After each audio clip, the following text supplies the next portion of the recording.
Ah, here we are. Rogue Trader. There's some stuff around here. You might have noticed some of them. Some Drakari patrols.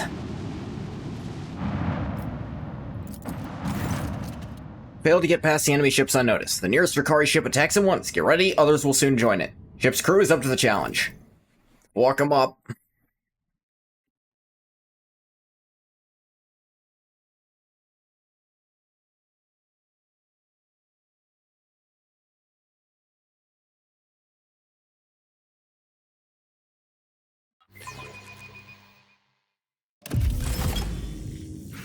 Arya blocks some of your flagship's posts using an unknown Xenos power.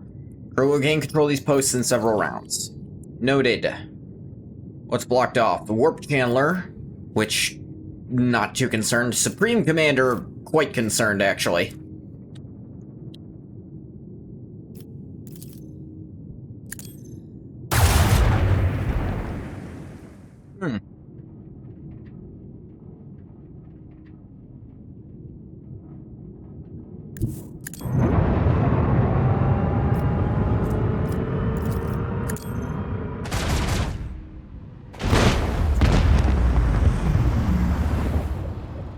All right, then.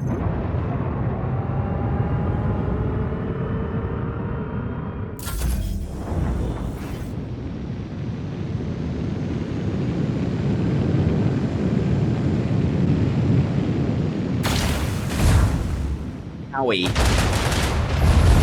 Owie, owie.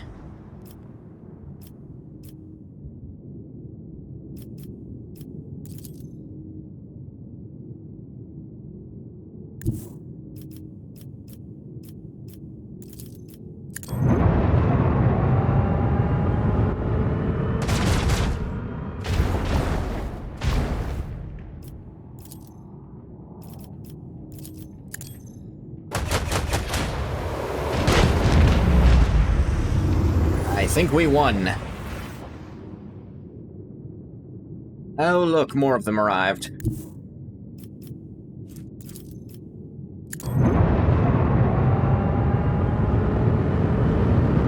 They weren't lying about that part.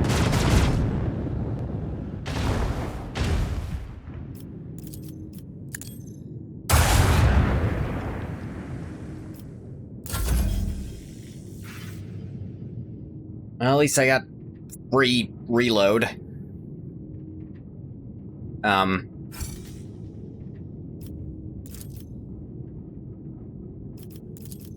Sure, I'll just blow you up, I don't mind.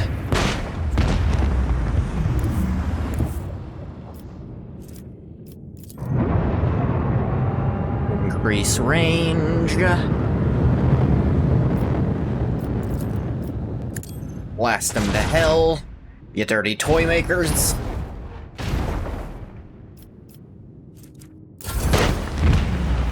Yeah, that thing just exploded for no reason. I'm sure I'll find out why someday.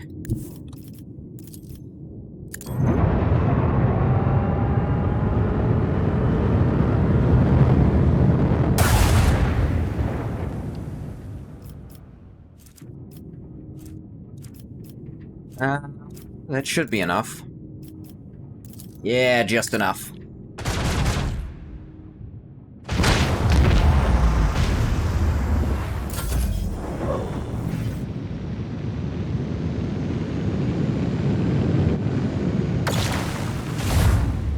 Ouch. But now you gotta come up on me. Which is gonna hurt for you. Ooh. You lived through that. But you lived through this, though. No was the answer. How many of these guys are there? Jeez. Sorry you're late? Well, just insult elves in some way and we'll call it even. I'm calling them toy makers, so you gotta come up with something better than that. Hey, Santa needs to practice some goddamn discipline. These things are everywhere.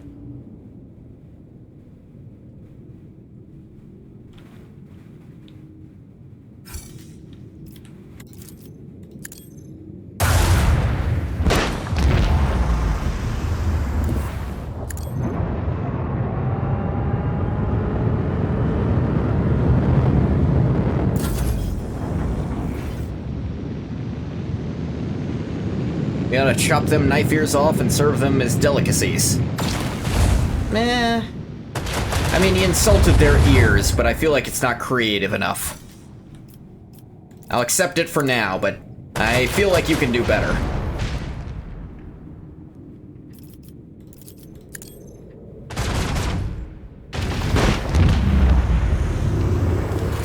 There we go. That was so many of them. I gained no experience for that. That was weird. Maybe I killed so many that it can't even count it. Oh, that was all the ones in the entire system. Yeah, that'd do it.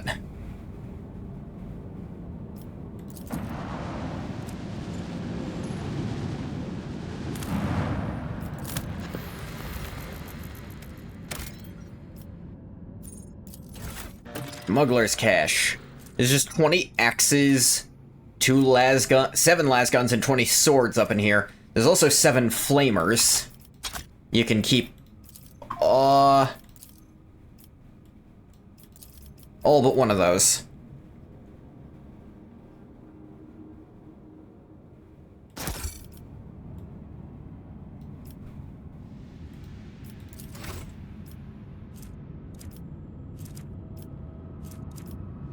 One of these planets also has friggin' Void Vader. Are you a hypocrite if you totally marry an elf? A little. Another one of these. I wonder what I'd do with these. Archaeotech mechanism fragments. Maybe I'll look up just... Rumor completed bit by bit. What's that about?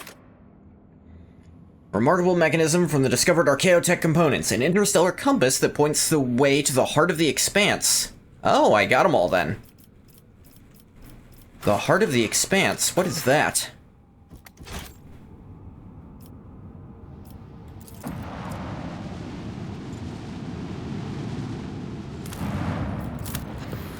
Scan the asteroid. There's a minuscule amount of plasteel on it that I don't need.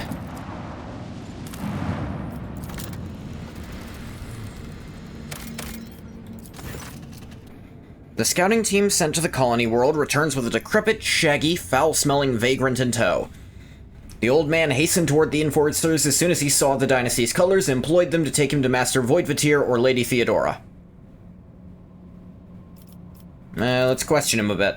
During his interrogation, the old man says he's a loyal servant of House von Valancius. 4 decades ago, he was sent on an important mission to the system by Master of Whispers Voidvatir.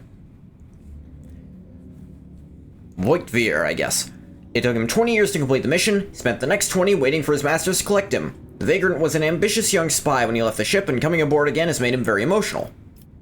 Check him. Investigation has found no wrongdoing the old man could be held accountable for. Body bears no signs of worshipping the archenemy. Confessed to no crime, seems quite shocked at the news of Lady Theodora's death and Voidvir's treachery.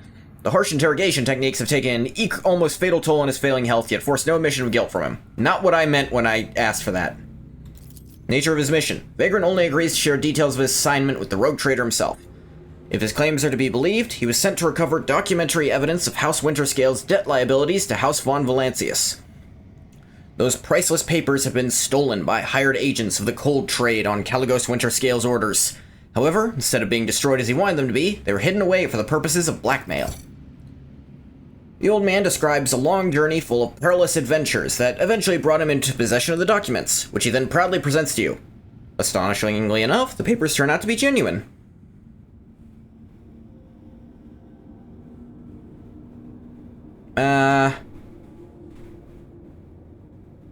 If he was sent out 40 years ago, there's no way in hell he could know anything about that, so terminating him just seems pointless. Promote him for doing a really good job. Yeah, I think promote him. Beaming old man has joined the ship's enforcers in order to teach younger soldiers lessons in fortitude and unshakable loyalty. Heck yeah. Give him like a training job. He's been out here 40 years and he got the damn things. He handed them over. They're real. We know for sure. Enjoy your retirement, old guy. Ooh, before I go to this, I want to save because I feel like it's going to be dice, dice, dice.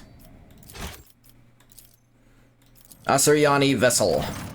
The Augur crew picks up a heavily damaged Xenos void ship among the countless rock masses of the asteroid belt.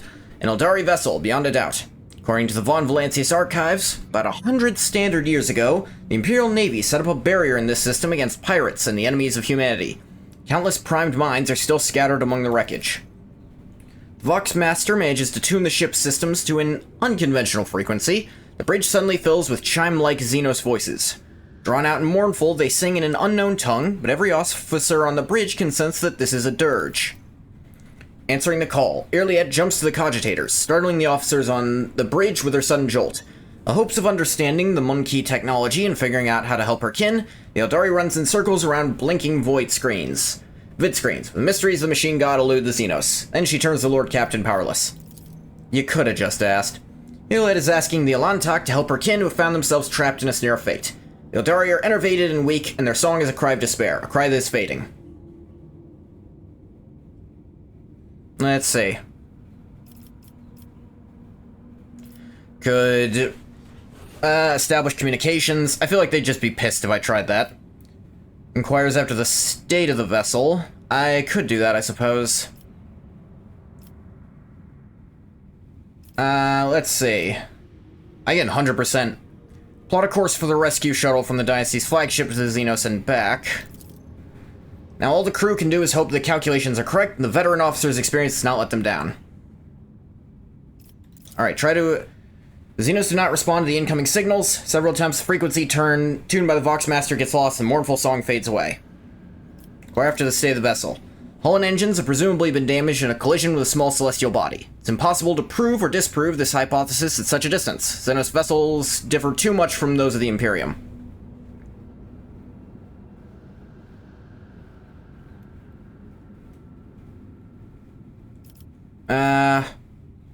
Let's see.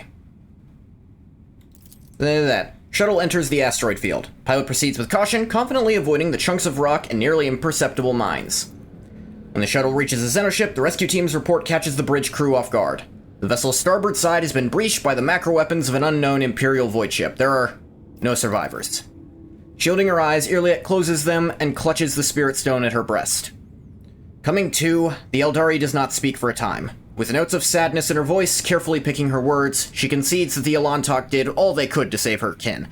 Yet it is the Monkey who are responsible for the loss of the Eldari void ship. Saddened by the pain and hatred that humans have wrought upon her kind, Irliet quietly leaves the bridge. Exquisite Wraithbone blade fragments and an Eldari chainsword. They have chain weapons? Huh.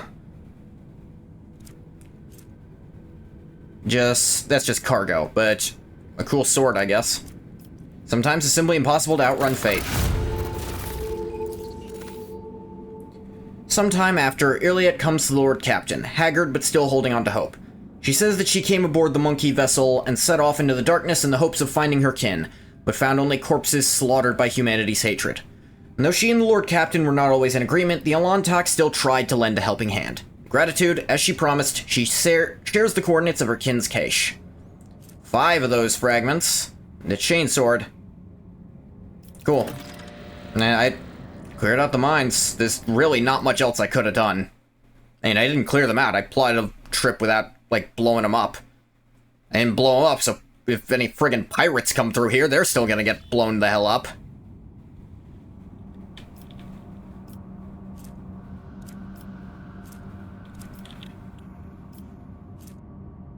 Ah, that's where the Eldari cache is.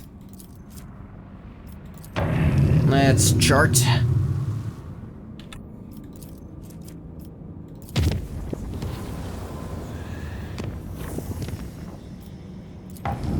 Make sure I'm going the right way.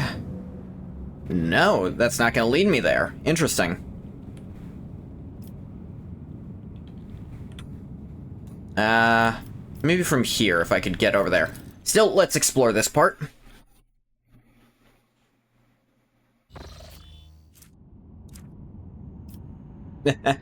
I like how you actually see the shadows cast by the planets. That's fun.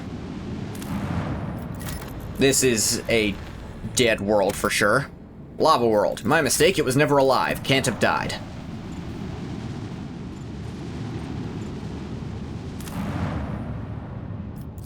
Scanning. Just some cargo. It's a gas giant. I guess that's one of the ones you can sell information on, then. If it gets added to my thing, that's usually what it means. Savannah World. The planet can barely sustain life, and yet searchers discover a long-lost Imperial colony, one that was cut off from the rest of the galaxy centuries ago. The colonists live in conditions worse than any Underhive, yet they still venerate the Emperor and gladly welcome their visitors. Lord Captain receives an invitation from the local ruler, the Archqueen Princeps Domina. Domina? Pay the Archqueen an official visit. The ruler meets the Lord Captain in a shack considered to be a palace by the people here. The Archqueen's unusual crown is made out of metal coils, most likely part of an ancient device for boiling water. Not heretical? The guests are served the finest delicacies the colony can provide. The Archqueen praises the visitors in mangled Low Gothic and calls the Lord Captain her dear brother. She's trying to be polite. At the end of the audience, gifts are presented to the guests. The Archqueen's minister delicately remarks that the best possible gift the Lord Captain and his crew could provide would be the replenishment of the colony's meager gene pool. Let's see.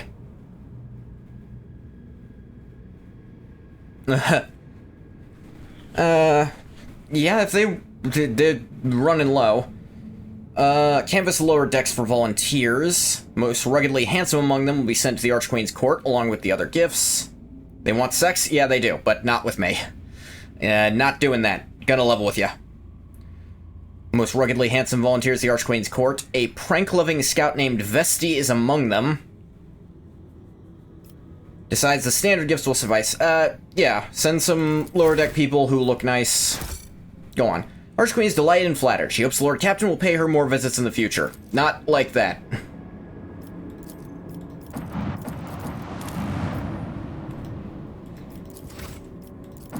I mean, they're still Emperor-fearing people. And they gave us the best of what they had, which is what they're supposed to give. Dead world. And... oh. This is an aggro world, isn't it? Swift and merciless retribution is a proper fate for many transgressors. The Imperium permits using the convicts for hard labor on distant prison worlds like Veabos 6. To atone for their crimes before humankind, hundreds of thousands of rogues and lowlifes toil in the mines of the Von Valancius Protectorate, till death from exhaustion or some other unfortunate accident claims their forsaken souls. Neat.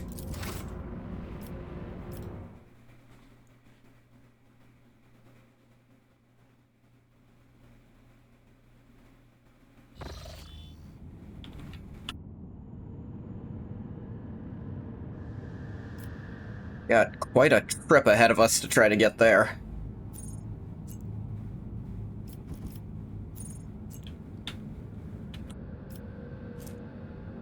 To the Imperium. The only way there is a deadly one.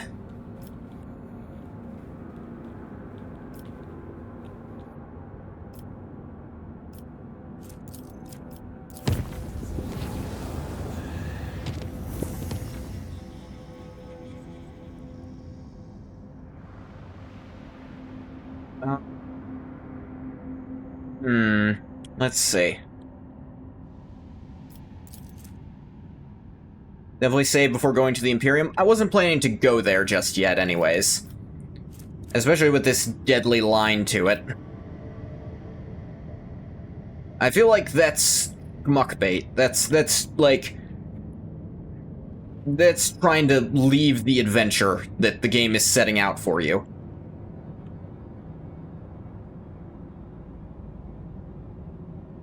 And, you know, consequences of that would be quite dire. Let's use some points to make it possible to do this warp.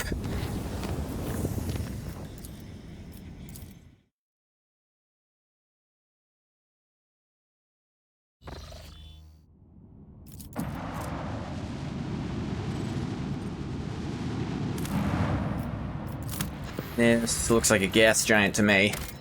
Yep.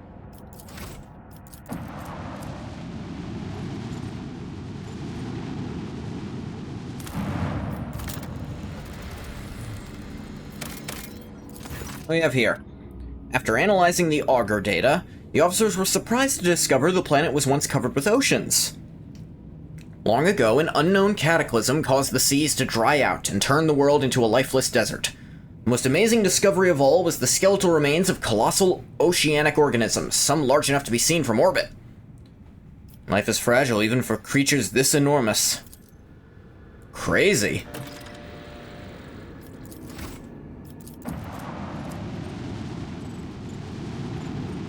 That's where Subnautica happened. Didn't turn out well for them. There's sects in the Imperial cults whose adherents believe transgressors will be punished after death on burning planets. This world could serve as one such purgatory. Interesting, Argenta. Ooh, rain. I like rain.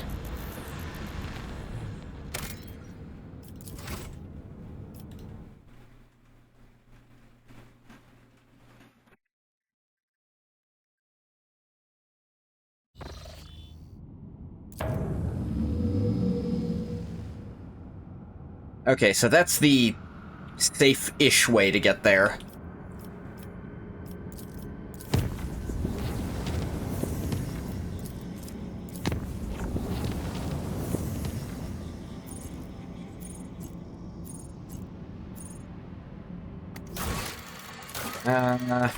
Can turn in this contract. Oh yeah, for some weapon caches for sure. Profit factor for adamantine, no thanks. People for the Hand of Avolius. Successful attack, these gauntlets grant the wearer 50 chance to inflict bleeding effect on enemies that fail a toughness test. They have dogmatic adherent, the test is made with a -20 penalty. Oh, interesting. See, that could be worth using people for. But other stuff, less so.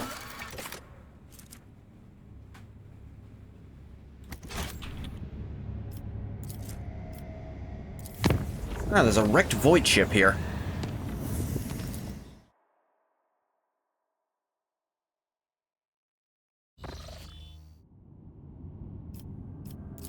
Explorator Void Station. That's right.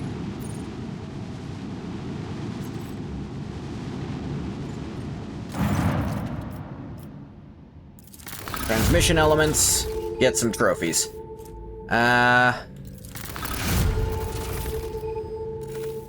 I think that's enough fuel trade. I have lots, but I don't want to give them all of it.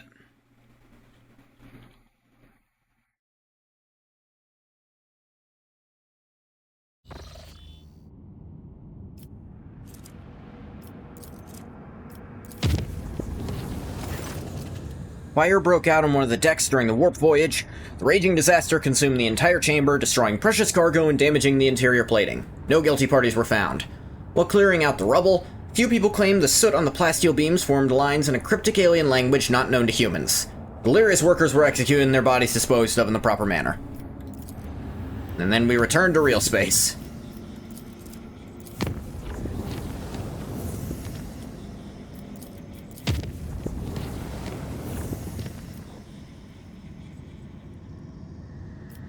Over there's where I'm trying to get. And shouldn't be too difficult. Ooh. Foulstone Colony event. Travel to the colony system. Where's Foulstone? How do I do that? I don't know where Foulstone is off the top of my head, game. I don't know if you've figured this the fuck out. Yanis... Foulstone. Over there.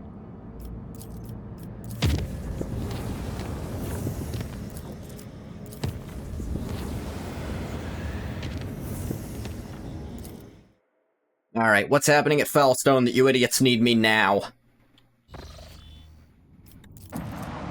Suspended shipments. I'm gonna suspend one of you over a fucking ravine.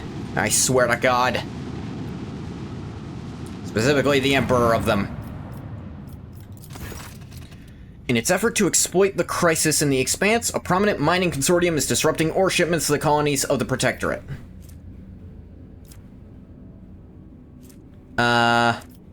Let's see. Secretly support them to lose security, or... I don't know the Navy well enough to do this, so make them respect the agreements by force. After a series of pointed attacks, the consortium assents to resuming the ore shipments without interruptions. However, other suppliers, intimidated by the show of aggression, are in no hurry to sign contracts with the rogue trader. Because they know I'm going to murder the fuck out of them if they, try to get out of the contract. Sounds like a them problem.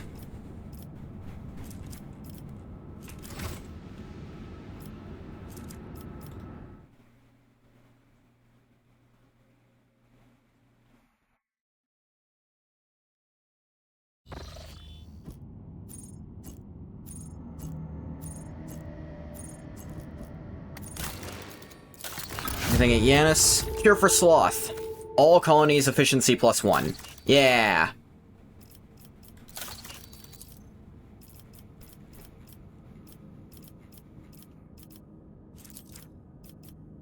More Drusian rep. Complete giants to do more. Block something else. Block something else. Block something else, so... How's Kiava Gamma doing? Chapel of Enumeration done, and it got a bunch of efficiency for it. Huzzah. Oh yeah, and here's the thing I need to do. Centuries ago, liturgies of assembly and first ignition were held on Kiava Gamma for majestic steel monstrosities, all crushing mountain tunnelers, mighty cargo haulers, and voracious mega harvesters. This virtuous craft is lost now, but Adeptus Mechanicus artisans can revive it. Then, once again, triumphant calls of klaxons will shake the Coronis Expanse. Begin. We making big boys here. That's gonna open stuff in my other colonies. This is my best guess for something to lead over here. This would have been my best guess before, but it just straight up doesn't, so you know.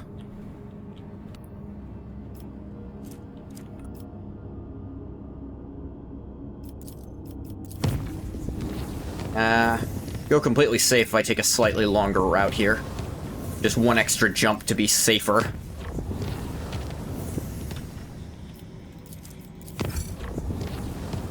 Two profit factor gained. Why? I'll never know. During the period designated as the night shift, the air throughout the ship suddenly turned stale. Those who were awake reported feeling incredibly tired. Those who were asleep later reported having horrible nightmares. Seneschal Abelard Wassarian was found at his quarters in a trance-like state. He was pacing the room and talking to an unseen interlocutor, asking the same questions over and over. Why won't the fever break? And does the esteemed Chirurgeon have the faintest idea what he's doing? Then he sat by the bed for a long time, clutching the sleeve of a void suit, and repeating, "Everything will be alright, son." With great difficulty, the enforcers managed to return the Seneschal to his senses. By the order of Seneschal Wassarian, a report on this incident has been erased from the ship's logs. I'm not gonna make him talk about it if he doesn't want to.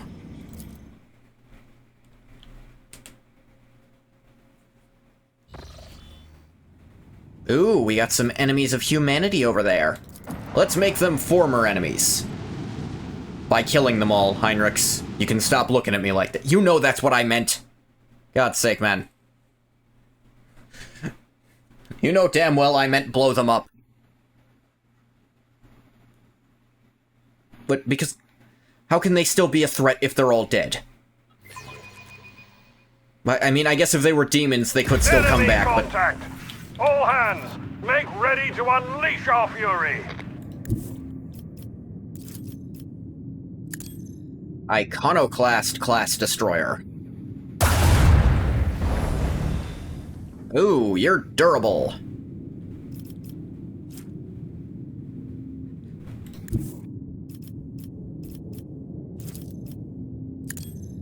Let's, fix that.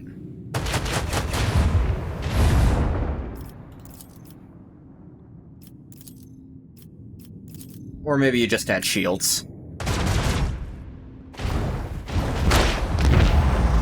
Deaded.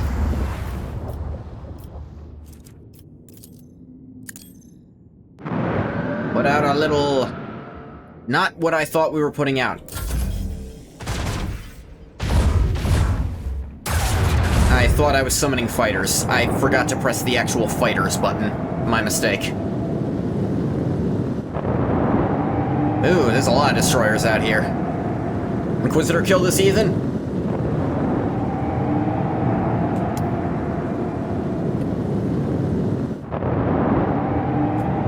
Thankfully, there's no Inquisitor on the ship, and even if there was, they wouldn't listen to Bathwater. Bathwater admitted to wanting to marry a non-human like a minute ago.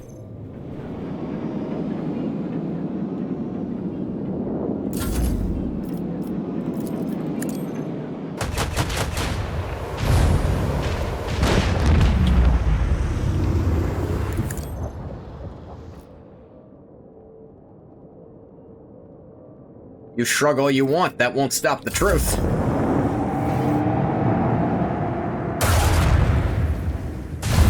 Ow.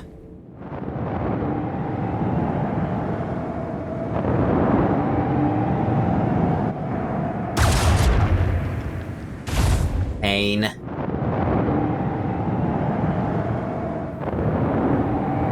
Hellbringer class light cruiser.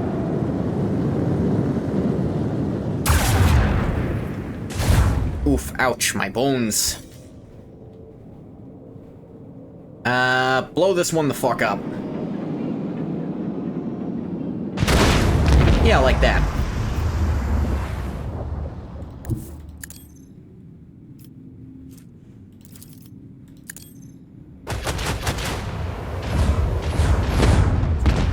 That also worked. About... fire the lasers. Ah.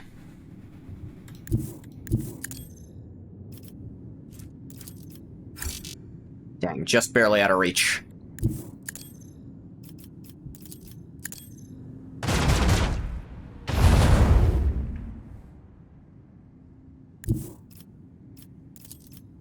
This might finish them off. Check. Ah, nope. They are on fire, though. Owie. Ouch. Apostate lance? That's what you call your heathenous weapon? I'm saying, you know what? No, they're not heathens, they're apostates. They just said so. That means they used to believe in the God Emperor and then stopped. Which I'd argue is worse than being a heathen. Because being a heathen means you never even were right to begin with. Ow. Just a void storm just friggin' happened right there. But we won. All clear. Congratulations, Lord Captain. There we go. Unholy items. Galleon ceramite void ship plating. Ah. So on the sides, it's an extra 3 points, but on the front and back, it's 1 fewer point. I think that's still worth it.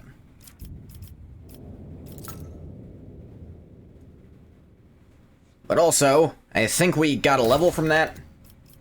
Yeah, we did. 2, in fact.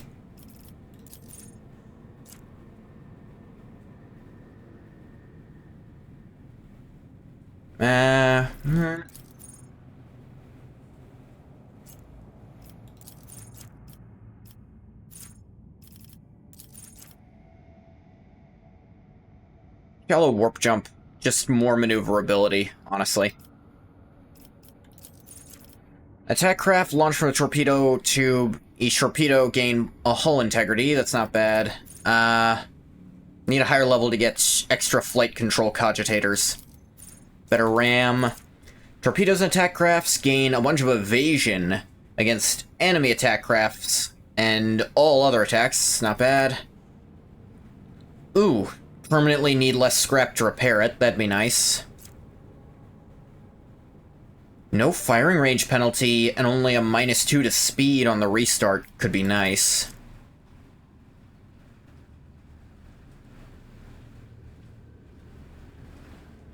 Ah. In most encounters, larger enemy vessels are surprised and act later. but at Silent Running 2, it's all enemies.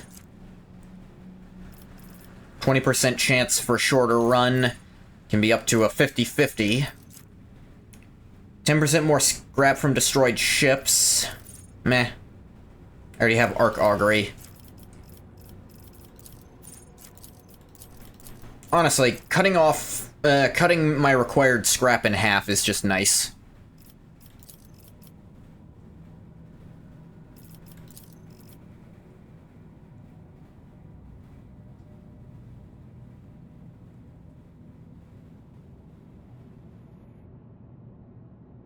Let's see.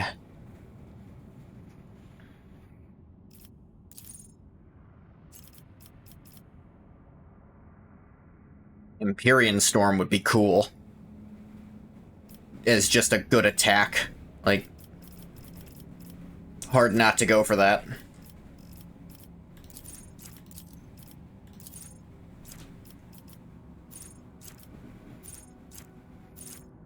Expeditious Reload seems so hard to set up. Vulnerability Scan seems good and useful, though. Just make sure we've got all the right people and all the right jobs.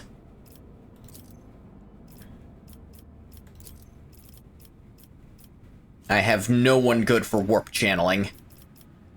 You think Heinrichs would be good at it, but he isn't. Though he can upgrade certain stuff.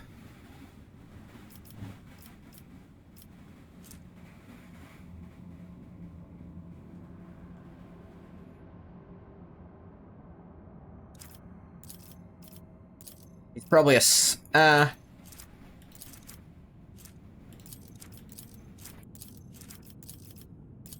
like, she's just best as Supreme Commander. Although you could also do it pretty decently. Oh, I can upgrade Swing Run with her, too.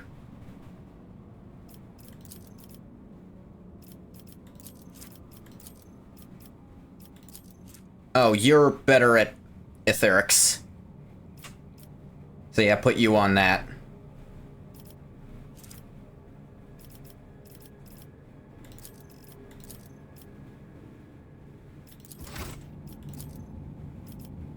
One unit of scrap for the whole hull repaired.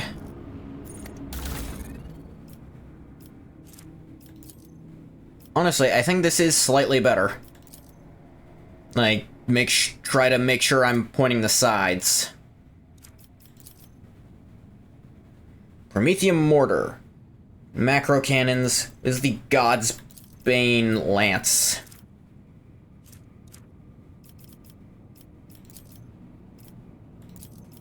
Medium range dorsal lance weapon. Lance weapon. Powerful beam damages all targets in line of fire. Armor targets struggle land, hits on quicker targets, high evasion. Wish I could preview the, like, yeah,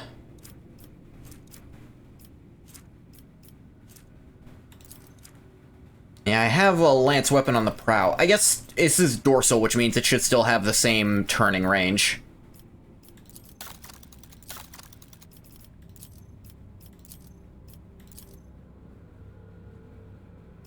Alright, so this would...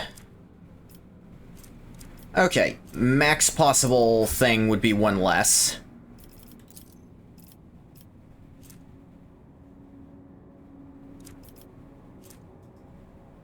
Full U-turn the end of its cooldown. Can choose his final position from 3 directions.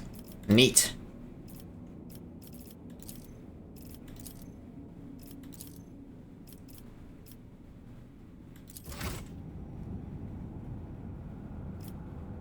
A warp gate. Dang. Let's look at all this stuff first. Scanning.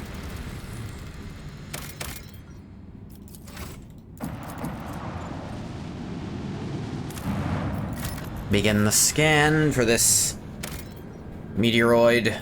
Just more plasteel I don't care about. Because I've got plasteel, I don't need more.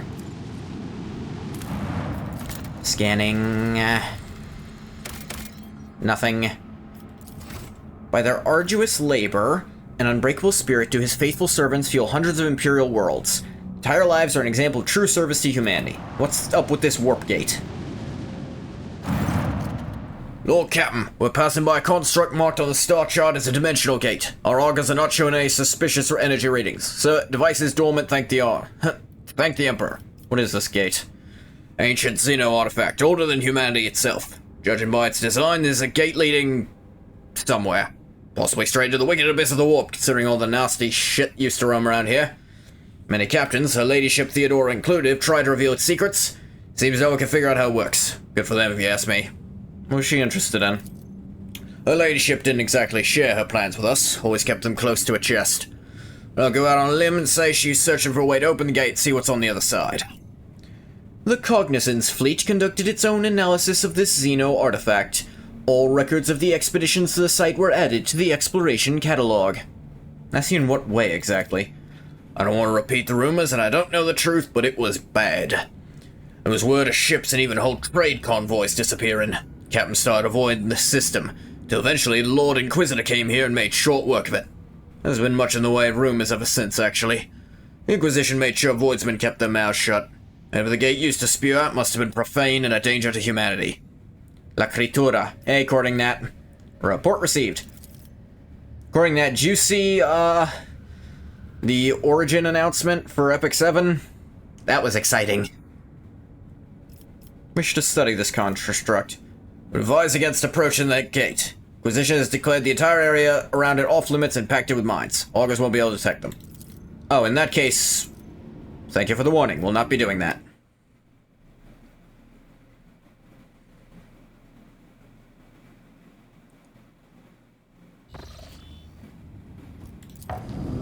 Chart.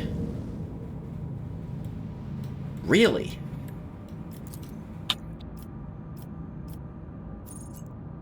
Huh. How the heck do I get here, then? Unbelievably excited for the Origin update. So much negativity, especially with the Thomas skin, but they blew your expectations out of the water. I'm excited, especially since I'll be able to just play it right away. I'm kinda glad there's a delay on Episode 6.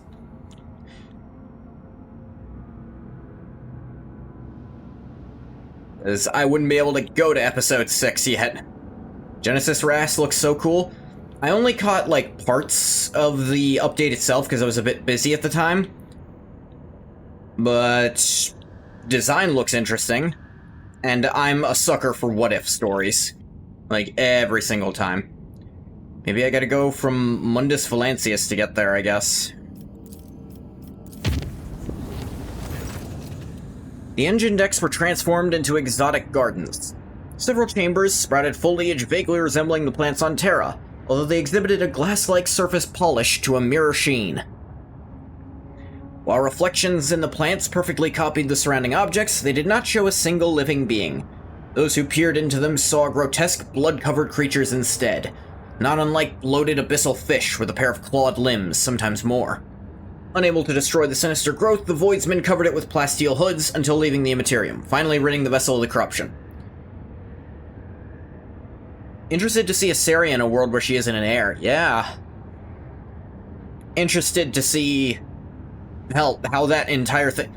I want to see Vildred do something, because apparently he managed to do it basically by himself last time. But if he's got a full-powered Ras with him, I want to see what they can pull off. Class artifacts finally being playable characters. I think I missed that part. Class artifact. Oh, no, I think I know what you mean. Like, there's some characters who've only shown up in, like, artifact art. The God Emperor's grace, no perils of warp prevented the vessel from returning to real space. This is why I don't mind leaving stuff on unsafe, because that's interesting shit.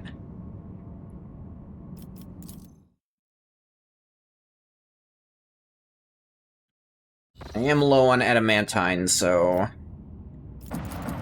And I have plenty of extractors, so let's do a thing here. Got Hillag Lance Girl and Wind Rider Girl. Very end, they tease Moonlight Dreamlade and Rihanna and Luciela. Didn't they also announce everyone was going to get, like, 2 free characters of each element? Or maybe it was just 1 free character of each element? I forget.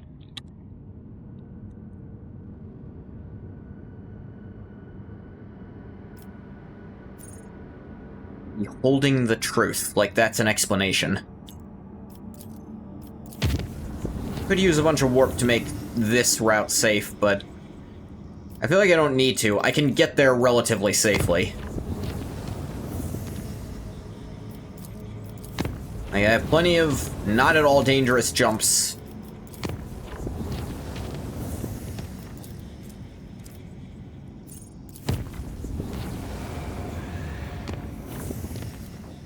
And then some unsafe jumps, but warp jump passed without incident for everyone except the crew members on bridge duty. The duration of the voyage, they heard laughter. Seemed to come from outside through the airtight seal of the ship's massive windows. Laughter went on and on. 2 free 5-star selectors, artifact selectors, 1 limited hero and artifact selector, and 2 random ML5s, 1 for each element, an additional ML5 from the new Heart of Orbis. Alright, it was 1 for each element of the ML5. That's what it was. I don't want to do this story bit yet.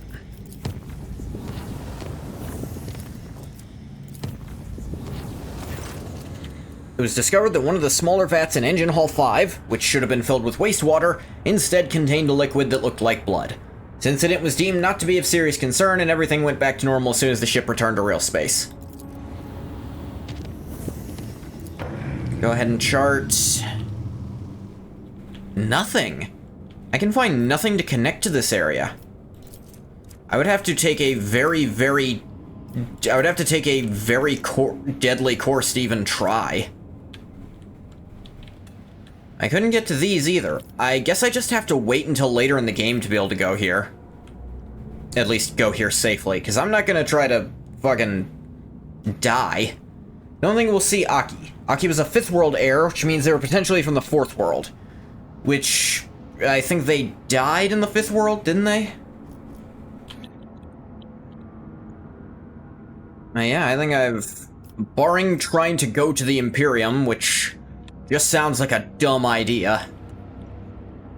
I think I've explored everywhere that can be at this point in the game for now. Anything going on? Giants is done.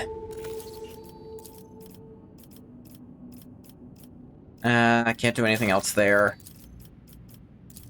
I can finally do the thing with giants here, though. Not even the sprawling agri-complexes of Janus can cover the whole of the planet's fertile expanse. Gargantuan tracked mega-harvesters will come to their aid. They will wander the planet for months, each one operated by its assigned clan of serfs who are born, live, and die in the bowels of these great machines. These giants will reap harvests with their toothed jaws, break open the soil with their plasteel plows, and drink the swampy lowlands dry with their thirsty hydro pumps, spewing the water forth down upon the arid hills. More profit factor and a bunch of provisions. Do it. World gets recreated to the point Rast dies, he's brought back, but heirs aren't. Which is also why Vildred could keep coming back, no matter how many times he had to die there.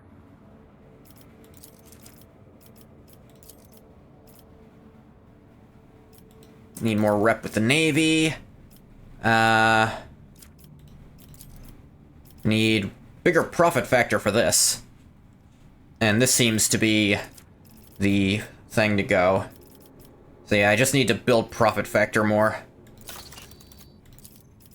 For here...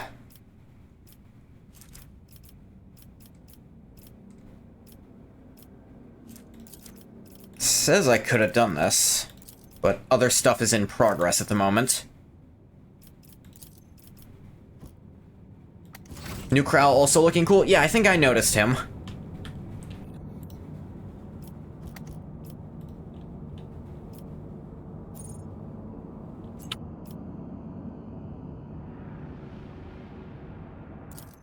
Let's visit Mundus Valancius.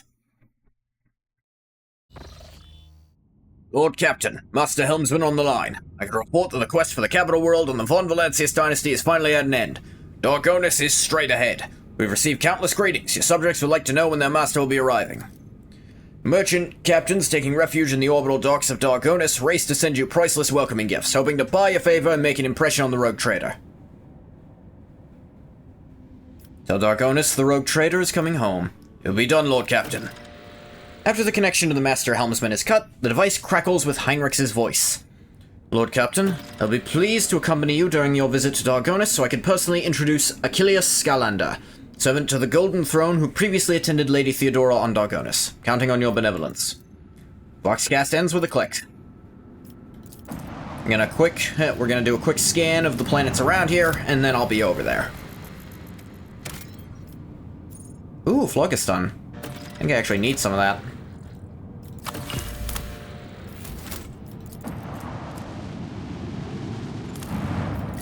Scanning. Scanning.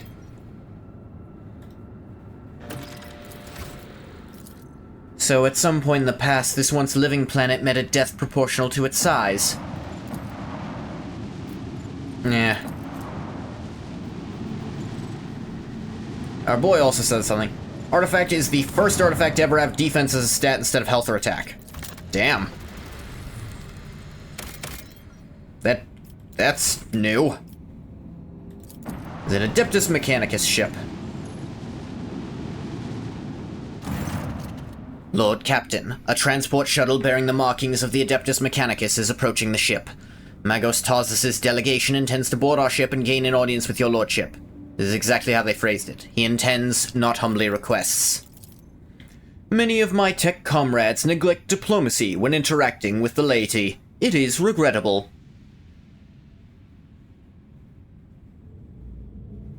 Let's see. Make them dock at the most dilapidated airlock. What do they want? The honorable servants of the Omnissiah have ignored our requests. Such arrogance is hardly trivial, rather appears to be part of their intimidation tactics. They may indeed be here on important business. Requesting permission to be present at the audience granted to my tech comrades. Sure thing, Pascal. New ML5s are also exciting, that means you're really gonna have to plan your polls now. Alright. Oh, we're actually bringing in people for this. I've not had Jay on my party even once.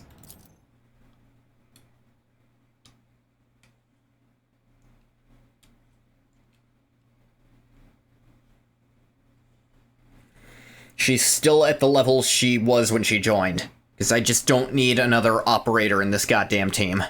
Or operative, whatever.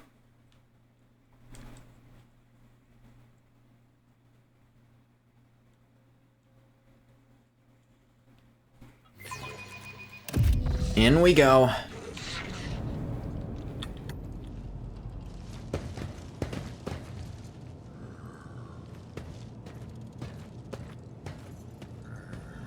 Alright, what's the deal?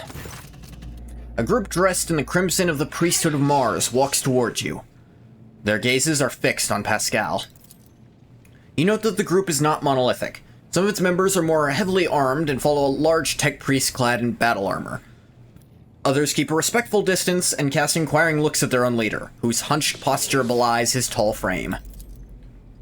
Despite the hood hiding his face, you recognize him as Opticon 22, whom you encountered on Footfall. Good chance Genesis Ras is the EWC-25 unit, which means they're going to do everything in their power to make ML Arunca and ML Aria as appealing as possible. Okay, just to clear up, EWC-25 would be... I presume that means something. 25, probably the year 25? 2025, that's what year it still is. The enormous tech priest points his hand at Pascal and lets out a booming roar not unlike a factory alarm. Makes your very bones vibrate. Herald servo skulls marked with the emblem of the cog follow in his wake. They blare shrilly. Thou shalt not suffer a heretic in thy forge, for rust begets rust. Pascal Hanuman, in the name of the Adeptus Mechanicus, you are under arrest. The hunched servant of the Omnissiah turns to you. Diplomacy mode engaged. Announcement. The Adeptus Mechanicus, offered their apologies for, would like to inform you of the necessity of conducting an operation to detain, arrest, terminate a faulty unit on the Rogue Trader's territory. The E7 World Cup. They always have an ML5 as the poster child for the event. Study the two priests of Mars. You identify the rare armor the enormous tech priest is wearing as a Secutor's plated mechanized suit. Carries the imprints of many battles and has markings that announce its status as a relic. Some of the armor's damage looks fairly severe, to the point of endangering its operation. The slivers of flesh revealed under the steel are marked with terrible chemical burns. Every now and then, convulsions shake the tech priest's body, and a painful sounding hiss comes from his vox. The tall tech priest who spoke to you looks more peaceful and makes a point of not drawing his weapon. There's an air of concern about the way he frequently glances over at his fellow, scrutinizing his condition. On what charge are you trying to arrest a member of my retinue? Yeah! Cut that the fuck off! This heretic is accused of stealing personal identification codes, spreading tech heresy on the world of Kiava Gamma, and making an attempt on the life of a servant of the Omnissiah. The deafening roar from the tech priest Vox makes you grimace in pain. Touch your ear and notice blood on your fingers. This faulty unit will be removed. In the name of the Omnissiah, I condemn you. Lightning flashes across the warrior's armor. Agony resounds in the blare of his Vox alarm. In contrast, Pascal speaks quietly and coldly. You are malfunctioning, tech comrade. I deem your logical conclusions questionable. This statement is false. Tech brother Tarzus Hanuman is willingly undergoing holy torment deterioration, which, however, does not critically affect his cognitive capacity for data analysis. Unit calling itself Pascal Hanuman, we have information that implicates you. Having learned that you are a member of the retinue, a maintenance specialist in the service of a rogue trader von Valancius, we have come here with the goal of meeting you, intercepting you, engaging you in combat.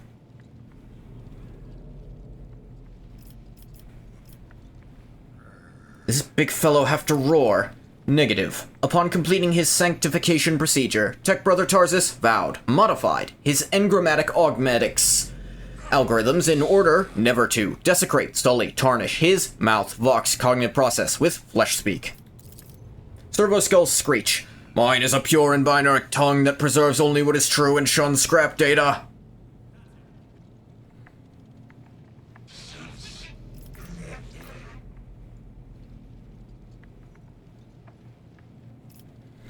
Do you have proof this tech priest is who he claims to be? Confirmed. According to the archive entry 1E99237, Magos Explorator Tarzus Hanuman served on, maintained, the ship, identifier classified, in the capacity of a reliquary caretaker. He sustained extensive damage to both the organic and the sacred part of his body in a series of sacrilegious breaches of the right of operation, an assassination attempt. Owing to a statistically fortunate coincidence, by the Omnissiah's grace, enough of his operational capacity has preserved for him to don a Goliath model sacred battle harness, which would preserve his vital functionality. Archive entry personally data sealed by the captain of the identifier classified. The sound from the tech priest Vox is like the moan of a bending steel beam. A servo skull declares, For vengeance I thirst as I tread the path of vengeance, following a blasphemous miscreant's bloody tracts. Analysis of the security system showed that the assassins, heretics, infiltrated the reliquary using Tech Brother Tarzus' unique identification code. Someone had stolen, duplicated, Brother Tarzus' identity, which is a Grade 3 transgression. The unit making the allegedly criminal claim of being Pascal Hanuman is known to have previously entered the stolen code. How do you propose Pascal was involved in the events on Kiava Gamma? Our data suggests the unit, which used Magos Explorator Hanuman's identification code, performed an unauthorized upgrade on the planetary Vox array, and introduced data deemed to be scrap code into its operation. This fact points to this unit's criminal complicity with the heretic Cubus Delphim. And what do you have to say to this, Pascal? Pascal replies firmly, his Vox cracking with a hint of indignation. I deny these charges. I never plotted against my tech comrade. My cognitive purity vows were never distorted. My unique identification code was never stolen. I am the true Magos Explorator Hanuman, and I am not guilty. The tech priest's deep guttural roar blends with the servo skull's high-pitched whine. False witness! You saying this bloodthirsty hulk is a saint, by the way? This statement is true. Brother Tarsus has the honor of wearing, authorization to wear, the sacred battle harness that belonged to Magos Militant Auspector Gracchus, one of the first champions of the faith, holy scouts, to join the cause of conquering the Coronis Expanse. After his death, the termination of his vital functions, at the hands of Xenos, his damaged Goliath-class armor was preserved and given the status of a relic. The Adeptus Mechanicus regard this act as voluntary martyrdom, self-destruction, for the glory of the Deus Mechanicus. This battle harness is classified as Cogna armor.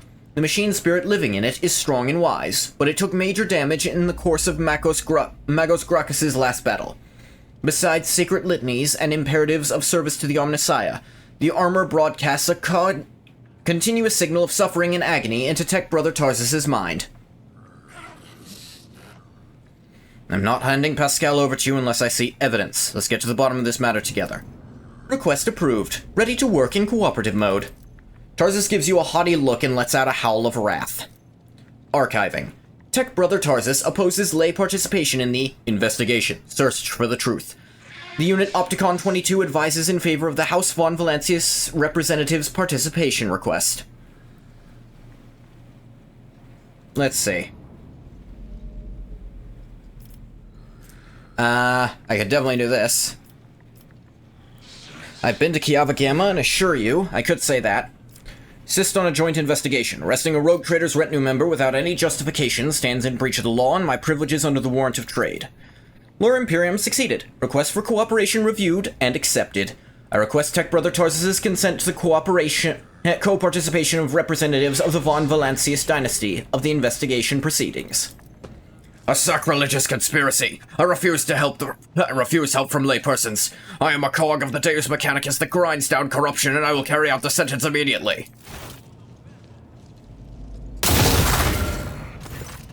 Pascal freezes, but green sparks light up his visor. He extends a hand toward Tarsus and replies in a clanging voice, "Let the cycle be discontinued." You realize Pascal's words are coming both from his own Vox and Tarsus's. Then every sensor on the Executioner's battle harness lights up at once, blindingly, and the wounded armored Leviathan lets out a deafening roar of pain. Attention! Priority notification. Service units of the Kappa Thread supply line are unauthorized to confront the rogue trader. Command: retreat and reinitiate negotiations. Okay, so everyone actually cares. Heretic Pascal will break punishment upon you in the name of the Deus Mechanicus. Okay, so the actual reasonable ones aren't joining the fight, and I am not a traitor, because I actually talked to him like, hey, I demand you look at this from the way you should, and this guy's being indignant and actually breaking Imperial law, therefore he's a heretic. Heinrichs, that counts as heresy, right? Oh, super heresy. Good. Kill the fuck out of them.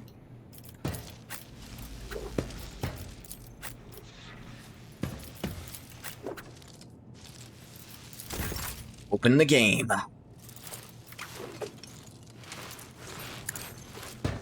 Pasky, baby. You are going to myrtleize these guys.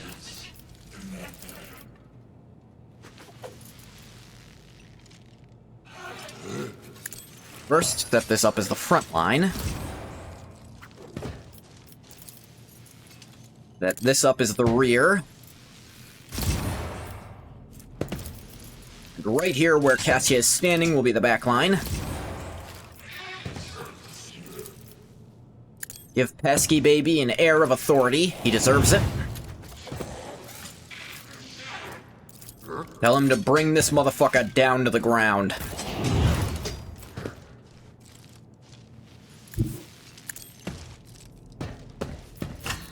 Now that you're in here, banish his machine spirit. He's not using it correctly, obviously.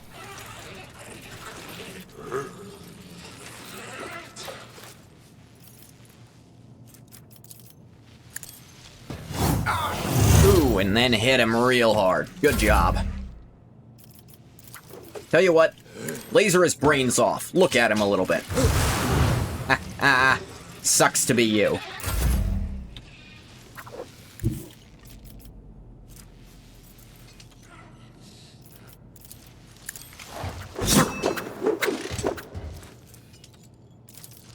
Dance them blades up, girl.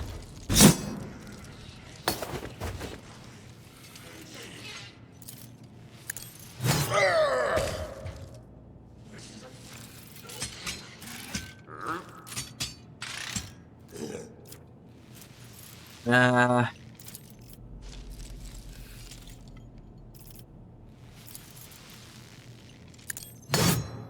we go. And 5 versatility stacks already. Yeah. And they got Scatariuses. Scatariuses. Yeah, yeah.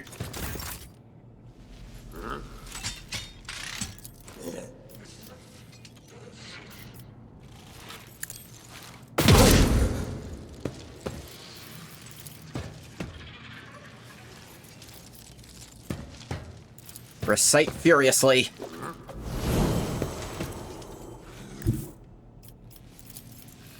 Kick this guy. Just fucking kick him. Get over there.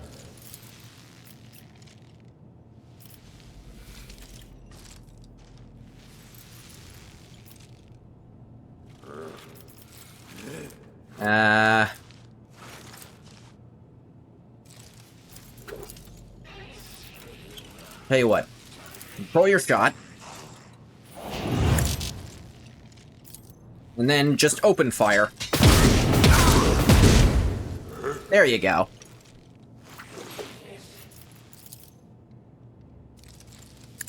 And get out of there a little bit.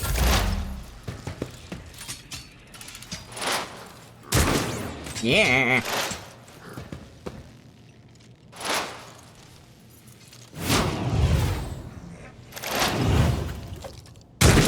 Yeah. Ow, Heinrich's got shot. You get winged, buddy. Yeah. Eddie. Eddie.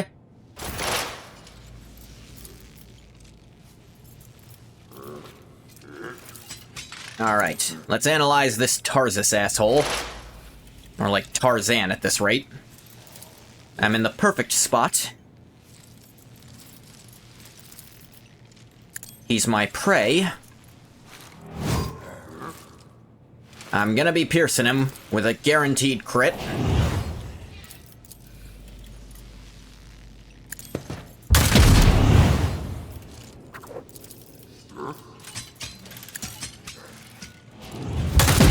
And damn it, he survived that.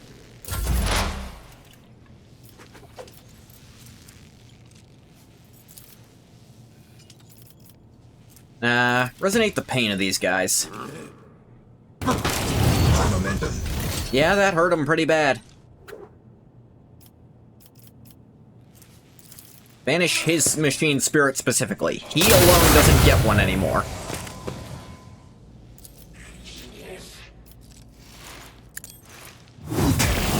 Ooh, crit for 90. Good job, buddy.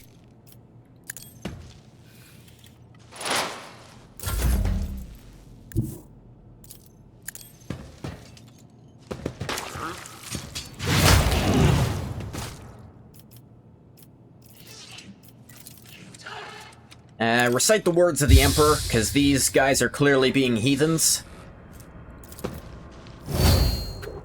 Get yourself a little bit of endurance. Give yourself a little bit of healing. You could use it. Then, be a bulwark. So if they be trying to shoot you again, it ain't gonna work.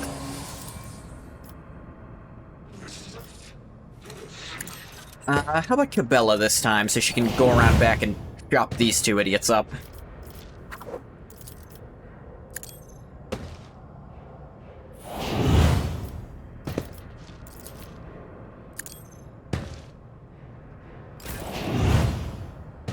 She can't quite go that far by herself. At least with the amount they give her, so... over here!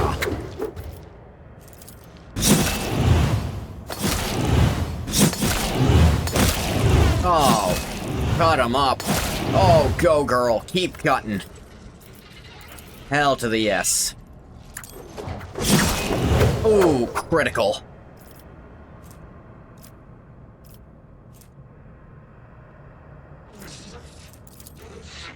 Steady superiority. Chop his nuts off.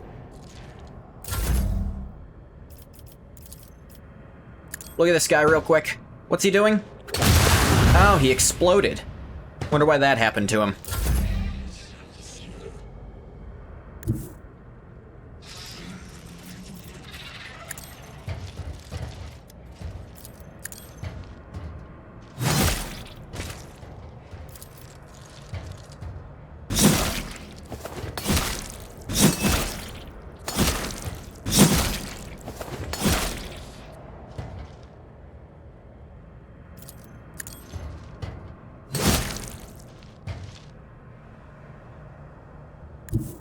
And then back off him slightly for no actual reason. I don't know why I did that.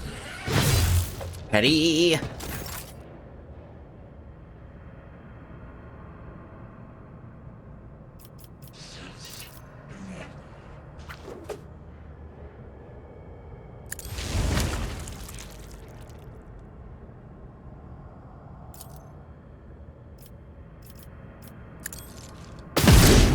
Single shot always hits. Should have stayed close, because then he couldn't attack at all. Dodge. Ow.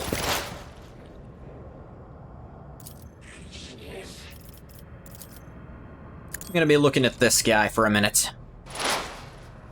Analyze. I have a plan, Arthur. It involves making this guy into a puddle.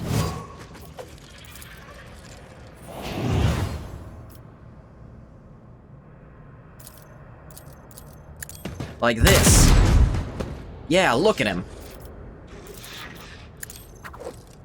And then I claimed the bounty. High momentum. And Pascal, finish off this guy who's clearly just insane.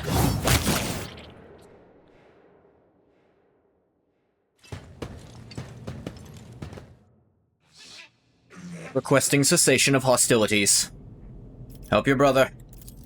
Unit that called itself Tarsus Hanuman is dead, has been disabled. Material asset is beyond restoration or reuse as spare parts. After a pause, Pascal bows his head, and a binaric requiem pours out of his vox. Despite his misconceptions, he was a servant of the Omnissiah. Pascal, what exactly did you do to Tarsus? Pascal's confused reply comes from his vox in a rasp. Unable to fulfill request. The Omnissiah granted me an epiphany, and I muted the maimed machine spirit that was filling Tarsus's mind with fury. I do not fully understand the manner of my appeal to it. The situation perfectly mirrors the incident on Rykad Minoris, where I appealed to the machine spirit of a malfunctioning mechanism and laid it to the rest. Huh. You did say that happens sometimes. Mama. Sorry you had to kill a comrade. I also have a negative assessment of this event. The Adeptus Mechanicus still accused the unit identifying itself as Pascal Hanuman of criminal theft of a unique identification code. Unlike Tech Brother Tarsus, I am not authorized to immediately execute the unit, but neither am I authorized to drop the inquiry. Fair enough. There are no apostates among us. The piercing voice from the Vox synth is more overwhelming than Tarsus's thunderous roar. Tech Brother Tarsus and the machine spirit that lived in his battle harness succumbed to the suffering that beset them. Their judgment was rash and erroneous. Now their torment is over. I declare them martyrs, and am requisitioning Tarsus Hanuman's neural augmetic for the purpose of preserving his blessed memory. As astonished tech priests look on, Pascal leans over the slain man's body and extracts the augmetic from his skull. His movements are as precise as they are respectful.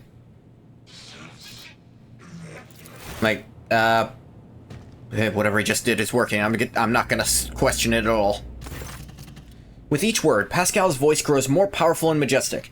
You saw the agony your tech brother Tarsus was in. His unbridled, pain-spurred faith intimidated you, yet you were silent. Reverence stopped you from raising your voices to proclaim that the machine spirit with which his mind had merged was morbidly afflicted. The imperative of reverence had paralyzed your will, and you watched a tragedy unfold in silence. The sixth universal law states that comprehension is the true path to knowledge. Yet the procedural cycle has robbed you of your comprehension. Therefore, let the cycle be discontinued. There's a clang as Opticon 22's knee presses onto the floor. Crimson hooded heads are bowed. Let the cycle be discontinued. The radiant light pouring out of Pascal's visor grows dimmer. Static creeps back into his voice. Let the cycle be discontinued, tech comrades.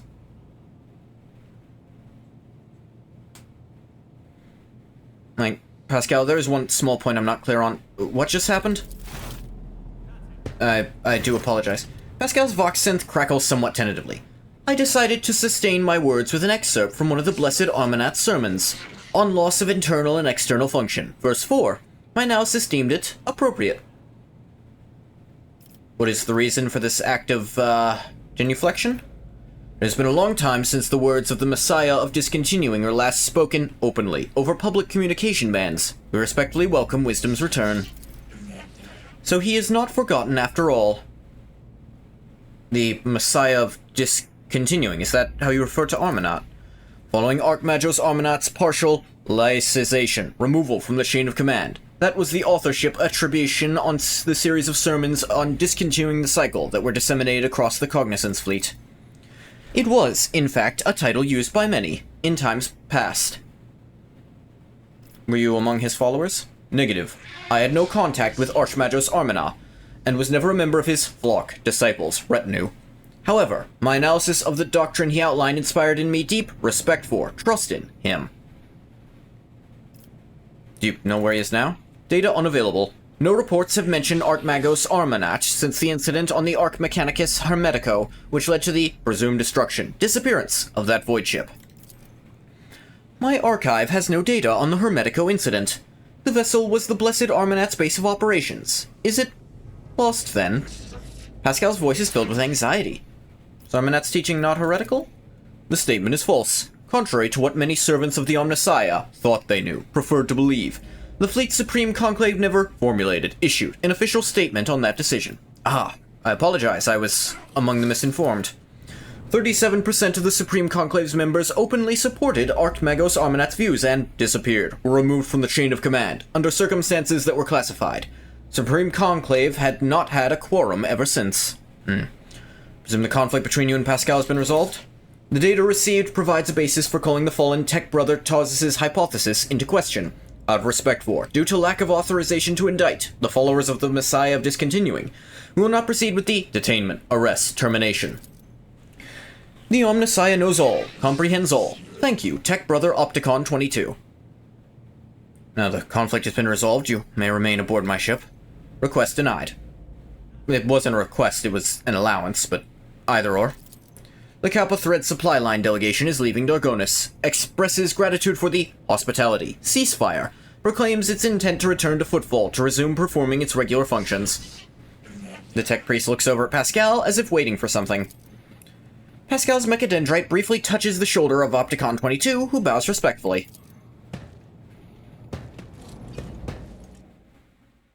Don't suppose we can keep that relic he had on him, can we?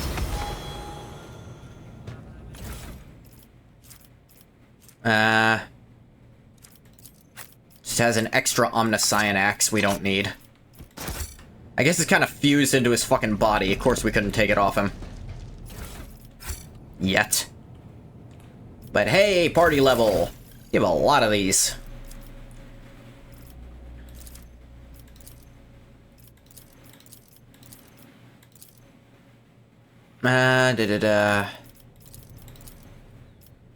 Could be even more medical-y.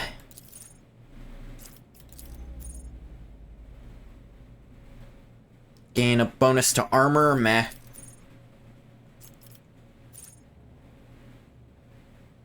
Ooh, that's really good, actually. She does a lot of hits, so +1 and 10%. Even the +1 alone is boatloads of hits for her. And the 10% is also nice, as it starts stacking up.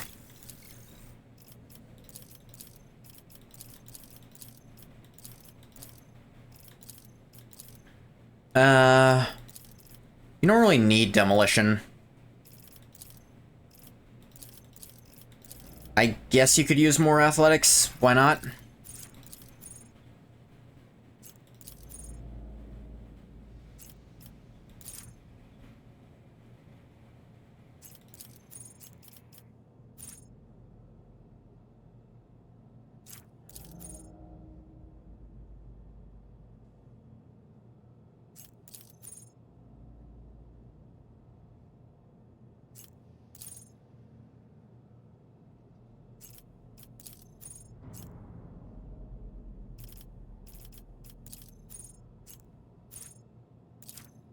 Da da da da da.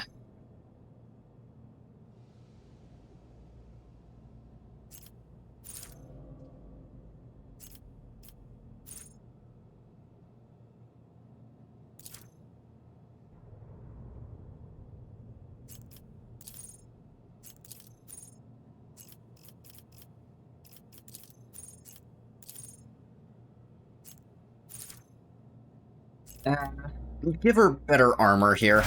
That seems pretty good. Heinrichs, baby. What do you got?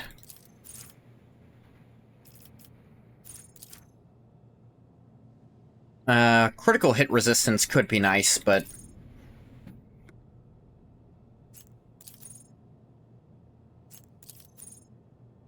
Da-da.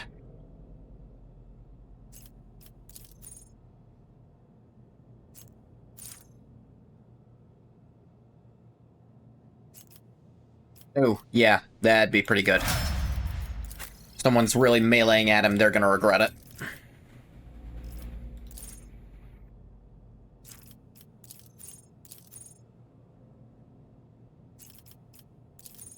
Da-da-da.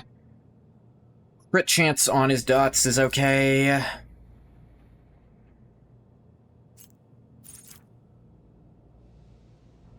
First instance a dot by the Executioner's dots around reduce their armor by 16% until the end of combat. Inflicted on multiple enemies per round, but only once per enemy stacks. Yeah, that's pretty good. If he's got it on someone, they're just gonna get hurt more. And this is great for picking apart bosses, especially. He has 95% parry, that's amazing.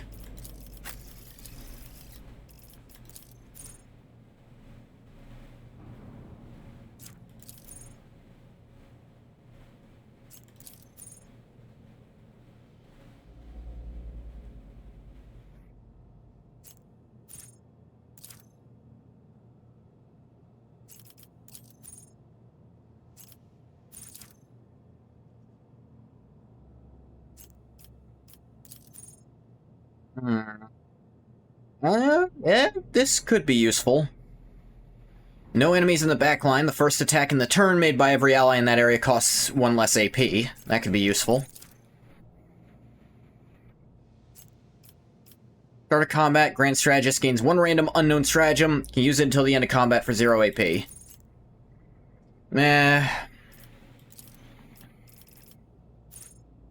First stratagem can be used a second time.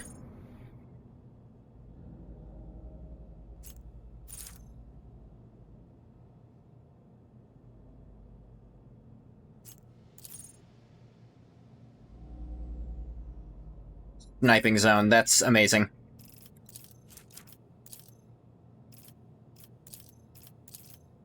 Get her some more willpower. And then me, or our boy, the Von Valancius. I do a lot of crits, so this could be useful.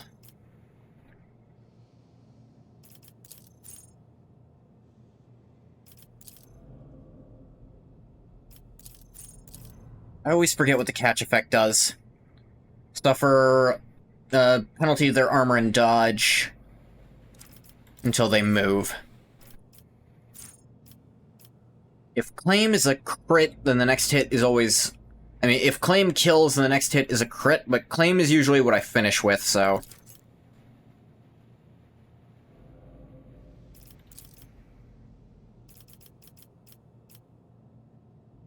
Expert Finesse seems really good. If I kill something difficulty 4 or higher, get a free reload, and I attack the closest thing in my line of sight.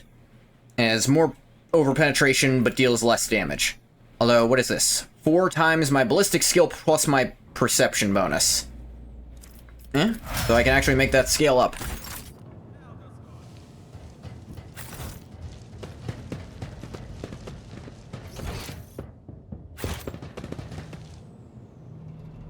Guessing if I hadn't been careful, I could have had to fight way more of them. Which wouldn't necessarily be a bad thing. But, you know, could be a problem.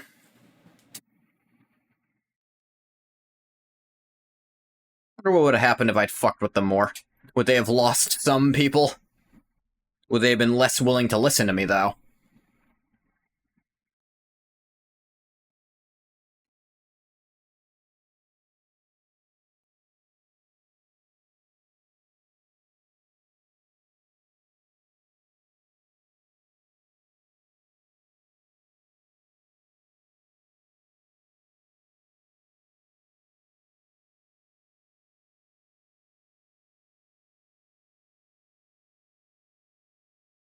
Any minute now.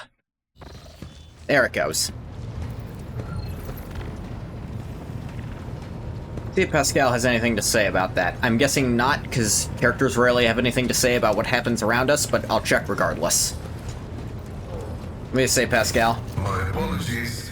19% of my processing power is engaged in the analysis of my tech comrade's memory. Ah. My response time may be longer than usual. Found anything out? The data is scarce. His identification code is the same as mine, and his memory contains data confirming that the assassination did take place.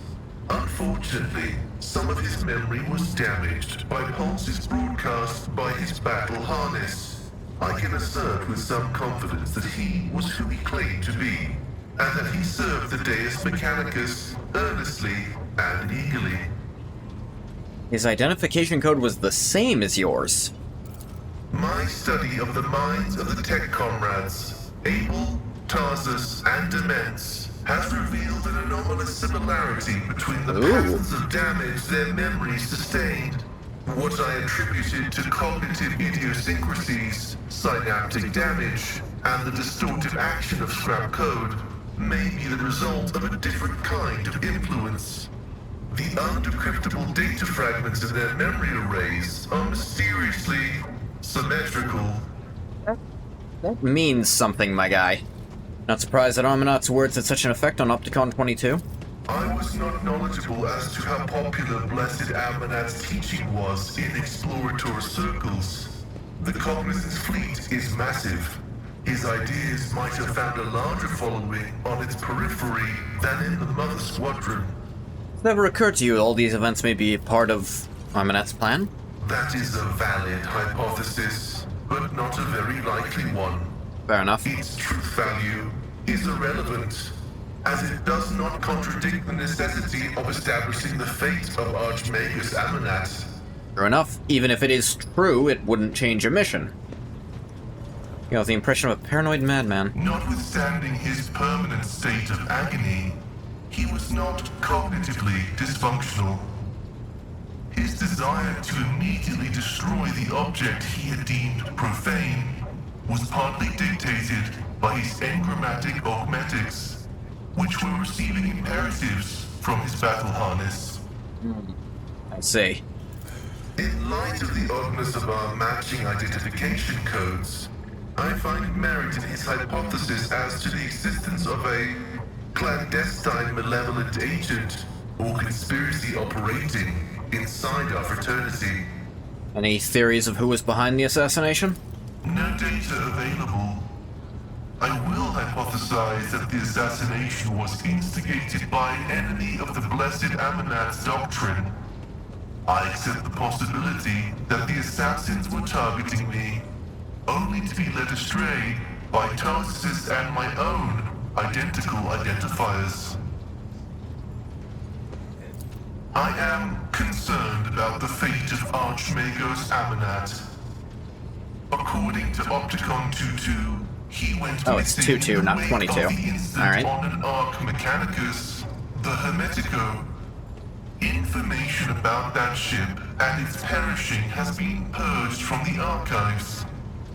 I accept the possibility that the incident on the ship, the concealed data, and the assassination have all been part of a single conspiracy.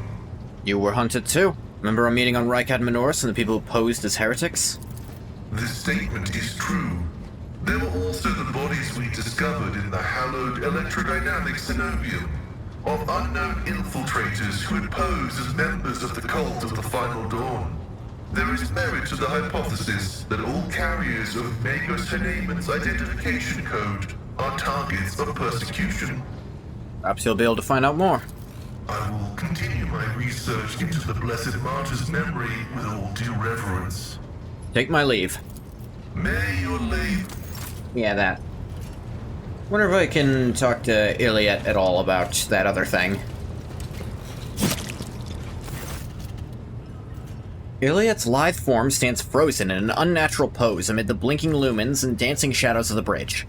Her hands are clasped together strangely, and her eyes are tightly closed. Her chest is utterly still, as if she is not breathing at all. Just let her finish whatever she's doing. Iliad remains unmoving the entire time that you watch her. Only the barest flicker of her eyes beneath her closed lids let you know that she is still alive, at least. Keep waiting. For the first time, Iliad takes a deep breath in through her nose, and barely audibly exhales. Her body remains as relaxed as ever, and her eyes are still closed. Presence does not seem to be in any way distracting for her. Now just sit down and wait. Seems this is going to take a while. Find a somewhat comfortable spot and get yourself settled. Iliad still does not react to your presence, and as time passes, you begin to sink into your own thoughts. Wake up, Elentark. Ugh.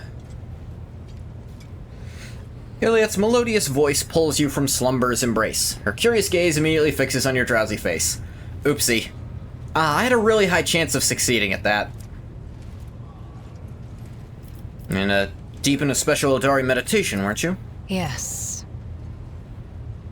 I am sometimes surprised by the depth of your knowledge of my kind's customs, Elentark. But even if listening is your only skill, that in itself elevates you above billions of other monkey. I'll take it.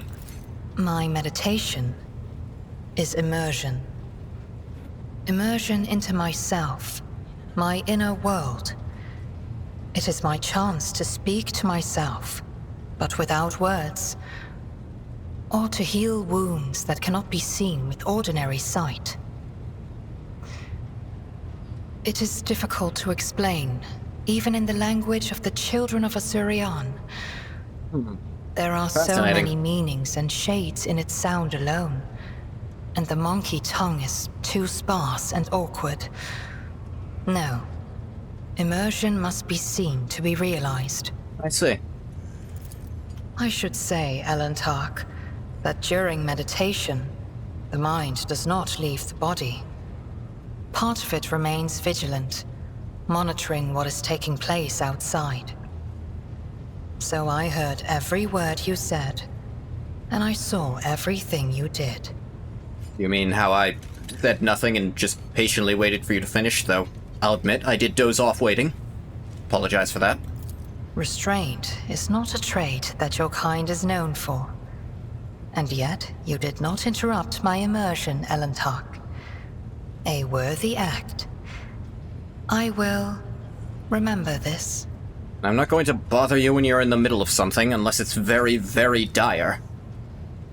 By the way, when did I nod off? Almost as soon as you decided to join me. Do not worry. Your heavy breathing did not disturb my immersion. Alright, suppose I can be the butt of this joke. You knew I was here the whole time and didn't even bat an eye? Immersion requires concentration and unity of mind, body, and spirit. Entering this state unprepared, or coming out of it suddenly, can be harmful.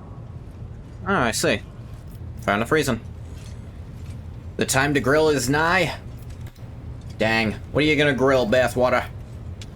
Pressing matters to discuss. Am I still unworthy of discussing your world and your kin? Fair enough. He's like, yes. Alright. Steak? Ooh, nice. Domin. Maybe. Yeah, thank you, Bella. Yeah, do you have anything to say? May the Exalted One protect you. Have you grown bored without our little talk, Shireen? Argenta seems to have gotten under your skin, am I right? Argenta? What could be more beautiful than the sight of a sister of battle, whose mere presence casts light in the dark corners of lost souls such as mine? But alas, what remains of my sanity is telling me that poor Jai can only admire the radiance of this angel, forsaking any hope of ever touching her wings.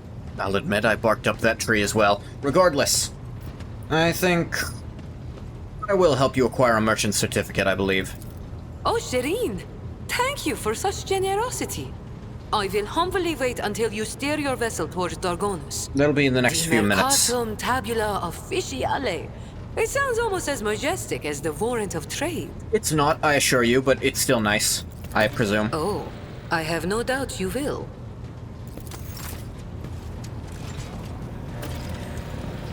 I'll talk to him. I guess I'll bring her to the planet.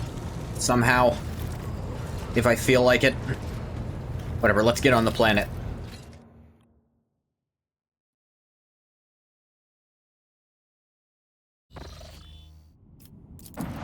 Dargonus. Begin scan. Ooh, this is all neat and tidy. Let's get to the palace first. Heinrichs did ask to come along, so... I'm not gonna bring him and my seneschal. They fill the same role, and overlapping like that, even bringing Iliad along sometimes, she fills the same purpose I do. Feels like we have a hole in our strategy there.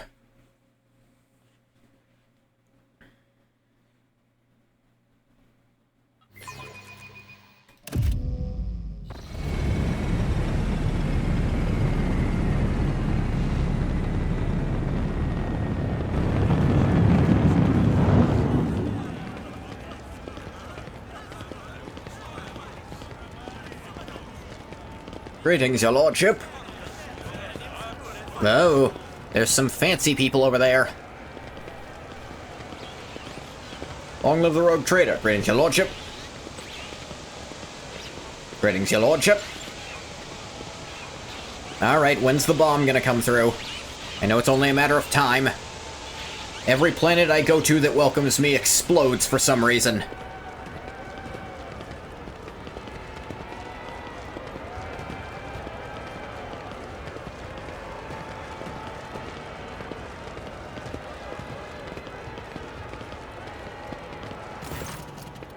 The Emperor protects. Welcome home, your lordship. Clementia Wersarian. Stately woman in a long, full dress uniform makes a graceful curtsy. Her short graying hair does not obscure her stern features. I am Clementia Wersarian, Court Chancellor of the Von Valancius dynasty. On behalf of all of Dargonus, please accept my deepest condolences on the untimely passing of Theodora von Valancius. Her departure is a terrible blow to us all. But as one star expires, another always flares to life. Although still overcome with bitterness and grief, your subjects hope that you will become the Trade Dynasty's guiding light in these trying times. Achilles Scalander. Well, you're important, obviously. The young man quickly brings a respirator to his burnt face and bows his head courteously. His raven black hair veils his burns and skull implants, and his thin metal fingers creak quietly as he offers a welcoming gesture.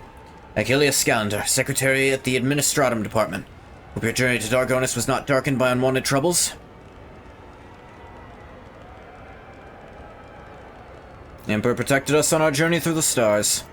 Achilles makes a sign of the Aquila. May he remain merciful to us till the end of time. Your lordship wished to survey the grounds, or perhaps we could sate your curiosity by answering any questions you might have? Governor Urban Drivestem has been notified of your arrival on Dargonus and will visit the palace shortly. Preparations for the official visit are well in hand, but your lordship still has plenty of time before the meeting. Hold on a moment, Clementia. What did you say your last name was? Clementia nods politely.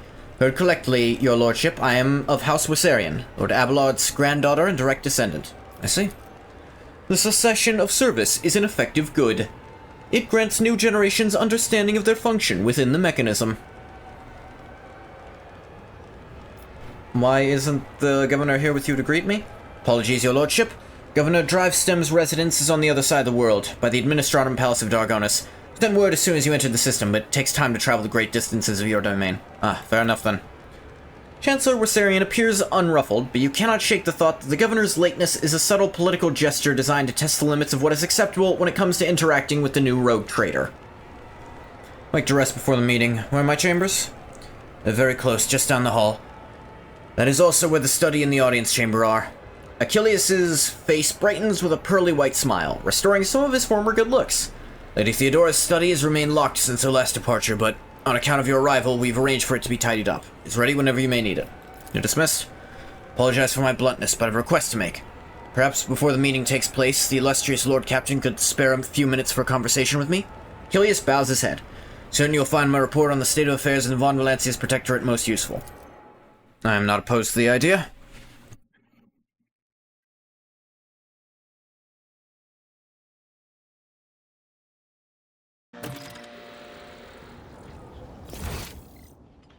Oh, hey, this is like an actual base. Like, all my people are here. Or at least some of them. Hey, Earliet. Walls of your home suffocate me, Alantak. Long to leave this twisted world at the first opportunity. Alright, you're not having fun, got it. Living, fruit-bearing tree in the heart of a hive world is a fantastical sight.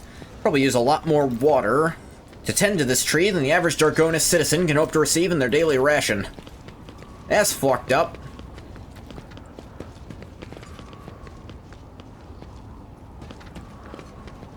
Messengers from Janus. Is the head of the Guardian of Order, ruler of Great and Lesser Worlds. Janus delegation salutes you, your lordship. Good to know. Ah, Cabella's looking at this. Lordship. Make your people leave, Dominangoth. Their idle questions are getting in the way of my watch. Please stop bothering my retinue, or I will let her cut you in half. I'm going to level with you. I probably couldn't stop her if she really wanted to. Ancient Cogitator linked to the palace's system networks. Neat.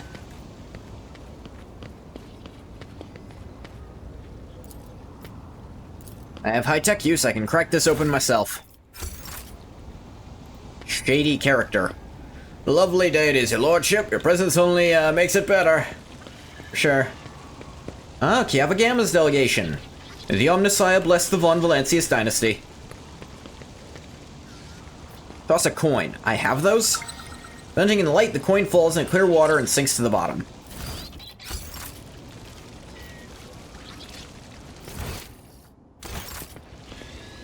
Oh, Jai, I think is her actual name. Such illustrious society. Such well-heeled nobles indeed. It would be worth visiting Dargonis. Without getting to know you, Shireen, this world offers huge scope for doing business. Let's go over here, look what Argenta's doing.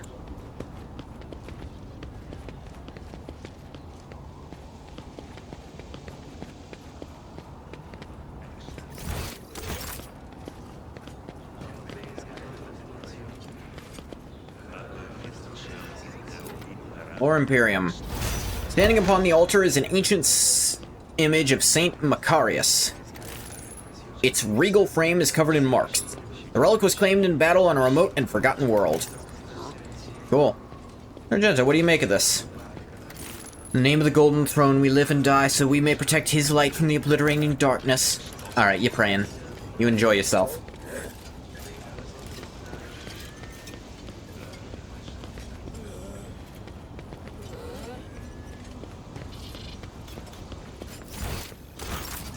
Yes, the rest of them are probably inside.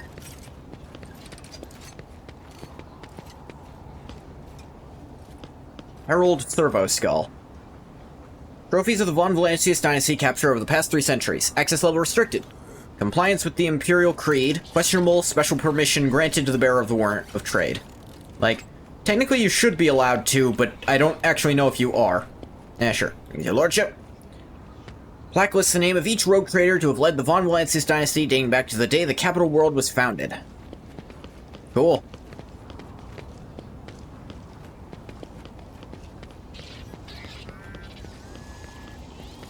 It looks like nothing big is happening here, but looks can be deceiving.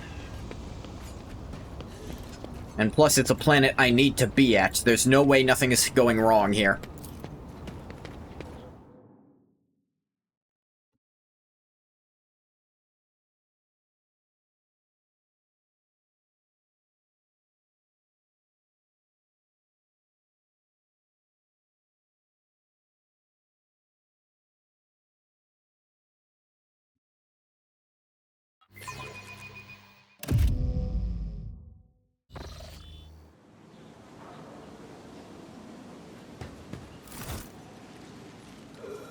Welcome, your lordship. I'm informing you of the location of the chambers of your dynastic estate. Sure. Main throne room is up the stairs to straight ahead. Subject Achilles Scalander informed me that he humbly awaits the opportunity to meet with you there. I'll get to him before the meeting. I just have a few other things to handle. Like checking if anyone has new dialogue. Your lordship wishes to rest after your long journey. Your personal chambers are up the stairs and on the right.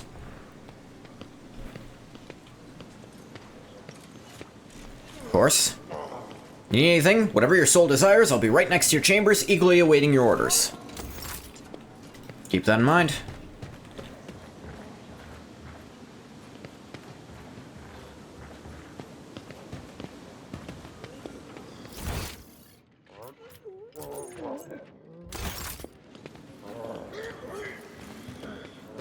There's servitors and tech priests.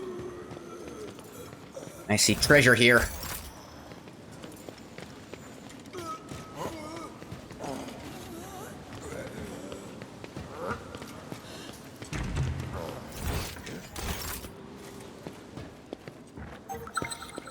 Ooh. Breeze Catcher Boots. Whenever the wearer moves through a cell occupied by an enemy, wearer gains 15% dodge until the thing. Okay. I don't need it, but that's pretty cool. And those were hidden in my thing. The faint mark on the polished mantelpiece, which was likely left by a glass. The leather covers bear the names of the authors, mostly philosophers and theologians from Dargonis. Spines of the books are trimmed with gold. Cogitator is producing rhythmic sounds, among which a faint ringing stands out.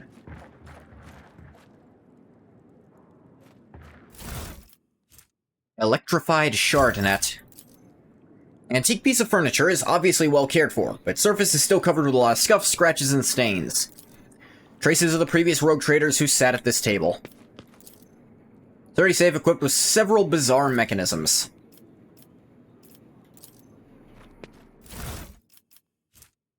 Multi-Melta. A two-handed heavy Melta. Wow. Largest type of Melta, usually only employed by the Adeptus Astartes or mounted upon Imperial vehicles. Damn.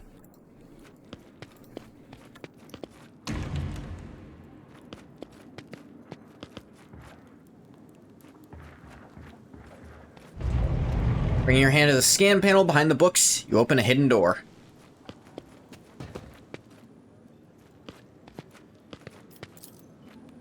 Mysterious Xeno artifact rests in a stasis field. Mysterious item undoubtedly created by inhuman hands. Damn. Shelves of the library are laden with dusty tomes. Your eyes linger on the works of several Administratum Adepts and the memoirs of some unfamiliar explorers of distant death worlds. Mysterious item undoubtedly created by inhuman hands. Sure enough.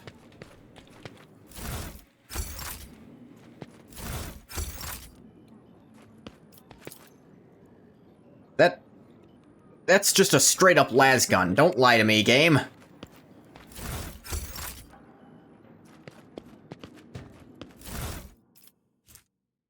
Plasma Shaper Gloves. Plus 10 bonus to tech use. Damage of plasma weapons by 3. Hits an ally with an area attack where it gains a stack of the Zealot effect until the end of combat. 10% damage with their area attacks for each stack of the Zealot effect. Wow. Sacrifice your friends to get stronger. Empty glass and 3 unopened bottles of wine sit on a finely crafted table made from a dark marbled wood. Dust is accumulating in the raised oil smears. If servants ever access this room, they do so very rarely. Strange objects lie behind the glass of the display case. Complete absence of explanatory labels makes it impossible to learn what they are. Rare books arrayed on these shelves, their lavish, almost pretentious bindings seem to be identical. This secret room is remarkably quiet and almost homely. Perhaps your predecessor used it when she sought complete solitude. Listening to the muted melody coming from the Vox speaker, you can easily imagine Theodora reading a book with a glass of expensive wine in hand. Choose a book. Several books are stacked next to the sofa. Some appear ancient, while others look like they've never been opened.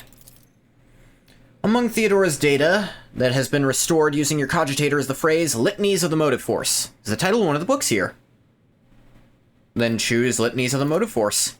You pick up the book, a hidden button in its spine clicks under your finger. Ooh.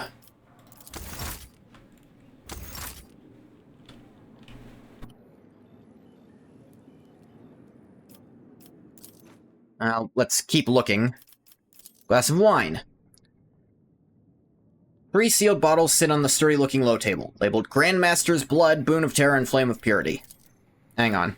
Change the music. Bid screen of the data slate before you displays the names of several Vox symphonies. Recognize the melody is playing right now. It's the first of 36 parts of the Symphony of Honor and Duty. Symphony of Honor and Duty, Part 2. Music in the speakers momentarily grows louder, filling the entire room, then goes back to normal seemingly without any change. I think I need the last thing to figure out that other one. Or I could try to save scum it, and guess which one of the wine bottles will make something happen. I'd rather look for that one thing.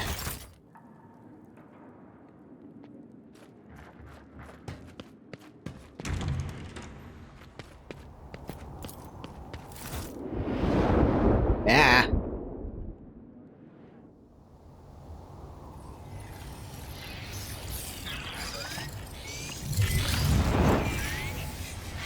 Place is fucking huge.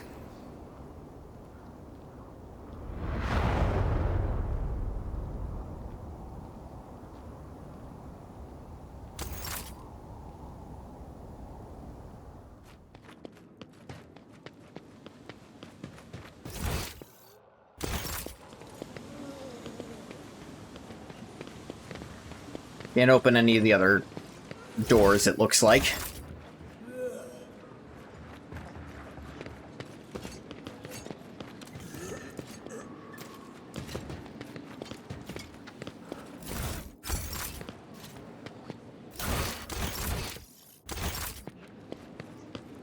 There you are, Abelard. On the run, Dargonus, I'll check the Secretary's reports to keep an eye on the logisticians. Master Danrock does his job well. A little scrutiny goes a long way with him.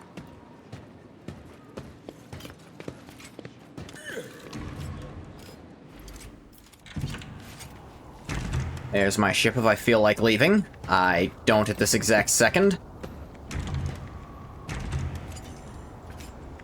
You having trouble with the doors, sir? A little. Trying to click past them, but it just clicks them again. Excuse me, sir? Don't worry about any of that. Fourth wall breaking.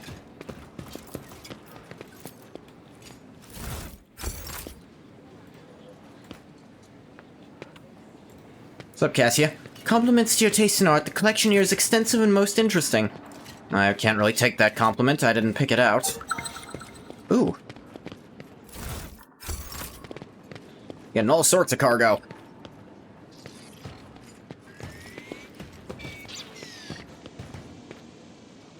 Pascal, what you up to? My appearance has caused a slight disturbance in the ranks of the servants of the Omnissiah assigned to the palace. Analysis of the performance of rituals and maintenance litanies has produced a satisfactory result. Ah, higher rank than most of the people here? Not too surprising.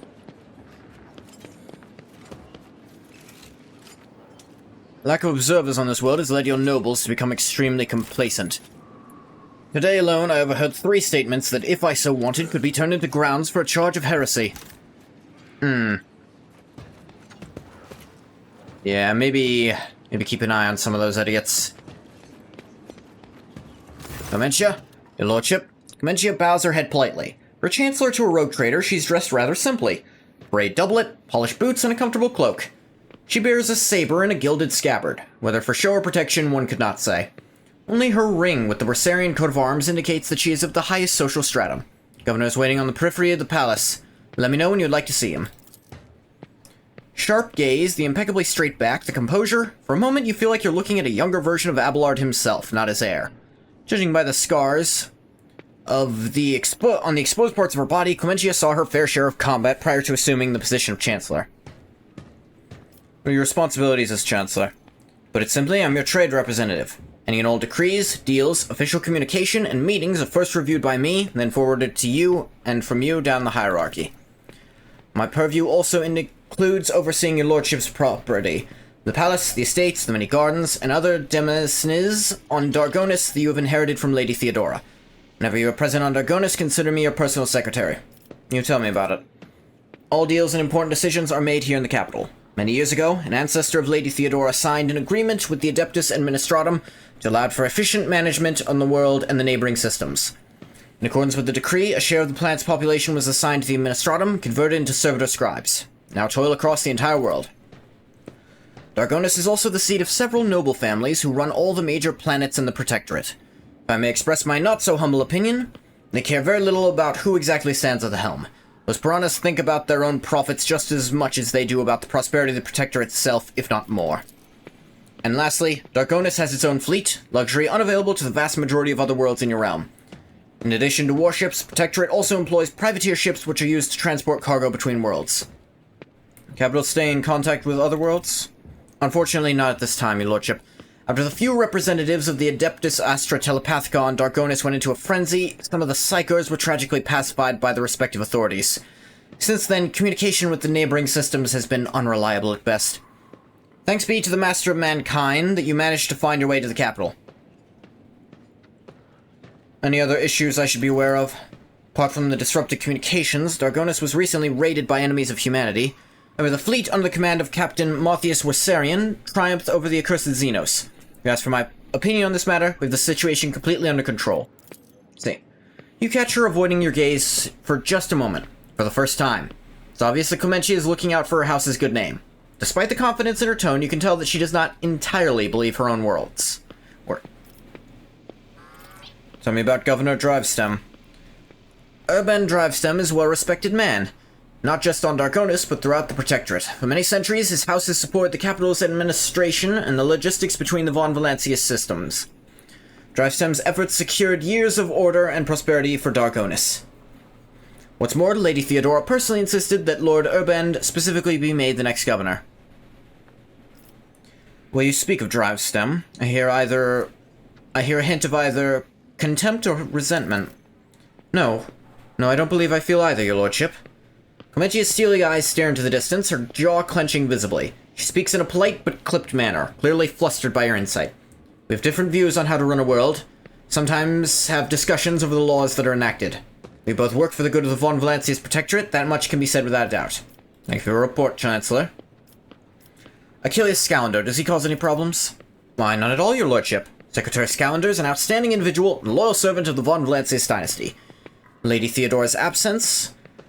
we collaborated on a number of issues related to the well-being of your domain. He's proven himself quite capable. And I don't know why, but even the governor trembles before Achilles, which is unusual for a man of his, shall we say, standing. Last words bring a slight smile to her lips. Governor can wait a little longer. I still have matters to take care of.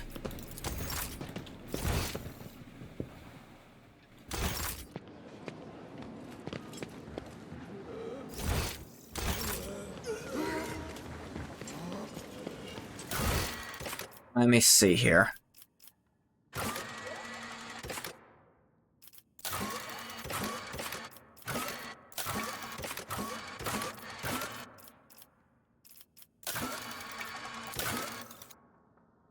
Hidden cache on Dargonis.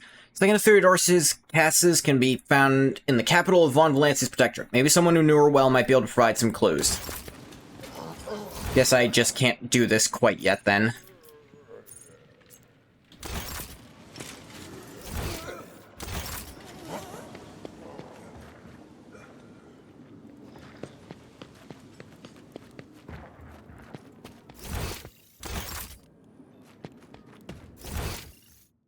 Interesting that this part of the room doesn't exist on the map. I suppose it makes sense. A little. No, it doesn't, actually.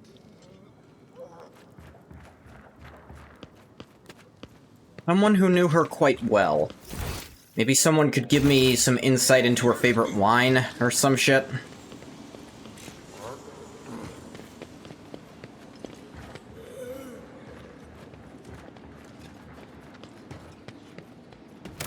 Just save in case it's gonna lock me out of doing whatever that is.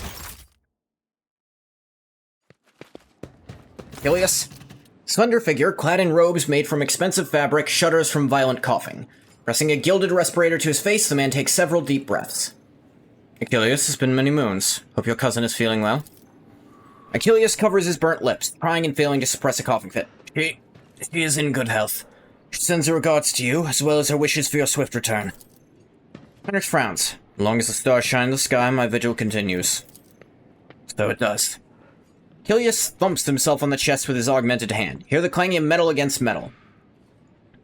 Not so foolish as to fail to notice a conversation in code. Your insight deserves credit, rogue trader. Then again, I expected nothing less from Theodora von Valancius' successor. Heinrich looks at Achilles. Allow me to introduce Achilles Scalander properly. In addition to his duties as Secretary of the Administratum, he acts as an agent of the Golden Throne under my aegis. Master Scalander was transferred into my remit by a colleague who is engaged in other matters in the Coronis Expanse. I'm sure you'll find Achilles' service useful, especially when dealing with the schemes of humanity's foes within the borders of your protectorate. Greetings, Lord Ingolf von Valancius. Allow me once again to express my deepest condolences on the loss of Lady Theodora. Do everything I can to track down and destroy all of Conrad Voigtvir's accomplices in the capital world. Know anything of what has become of Conrad Voigtvir? Former Master of Whispers, is a heretic and a traitor to the dynasty. Achilles nods grimly. Word of his treason reached Dargonis too late. Conrad came to the planet and left it almost immediately, once he had sown discord in the minds of the gullible and naive. Worst of the rumors he started was that you were the one responsible for Lady Theodora's sudden demise. Of course, your loyal subjects did their best to skin alive any who showed signs of doubt. Seems unlikely the warnings got to everyone who has allowed doubt into their hearts and now nurtures it in secret. What are your responsibilities here on Dargonis? Officially, I'm a secretary at this world's Administratum Department. Less officially, I'm afraid I can't disclose that even to you. In short, I collect and investigate reports of heresy taking root on upstanding planets of humanity. Above all else, I'm concerned about the Xenos threat that hangs over the entire Coronis Expanse, including your protectorate. Sadly, my mission was complicated by the recent warp disturbances. Still trying to re-establish contact with many of my agents. Tell me about the Xenos. Residents of the local systems are no strangers to skirmishes with enemies of humanity. Recently, the loathsome beasts seem to have completely flown off the handle, receiving reports from ships that made it through the warp to Dargonis. Both they and the colonies that they departed from are being attacked. We've identified the breed of Xenos that pose this threat, the Drukari, humanity's ancient and insidious foes. Be vigilant on your travels. The Xenos will undoubtedly attack a rogue trader's ship should they find the circumstances to be in their favor. Unfortunately, in the host of humanity, there are those who are willing to grovel before our enemies in the hope of a valuable reward. May be interested to know we're on the trail of such heretics. He glances at a data slate. Overwhelming evidence indicates that a plundered void station in Lagran's Belt is being used as a base by a band of pirates who are not above dealing with Xenos. I was unable to persuade the Chancellor of the need to dispatch a ship there, but perhaps you would like to pay a courtesy call to these scoundrels yourself? Know anything about the Cult of the Final Dawn? My knowledge is deplorably limited, your lordship. All my attention has been focused on tracking Xenos activity. Certain that Master Van Calix can tell you much more about those heretics than I. I see. About your unofficial work? Yes? No, just keep doing your thing. I have other questions to ask. Hope I can answer every one of them. I'm not gonna ask about your scars, that seems... May I ask what happened? About 5 years ago, there was an accident. Several tanks of promethium exploded in the storehouse of my estate, and I was buried alive under the rubble. The Emperor preserved my soul. The skilled physicians of Dargonis saved my body, except for my lungs with which I had to part. Presume the incident was an attempt on my life, but the identity of whoever was behind it remains a mystery. I see. Promise you a report on the present state of affairs in the Protectorate? I've already forwarded all official reports to your Seneschal.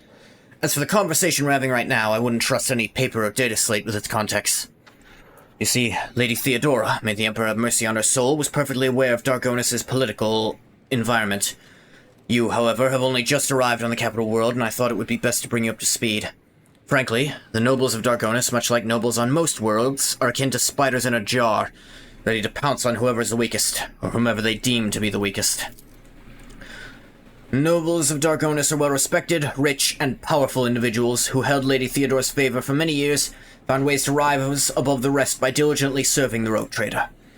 Every family pursues its own selfish interests, and each one expects that with the transition of power they'll retain and even add to their lands and wealth.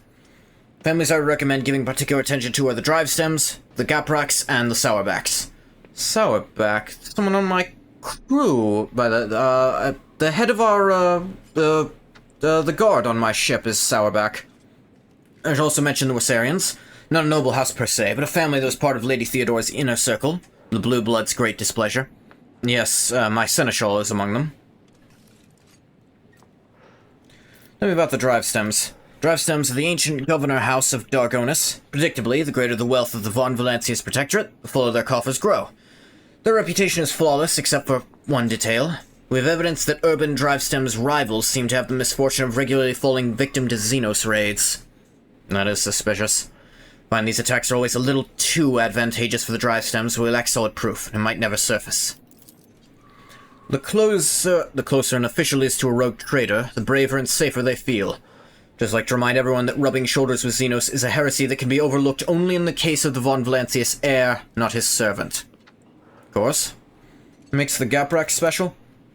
The Gapraks hail from a remote Forge world, and among their distant relatives there are many servants of the Omnissiah, and the house itself is close to the cult of the Adeptus Mechanicus, both in spirit and in their business connections. The Gapraks oversaw the industrial shipments within your protectorate, until recently. Ever since the astropathic communication with Kiava Gamma was severed, I've been quite concerned about the security of the planet placed in their care. I'm in the Kiava Gamma already. The planet was tainted by the cult of the Final Dawn. Achilles shakes his head.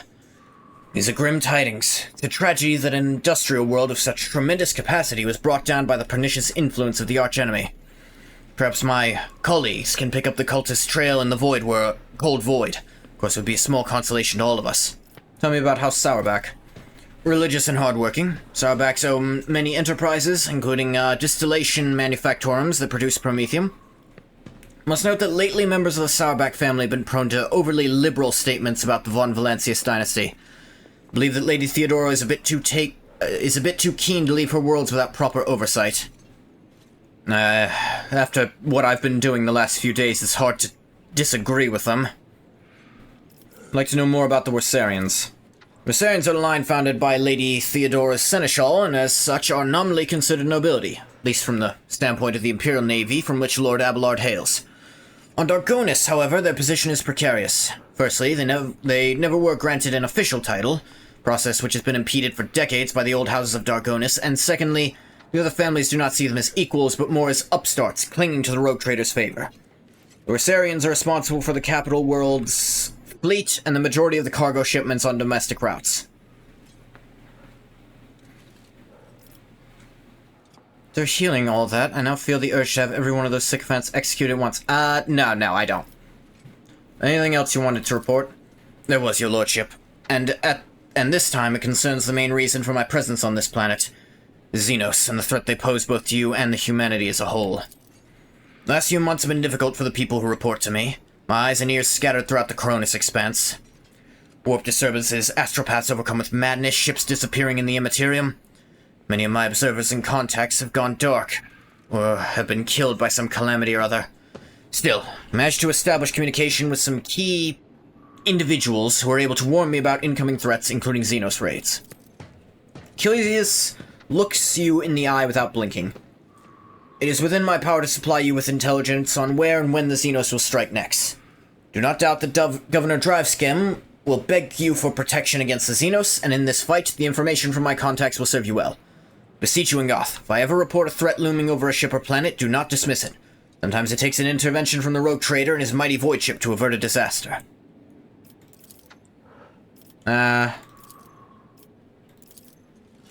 Yes. I must take my leave. According to the message I received a few minutes ago, Governor Drivestem has arrived at court. Imagine the Chancellor is already prepared to arrange the meeting. What's left is to notify her that you're ready to see Urband. Of course.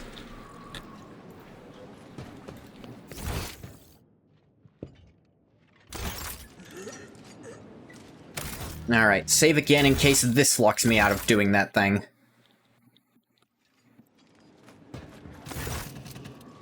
I'm ready to see the Governor. Shall arrange for him to be escorted to your study. Okay, he's coming to my study. In 2 hours. Goth Von Valancius, 20th in his line, rogue trader, keeper of the sacred warrant, and ruler of the Cronus expanse from the Chronox system to the 100 Dreams crossroads. I bid you welcome.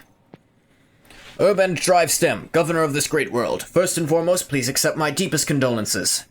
It will be difficult to recover from the loss of a woman as great as Theodora von Valancius. Pains me to think she is no longer with us. Citizens of Darkonis and of the entire Protectorate grieve alongside you. Please allow us to declare half a year of mourning so we can honor the memory of our beloved lady. The governor glances at Cabela anxiously, then immediately averts his gaze. Then he looks at her again. When Cabela lets out a grim chuckle and stretches her lips, daubed in fresh blood, into a petrifying grin, the governor turns away from her sharply, all but squealing in fear.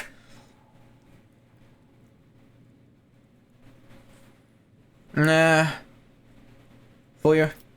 do as you see fit on that count. Immediately give all necessary instructions, your lordship. Do as you please.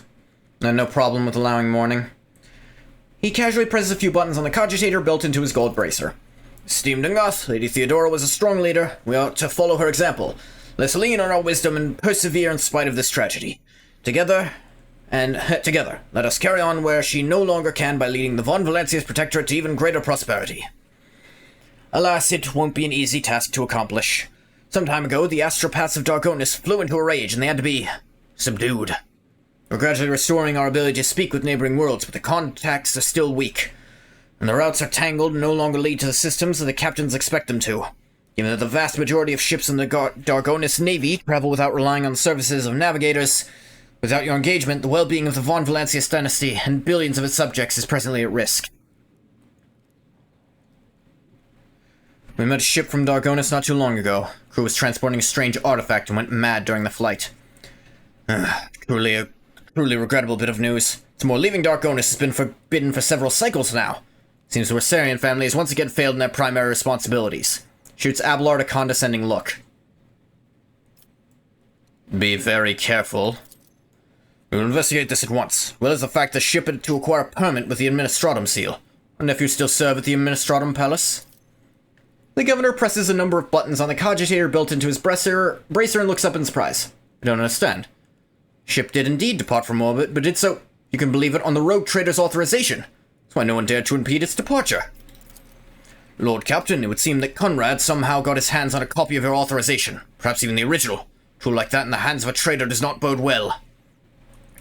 Conrad Voitvir, former Master of Whispers, is a heretic and a traitor. Has he shown his face on Darkonis?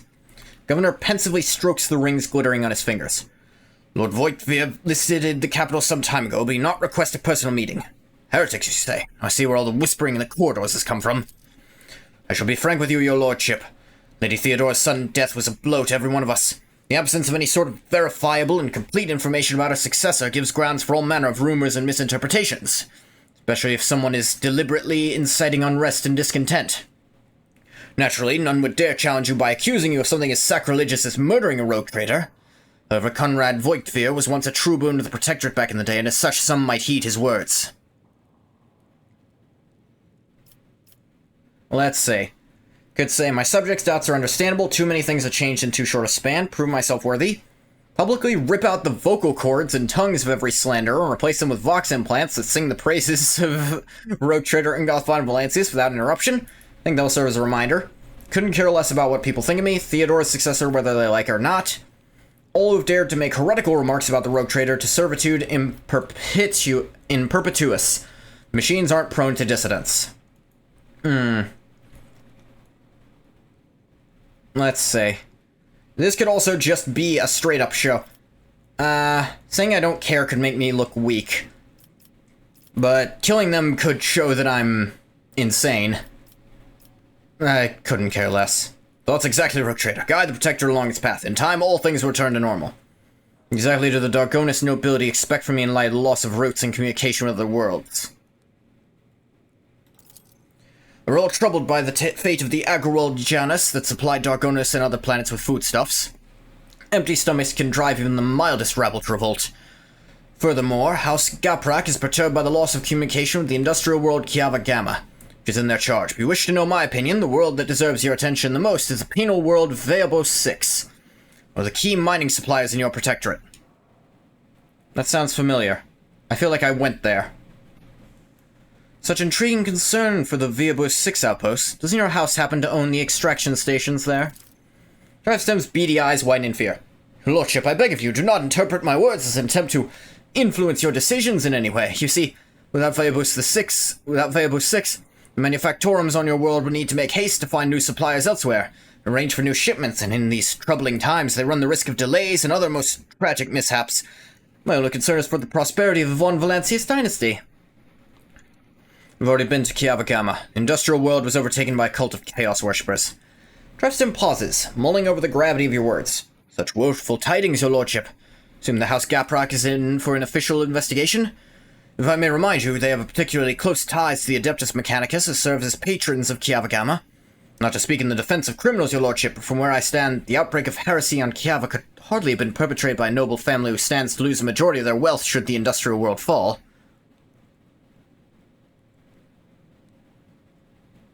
It's too early to draw any conclusions. Wait for the results of the investigation. Most reasonable, your lordship. What of the industrial world? Are we to expect trade to recommence? Production facilities of Kiavagama will serve humanity once more, rest assured. House Gaprak will be overjoyed to hear it. Thank you for dispelling the darkness around the fate of Kiavagama. Already visited the Agro World, Janus. Governor Viat found herself facing a number of problems in my absence. Truly? The Viat line is one of the oldest in the Von Valancius Protectorate. The inheritor of such well-respected blood cannot handle whatever had befallen her. The situation must have been extraordinary indeed. Vistenza succumbed to worshipping the ruinous powers and was executed. Drivestem pales in terror. It is clear from the unseemly grimace on his aristocratic countenance that his fear is not feigned. Ruinous powers. Truly horrifying news. I commend your resolve and unwavering severity. Death to the enemies of humanity. Those are for the planets and the trade routes. What else? Xenos, your lordship. Don't rightly know where to begin. He rubs the bridge of his nose warily. Otherworldly beasts are not an uncommon sight in the Cronus expanse.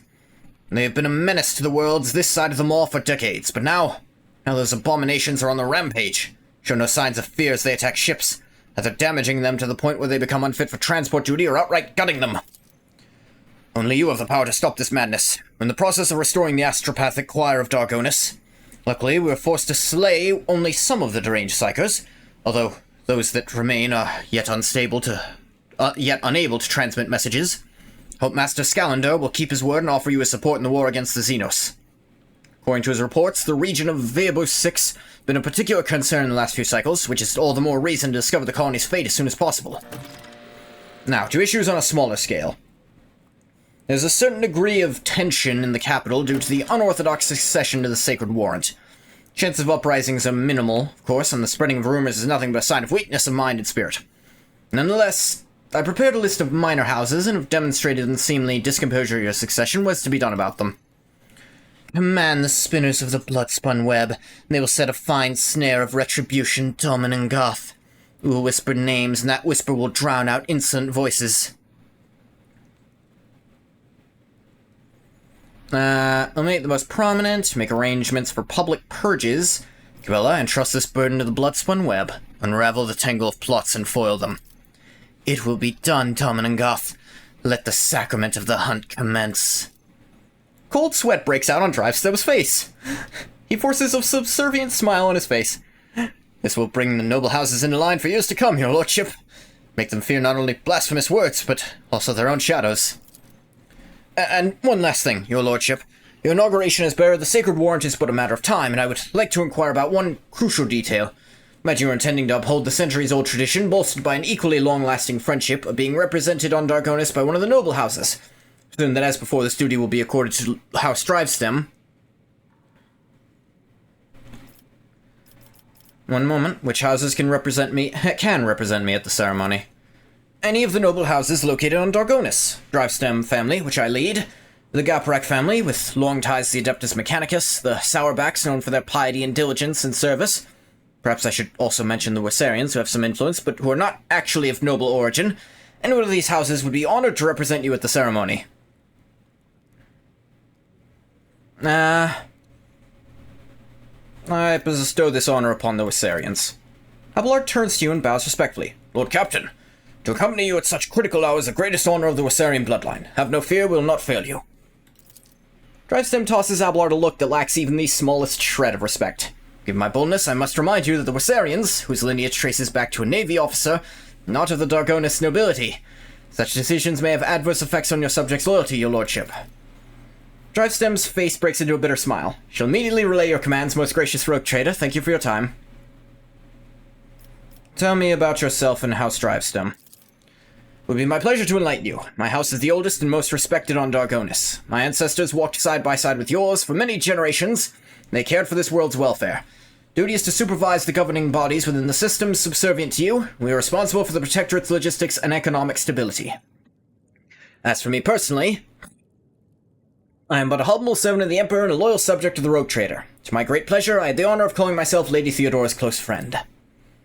At Urban's last words, Abelard lets out a sound that could be interpreted as either a snort or a cough. Steaks are almost ready? Ah, right. Enjoy your steaks when they're done, bathwater, you little... yeah, dinner. Urban gives him a look, which Abelard meets with an expression of utter nonchalance. I'd like to complete my inauguration as Rogue Trader as soon as possible. When is the ceremony? Afraid that until you deal with pressing issues, the ceremony will have to be postponed. Many trade routes still unavailable, central worlds are going through a crisis, the warp disturbances. Void observers are believed will prevent important guests from reaching the capital. That'll be all, I take it? Thank you for your time, your lordship. Since duty calls, I shall take my leave. Emperor's grace be with you.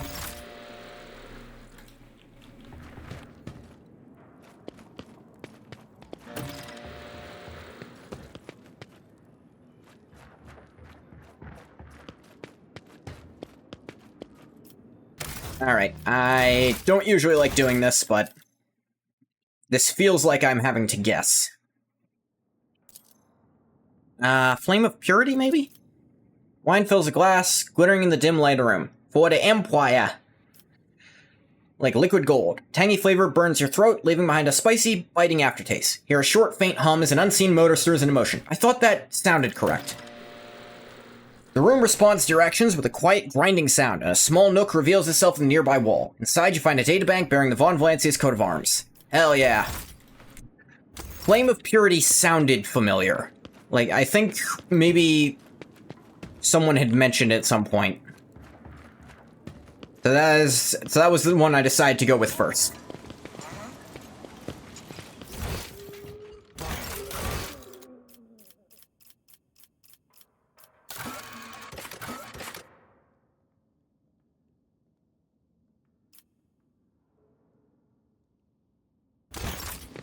Okay.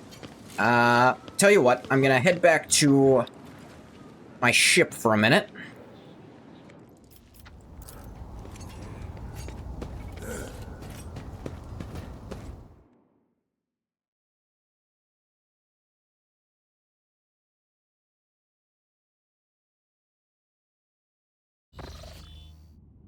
High Factotum, you understand. Terrible news from Darkonish, Lord Captain. Subsidiary Hive City, Scipione 84-249 has been destroyed in a series of cascading failures. Production has halted and millions of people have broken their vows of obedience and are fleeing. Many of them are perishing in the wastelands and overloading the transport lines leading to neighboring hives. Surrounding residential sectors are becoming increasingly agitated by the influx of refugees. With your directive regarding distribution of these refugees. What is the cause of this catastrophe? Still unclear. Noble houses are casting blame on one another. Agents of the esteemed Achilles Scalander stationed in there died heroically while trying to save the population from this disaster. The final reports mention some vulnerabilities in the industrial sectors of the lower hive, but do not go into further details. All of your servants are currently too busy dealing with the consequences of the crisis to investigate causes. Say my advisors. The death of Achilles' agents troubles me. May not be a coincidence. Till the cause of the disaster can be concretely established, I would avoid letting refugees into other hives. Maybe saboteurs among them. Recommend setting up prohibitive cordons. The refugees can be contained in the wastelands between the hives. The Emperor bids us to face the often cruel strokes of fate with dignity.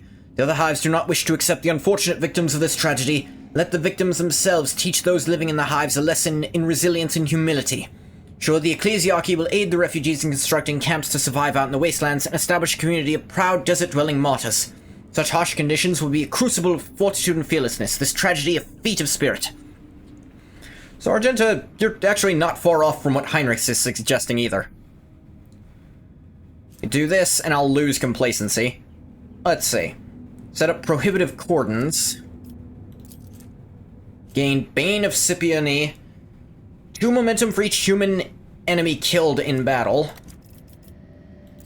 This will give me Wastelander's Prayer and some efficiency. Increase enemy critical damage. See to it the ecclesiarchy does not ignore the laments of the dispossessed.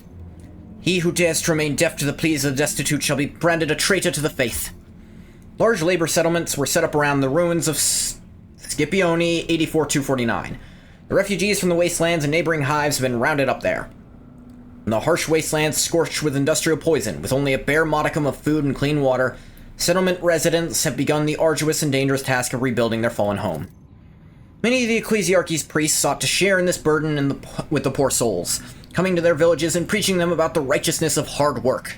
Some priests have even chosen to stay in the camps permanently, where the desert cults of Aconite martyrs have begun to gather around them, glorifying the Lord Captain for granting them the right to suffer for the glory of the God Emperor. Suspended shipments.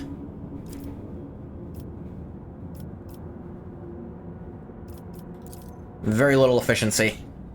New hive city will be established on top of the ruins. Palace Extasiums will be constructed on top of the ruins for the aristocracy. Dead and the dying will fertilize the gardens that will ring these pleasure chambers. Not that interested.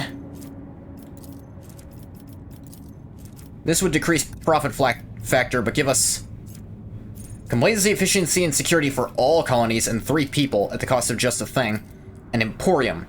Firing spine of this will be rebuilt into a space elevator, capped by an emporium accepting those ships that are too heavy and to land on the surface. What is route cost?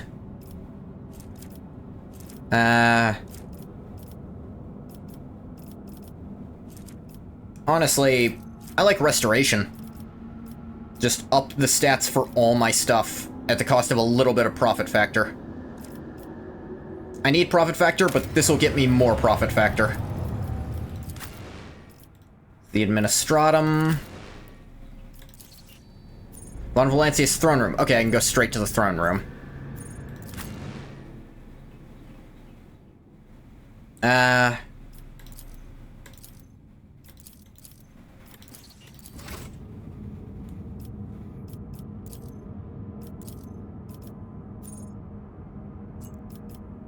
Let me actually look at my ship for a minute, because I also want to turn in this data I got.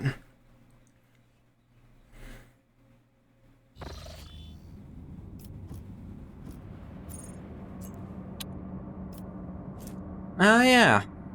Labor 6, I was over there earlier.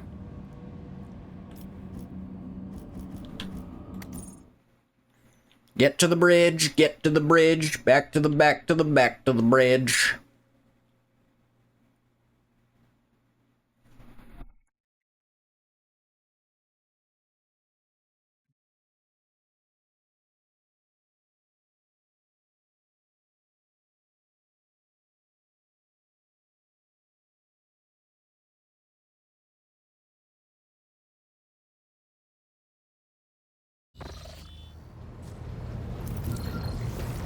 Lord Captain? Lord Captain. Yes, checking. Alright, second chunk of data. Dargonis databank to the tech priest. Access the data from Dargonis.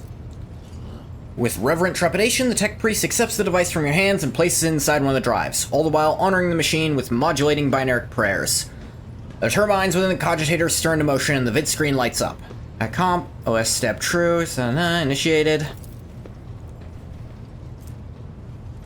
Gained Theodore von Valancia's personal notes. Machine Spirit has revealed the contents of the encrypted data, and I hereby pass it to you. This is where I reached the limit of my authorization, but you now have the option to review the decrypted data personally.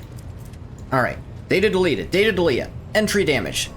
Traitor like a lackey. Humiliating and dispiriting to put up with the part of an errand servant to an imperious madman vested with even greater power than that of any rogue traitor. Alas, when one side of the scales holds my pride and the other the fate of the von Valancia's protectorate and my entire bloodline, choice becomes a futile illusion. Be far too naive of me not to prepare for the worst. Epitaph will decide the future of the Expanse as a whole. I have some time at my disposal until then. Heirs with the von Valancia's blood in them will soon be located and brought to me. Cannot afford to delay the choice of successor any longer. Completed without complicate. The tech priest stops short. Green lights of his visor, fixed on the cogitator's vid screens, flicker nervously. Strings of numerical code begin appearing with frightening speed. This time the numbers are interspersed with words you can understand. Those words form legible sentences. Pacom, oh, it's true. Epitaph brought her to the beginning. 84569. 4257. Epitaph begot the incident, that which destroyed and changed everything. The incident became the starting point. The incident breathed life and marked the beginning of all. It marked the beginning of Nomos. It created Nomos. Gnome OS. It created Nomos. The tech priest, now alarmed, is tapping the keys on the control panel. His binary prayer gives way to distress whispering. Unacceptable deviation. Violation of sacred protocols. Possibility of tech heresy. Omnissiah, shield us from all heresy. The vid screens darken and flicker to life again. What was that just now? The imperfections of Vox transmissions make the tech priest's voice sound even more worried. Catastrophic mistake. Heinous violation of the purity of the hallowed code. This mechanism is touched by heresy. It is branded and tainted by it. Now the machine spirit produces code as before, and yet... Lord Captain, heed my plea. All operations on this machine must be halted until the Engineer Prime has inspected it. Saw a word among the lines of code. Nomos. What does it mean? It is a mystery to me. If this mechanism truly is tainted, then... Could it be? Tech Priest Mechadendrite jitters anxiously over the control panel. If heresy truly has taken hold of this machine spirit and scorned the Omnissiah as every tenet, and the spirit's madness could be such that it's chosen a name for itself, that is nothing more than my hypothesis. You'll report this to Pascal. Tech Priest bows guiltily, and his mechanical voice becomes hollow and dejected. My knowledge is insufficient to cleanse the code of this mechanism. I'll inform the esteemed Engineer Prime of this disturbing development. Only he has the power to expel the heresy from this corrupted machine spirit. Let me go talk to him about this. Basky, baby. The Omnissiah knows all. Okay, you can't bring this up at all. I guess I'll just have to wait.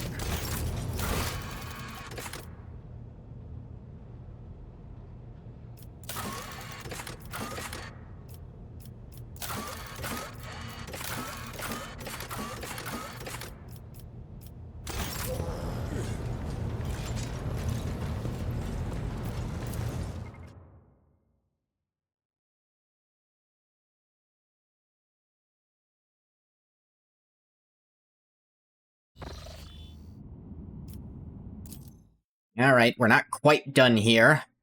Mundus Valancius.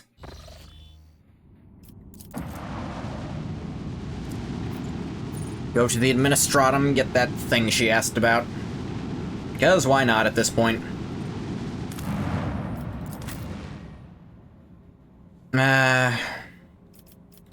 Honestly, if I have to pick, you'll replace Pascal instead of Cavella.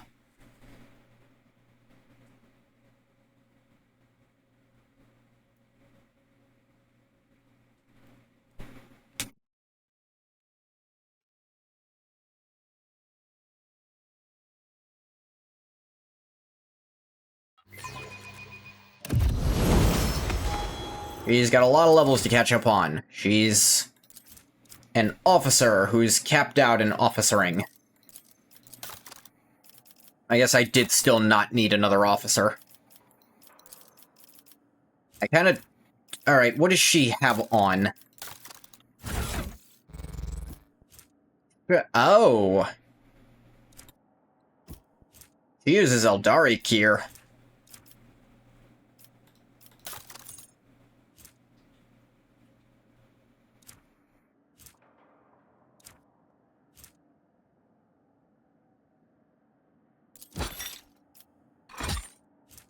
Hunter Light Carapace. Is that better than what I have on?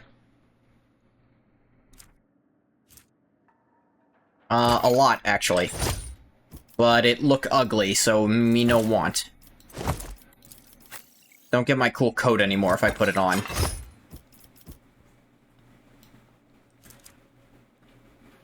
Plus, I'm not frequently the target of attacks. Actually, Cabela, could you put that and want it?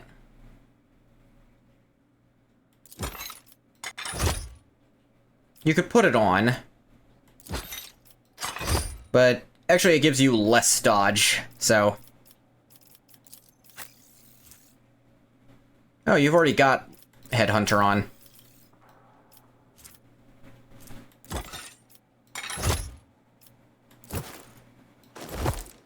5% armor, 3% dodge. I don't really need it. You can put it on, I guess.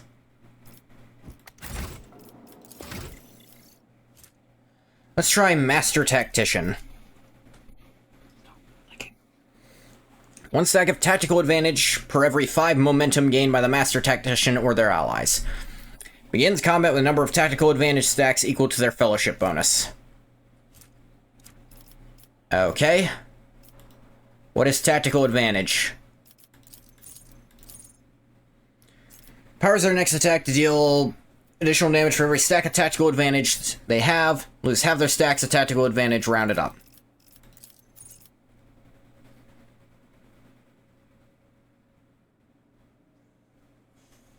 Ooh. Stacks and persist until the end of combat. Resolve.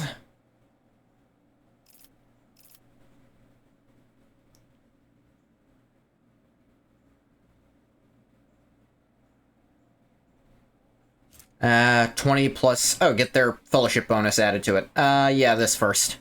I'm never gonna use you, so don't get too...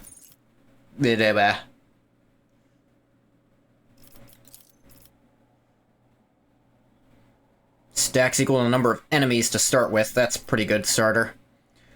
A 3x3 zone on the battlefield. All allies, including the tactician, that have line of sight to any enemies inside the selected zone make an immediate single attack against a random enemy within the zone they can target with their weapons. Hell yeah. Get an extra AP. Get more fellowship. Get more fellowship. All their abilities work as if they had 8 more. Pretty good. Get inspiring. They gain a stack for every hit scored. That'd be pretty good.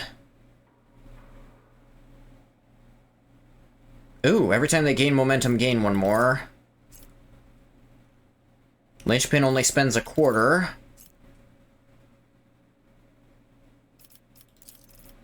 Letting you use it a little more, I guess. Gain it faster seems a little better.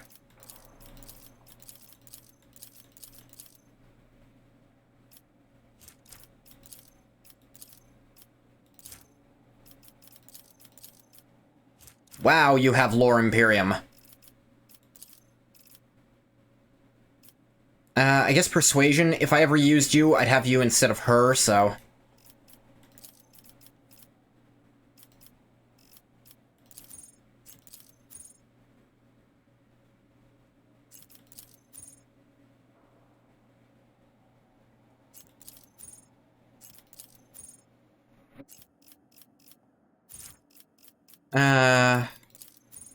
Da-da-da. Sure, do your part.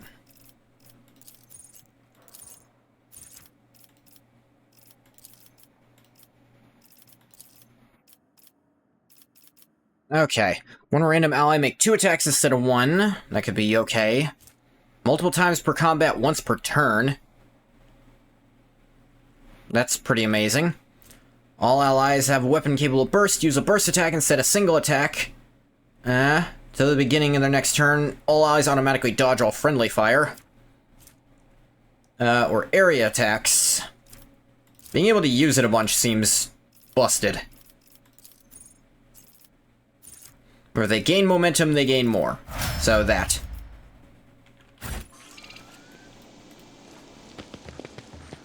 Yeah, that mostly still works, this setup. Turn after turn, the unceasing stream of petitioners pours through the palace doors. The strong-willed wait patiently, while the weak-willed try everything they can to get ahead of the others. Grandma came here every day, she took a new ticket. She never used any of them. Hang on. Too many are talking. And here, one of those tickets, God Emperor, watch over her soul. Wow. Reading protocol. Welcome to the Palace of the Adeptus Administratum. Identifying. Your lordship, please follow me. Damn Skippy.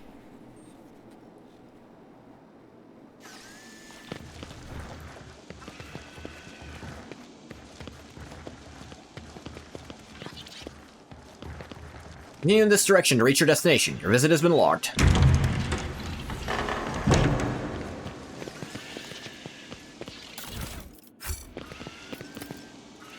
towering piles of papers and endless shelves heaving with ledgers evoke special reverence for the laws of the God Emperor in the hearts of the servants of the Adeptus Administratum. Ah, stacks of paperwork. Inefficiency. That's what the God Emperor wanted. Parchment looks grease-marked and old, as though it has passed through many, many pairs of hands. Chronicle of case that. Servants of the Imperium Elias Tantanal filed a declaration with the Adeptus Administratum. He is the sole heir of House Tantanal, legal sovereign of the northern continent of the planet Argona Rex. According to submission, cannot exercise his right to his inheritance, as the wider family tree includes an individual who shares his full legal name. According to the petitioner, this individual is his great-grandfather. Given the loss of documents confirming the death of the second claimant to the inheritance, Elias Tantanal is petitioning for confirmation of his relative's death and permission for the enactment of his inheritance rights. Petition received. Preliminary review period up to 15 Terran years. Forward for you review. 23 Terran years, 4 cycles from date of submission. Request for a copy of the death certificate of Elias Tantanal sent to the archive of the Departamento Munitorum. 28 Terran years, 2 cycles from date of submission. Request rejected. 39 Terran years, 11 cycles from date of submission. Second request sent. 44 years, 4 cycles. Request approved. 52 years from date of submission. Oh, God. After 48 repeated petitions from Elias Tantanal, a third request was sent to the archive. 79 Terran years, 7 cycles from date of submission. Copy of death certificate, great-grandfather petitioner received. 84 years, 6 cycles. Documents forwarded for formulation of decision granting permission for the enactment of the inheritance rights of Elias Tantanal, sole heir of his house and legal sovereign of the northern continent of the planet Argona Rex. 101 Terran years, 5 cycles. Death of Elias Tantanal recorded by servants in the Adeptus Administratum. Place of death, Q16, wills, legacies, and inheritances. Waiting hall, Palace of the Adeptus Administratum, Dargonis. 106 Terran years, 2 cycles from date of submission. Death certificate sent to the archive. 114 Terran years, 10 cycles from date of submission. Petition for the enactment of inheritance rights following the death, and for the issuance of a copy of the death certificate received for the deceased's daughter, Eliza Tantanal. 114 years, 11 cycles from date of submission. Oh, God. You know it's bad, but that's bad.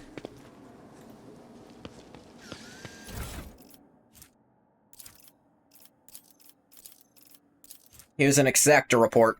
Auditing and reissuance of the Great Tithe Payment documentation. The last 2,836 Terran cycles. Entry mentioning this planet. A bunch found, including copies. One found, including copies, mentioning GX 76021. There's 75021, but 76021 was mentioned once. Full list confirmed by the Adeptus Terra of all planetary objects located within the territory of the illustrious rogue trader dynasty of Von Valancius received how many cycles ago? Found that planetary object has not been included in the collection of the Imperial Tithe for the last that many cycles. Same period, planetary subject was included in the taxable sites, but not repay its Imperial Tithe, thereby failing to uphold its sacred obligations to the Imperium. Subsequent analysis of archive documentation revealed the absence of documentation confirming the existence of planetary subject 75021, unlike object 76021, which was discovered in files dated more than that many cycles ago. Based on an internal inventory investigation, the Adeptus Administratum decrees that any mention of planetary object 75021 must be replaced with 76021. Governor, planetary object 76021 must pay the tithe for the preceding number of cycles with a period no more than 50... Y'all dumb. He's been paying it, but y'all wrote it down wrong and you're blaming him. In the event of non-payment, it will be seized for the needs of the Adepta Administratum. 95% of the population will immediately subjected to servitude in perpetuus. They'll be made servitors. Precise reckoning of the time amount required in throne jelts is appended to this report. Advisory letter has been sent to the Departamento Munitorum recommending Departamento conduct its own internal inventory investigation to determine whether planetary object GX 76021 has fulfilled its sacred obligations to provide recruits for the Astra Militarum.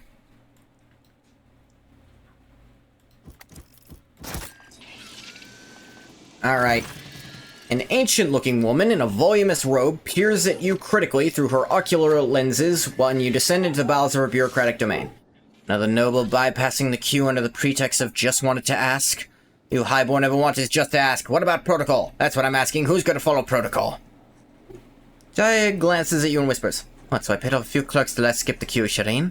Time is more important to me than any little formalities. Very well, don't just stand there, you're here now. You think the Master of Seals has nothing better to do than receive unexpected visitors. The old woman beckons over a servo skull floating nearby. Get entry, current hour, current turn, current cycle, 41st millennium. Metal manipulators immediately begin feverishly clacking, taking dictation. Commander wishes to obtain a Mercatum Tabula Officiale. Master of Seals peers over her ocular lenses at Jai in disbelief. Then she looks at you. Take it you're a sponsor? In that case, must submit a written application in conformity with template 404.01. Written permission for the processing and notarization of the personal data of your most sacred personage. That it, I cannot issue Mistress Hedari. Mistress Hedari, the form for collecting the seals required to obtain the Mercatum Tabula Officiale. Certificate of an official trade representative. Seals? What seals? These words, a saturnine smile drops from Jai's face. Discuss that when Ingolf von Valancius prepared the primary documentation. Quill surveys the room and slowly removes her hand from the handle of her weapon. There is only one thing that can kill you here, Dominangoth, and that is old age. I have the feeling it might. Alright. The perfectly sharpened quill scratches pleasantly on the parchment, but for the first few minutes. The obfuscatory phrasing, footnotes, amendments, forced to write out the same details over and over. About you, the Protectorate, Theodora von Valancius, Jaya, and also every living person who bears your family name. Do not know all the required information, you must complete supplementary forms. An hour. Next is a consent form for the processing and notarization of the personalized data of your most sacred personage. Give your written consent on the presented form. Alright, another hour. Protocol executed, application received, processed, approved. Servo Skull Scribe taps out each word after its mistress's pronouncement. Come on, esteemed Amad. That's what side you were saying about seals? The old woman unhurriedly holds out a printed scroll to Jaya. Here's your document, Mistress Hedari. Fortunately, it does not yet have legal force. You can certify it as a sacred Mercatum Tabula Officiale once it has received 2 seals of approval. Easy to obtain. The Imperium Court Administratum servitors have been handling such tasks for over 150 cycles. There's one such servitor here on Dargonis in the Rogue Trader's Palace. Second is duty-bound to keep the seal in the Telecos Epsilon system. Why can the seals not be affixed here in the Administratum Palace? According to Amendment 3-C/8, implemented by Prefectus Estinia II of Dargonis, one of the seals must be kept in the palace of the ruler of von Valancius Protectorate, remaining a symbol of the unbreakable link between the Sacred Warrant and the Adeptus Administratum. Ah, good. It's inefficient for the sake of looking nice. The second seal... The ocular lenses perched on her nose click as she rifles through moldering scrolls with her wrinkled fingers. It is held in the Telecos Epsilon system in accordance with Decree OL-008/ZN. Fortunately, after a fire 200 cycles ago, all the remains of the original decree and an addendum certified by an unknown adept with the initials AA. No instructions repealing this decree were ever received from Holy Terra, therefore the seal remains where it ought to be. There was a time during my earlier years of service when I performed the duties of a secretary in charge of logistics reports at a local administratum office. Your words, Master of Seals, bring back memories of which I am not the least bit fond. God, I hated doing this. Find Administratum servitors and have them place 2 seals of approval. All is clear. Master of Seals nods satisfaction. Please do return once you have prepared the documents. Honestly, I'm more interested in doing this faster, and if I ask her a bunch of questions, it's gonna take for fucking ever, so we're not doing that.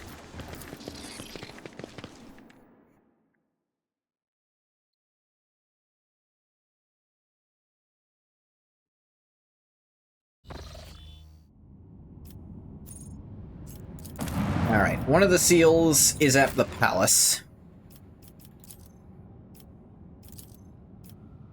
Vasky, baby, back in the party. No one needs anyone but you.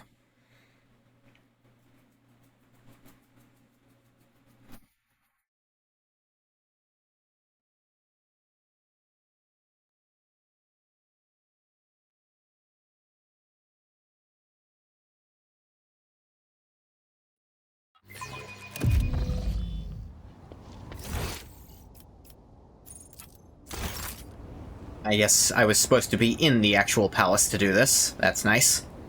Tell you what, I'm gonna step away for just a second. I'll be right back. And I'm back. Yeah, got me to the palace door.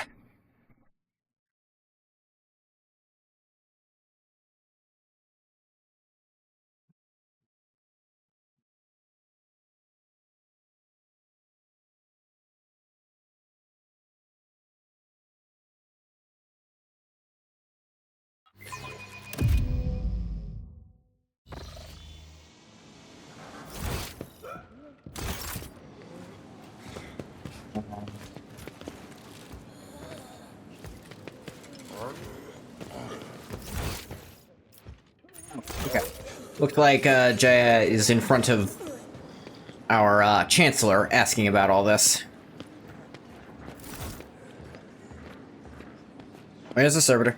Mistress Hedari, my patience is not easily exhausted, but you're coming very close. I shall repeat myself again. No one will not be issuing you any seal. Not in exchange for your honest word, nor for a bribe. Just get... For God's sake, just give it to her. I told her she could have it.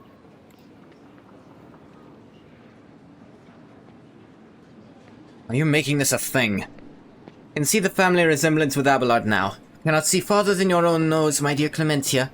Wasn't a bribe, it was a gift. Now about that seal. Let the rogue trader decide. Lordship, I apologize for this ugly scene, but might I ask that you rein in Miss Hedari and put a stop to her inflammatory actions toward me? As the Exalted One is my witness, Shireen, I've tried everything I could to spare you any unnecessary headache over the seals for the Mercatum Tabula Official. Look, just fuck... Look, she's supposed to have it, just put it on. I already went through the effort of doing the goddamn paperwork. If you interrupt now, I will kill you.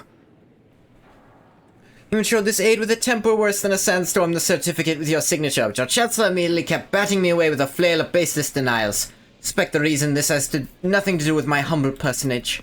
And she purses her lips and glowers at Jay. Oh no, this isn't about me at all. Jay narrows her eyes, she peers into Clementia's face until the latter finally looks away. I see. Well, Chancellor, will you tell us yourself or should I help you?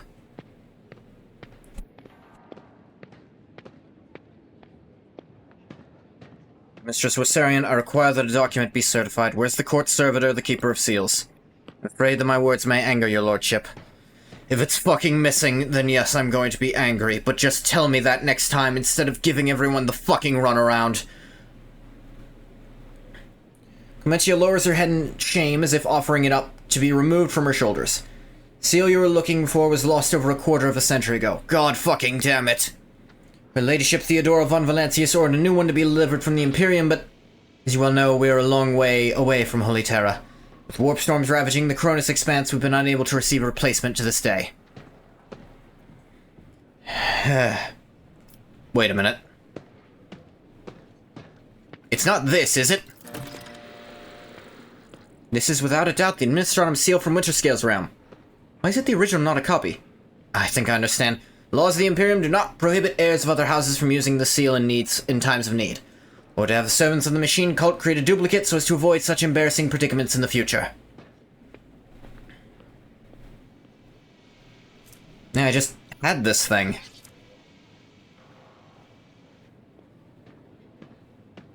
You're dismissed, Clementia. Is at your service.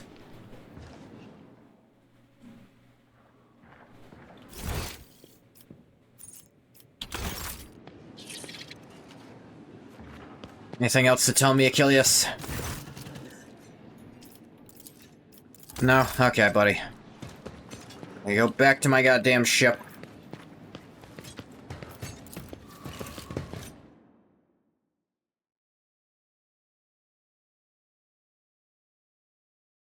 Where did I get this stamp?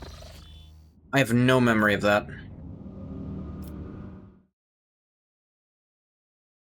That's one stamp down. Where was the other one?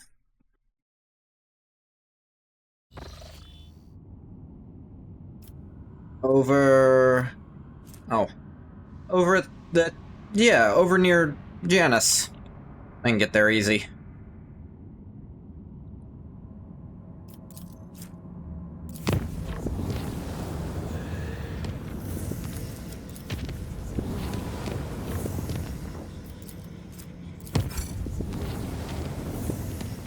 Got some profit factor. Hee hee hee.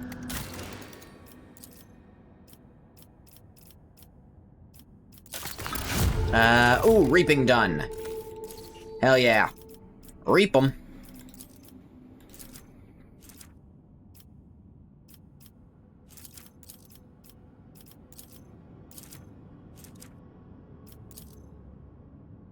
I need more reputation to do more stuff there, at least.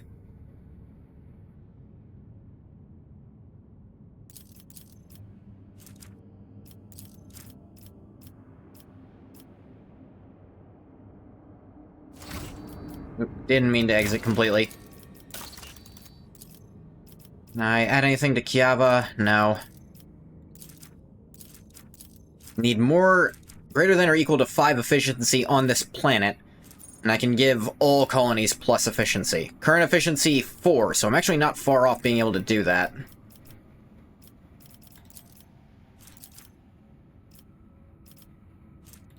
What's this other stuff? Reputation with explorators. This does block this, which I'd need other stuff. 10 tech use. Ship encounters, the Rogue Trader Squad is supported by friendly combat servitors. That'd be cool.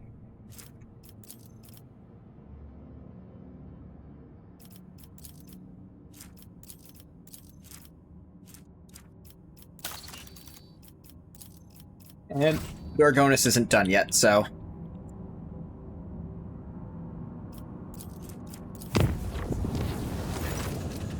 Lord Captain, urgent report. We received an astropathic message from Regent Aranto Orselio. Navigators are concerned about the fate of Cassia, who disappeared from Urag 5. The Regent is requesting an update on her current status. He has also inquired about the possibility of a personal meeting to negotiate and to arrange the return of the Lady Navigator to our house. The psycho-emotional coding of the received message betrays acute concern, but it also contains something that the astropaths have failed to put into words. You excuse my forthrightness. Feel it is necessary to tell House Orselio the truth, otherwise a conflict with the Navis Nobilite is possible, which, given the current state of the Coronis Expanse, will only play into the hands of the enemies of the Imperium. How did House Orselio even learn that I have Cassia? Wish I knew, Lord Captain. Troubling indeed. Perhaps we have a spy on board. Or Regent Taranto is bluffing. In either case, I believe we should respond. Navigators are extremely powerful and useful allies to have. Tell House Orselio that Cassia is safe. The Rogue Trader would be honored to meet in person. I'll see to it, Lord Captain. Astropath will transmit your consent. Representatives of House Orselio will be waiting for you on the capital world, Dargonis. Receiving members of the Navis Nobilite is always a delicate matter. Please make sure to discuss the details of this meeting with your Chancellor upon arrival. Duty officer reported an incident in the shuttle repair bay. Security team was dispatched in response to a distress signal. When they arrived, they discovered that the shuttle repair crew had doubled in number. Somehow, every crew member now... Oh yeah, we've had this twin thing happen before. Lost some profit factor. Why?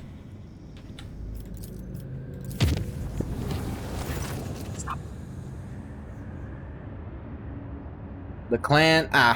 we took a little bit of damage. Oopsie poopsie.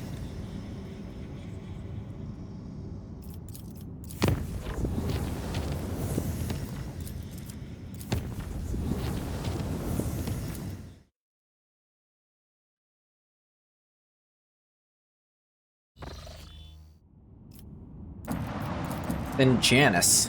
Weird. Must be somewhere in the estate, I guess.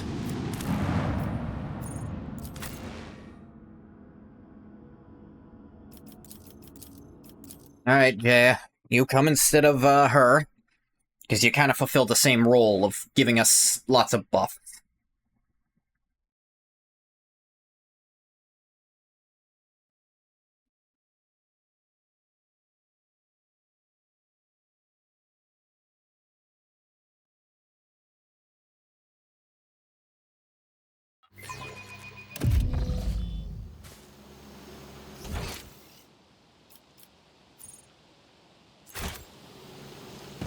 Maybe I could ask Attilius where it is. See if he knows. Attilius Quint!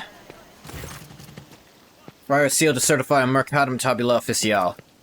Of course. Be an honor to assist a rogue trader. If a few minutes, your lordship, your humble servant will have your seal ready. Jay's expression is pensive as she twists a lock of hair around her metal finger. Interesting, Sherin. Assume we'll be dealing with servitors, but no. Someplace in your domain still have this work being performed by people of flesh and blood. Beg your pardon? What's this about servitors? Faithfully perform my sacred duties the Imperium and the Administratum all my life. Guarding the seals is part of that. And after half a century, not a single seal damaged. Keep them a special case, and I oil the handles every month as the rules stipulate. I am merely repeating the word of the Master Seals on Dargonis. Servitors have replaced the entire category of lowly bureaucrats assigned to the Von Valancius planets, around 10 years ago now. But after 70 years of service, not a single directive. Not from Holy Terror or from Dargonis.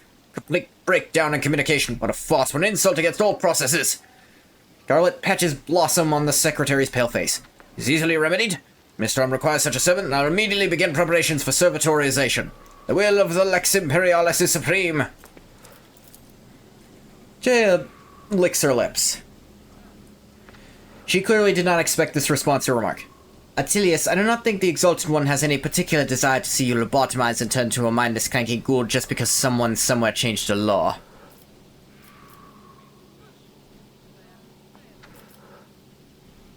He is correct. No. Yeah. Janus needs an intelligent secretary, not a brainless machine. Simply acquire a servitor for yourself. Of course, you're right. No, you don't have to become a servitor. You need to have a servitor in your employ. Honestly, you could still probably oil the handles yourself. I doubt that's, banned or anything. Continue to serve Janus and the Von Valancius protector as before. Dale Dispatcher, request for copies of edicts issued by the Imperium over the last 50 years. Who knows what else we've missed here on Janus? Hey, let's out of breath, obviously relieved. Wonderful, Attilius, just wonderful. Don't go poking at your eyes with a long needle. At least until you receive a direct order to do so from your precious Administratum. There you are. Secretary proffers the seal certificate with care. May the Emperor bless your path. Appreciate the local species. I must take my leave. There. Now back to the friggin' palace. I have other stuff to do there too anyway, so...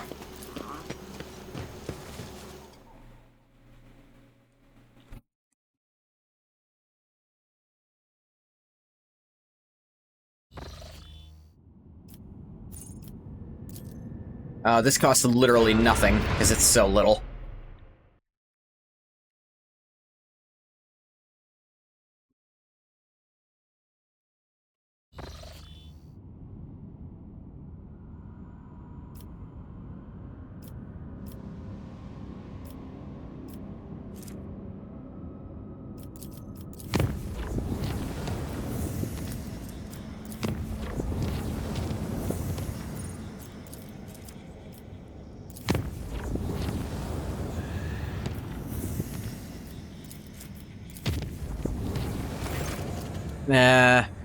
Forces from different report a terrifying sight.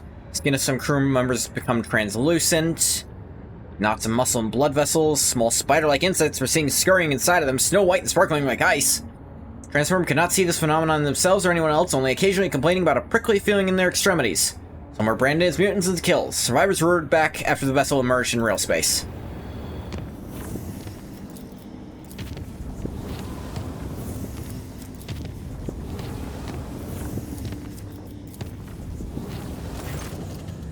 Acolytes of the Cult Mechanicus have reported a disturbing incident. All Vox systems on the middle decks started broadcasting otherworldly sounds, whistling a haunting melody. Strains of monstrous music drove people into a frenzied dance that could not be stopped. Several hours later, the Vox devices fell silent, and the dancing crew members fell lifeless. The area was cleared, and the bodies of the deceased were disposed of with the necessary precautions.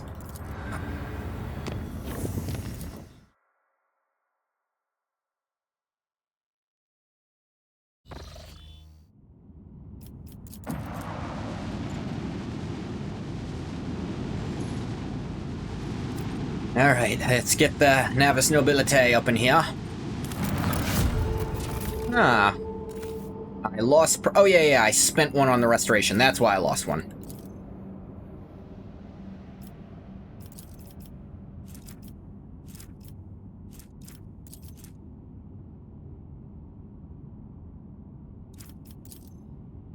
Now, let's see. Genetic Mercy. Genetic purges will stop. This world needs working hands. Issuing this decree will significantly tighten production quotas, dooming laggards to being processed into corpse starch, which will encourage the most diligent servants. Costs a bunch of people, so no. According to the new doctrine, disenfranchised will be servitorized or disposed of through hazardous work. I think I'm okay. Shield of the Emperor. More and more ships arrive in orbit around Dargonis. Agreement with the Navy allows the deployment of a permanent dock for warships and repositories of the Navy's property. And that permanent gives me crit chance against pirates, which ain't bad. Escort ship. Escorted by an armed frigate.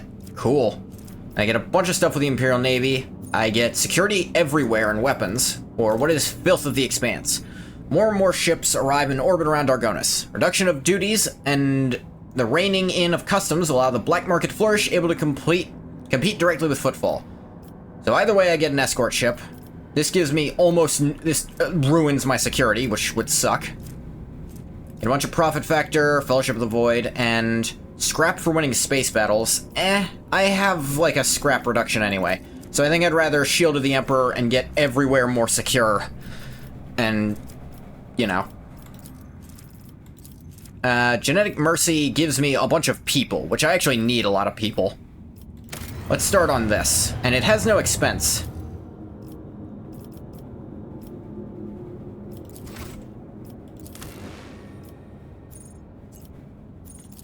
Let's take me straight to the throne room this time.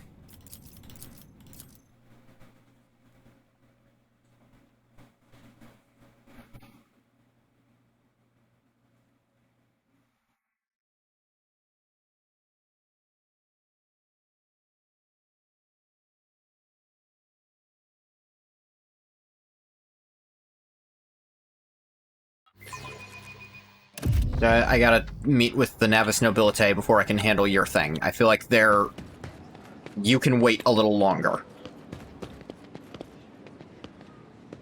Valencia? Meeting with navigators of House Orcelio.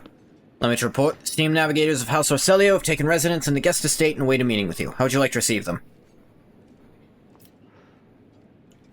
Yeah, I'll trade a profit factor. These are the Navis Nobilite. Mr. Your Lordship, like to hold this meeting shortly? Yes, Cassie and I are ready for the talk. A messenger sent to retrieve the esteemed guests. We need the full party with us. Cassia has to be there.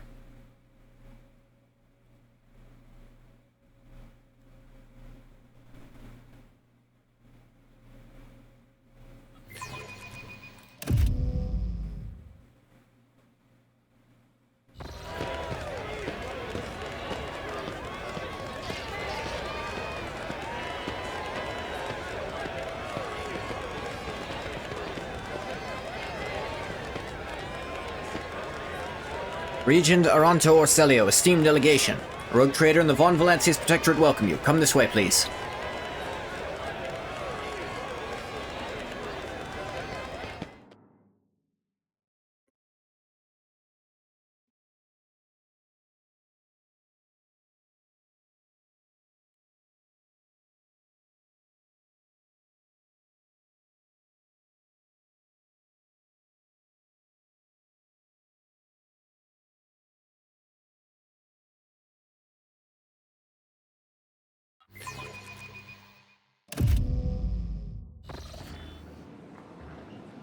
The esteemed representatives of the Navis Nobilite have arrived at the Rogue Trader's Court. Regent the Great House Orcelio, Aranto Orcelio. His companions, Lady Glaceria Orcelio, Navigator Lesso Simon Orcelio, and his intended bride, Lady Navigator Alexandrina Orcelio, Lady Navigator Elena Hateria Orcelio, and Navigator Danax Orcelio.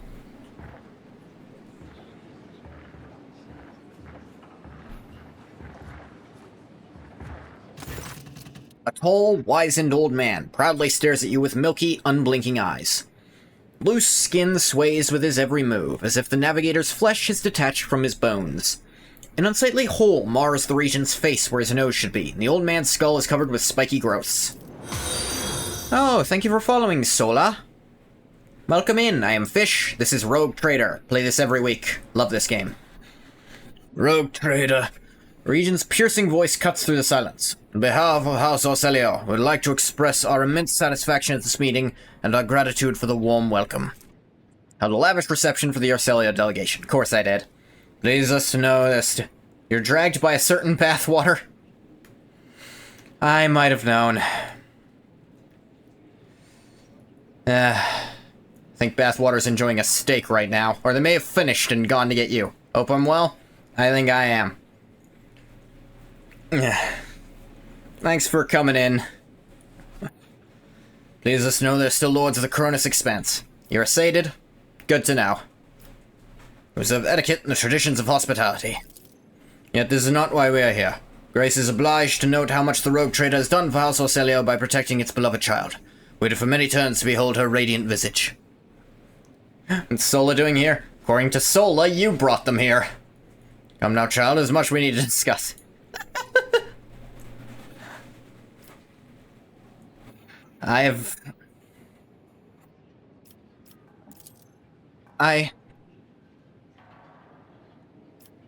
Go ahead. You may go, Cassia. May I speak to your family? All you did was share the link in Relic's server. Cassia smiles faintly and addresses the Regent. Esteemed Regent, it pleases me to see the gleaming sheen of gold and turquoise above your brow. It is thanks to the efforts of the rogue trader that I stand here today, and there's so much I want to tell you. What is it you desire to hear most? You know what happened to the station, child. Connection to the Atlas has grown so strong, we felt the turmoil in your soul. The events that transpired have shaken us. Stop by and help your friend in this. Said stop by and help your friend in the self promo.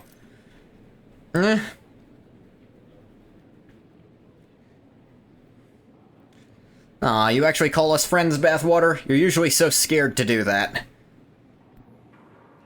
House Orselio is deeply grateful to the rogue trader for the destruction of the saboteurs. We're willing to reciprocate such a magnanimous gesture. Trust that treaty of friendship and alliance underpinned by the transfer of several artifacts and exceeding rarity will suffice. Now come, child, time we depart for your new home so we may finish what we started. Esteemed Regent, perhaps I could continue my education while still accompanying the rogue trader on his travels? Just imagine how much I could learn beyond the bounds of... Cassia notices the Regent's furious glare and falls short. Cassia, I would be honored if you decide to stay. Unthinkable.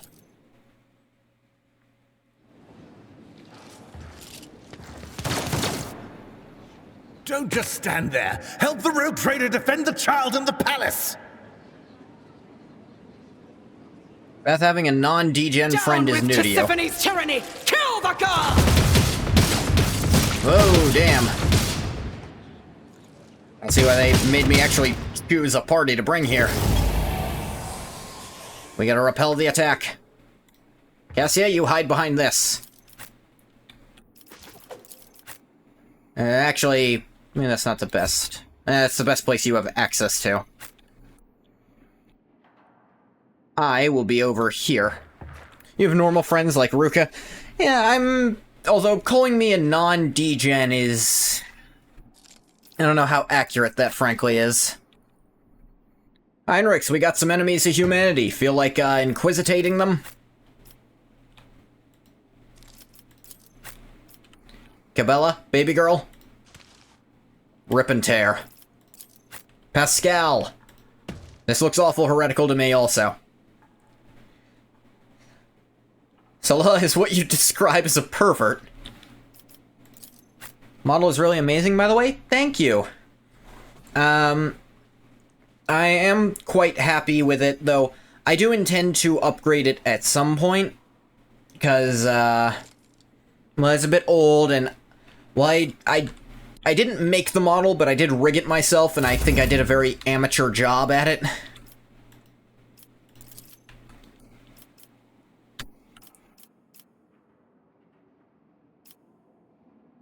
Start with Argenta, I guess.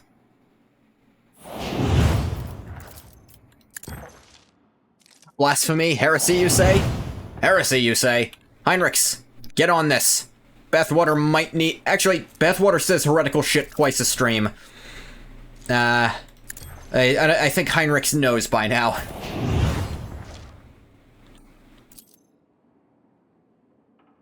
You wanna be a racist? Type his name is Fish. That'd do it, yes.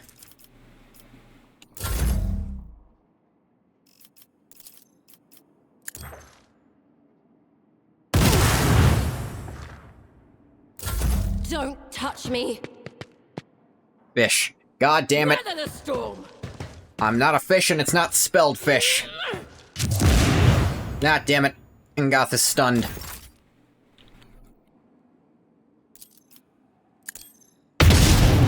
Ah. Idiots.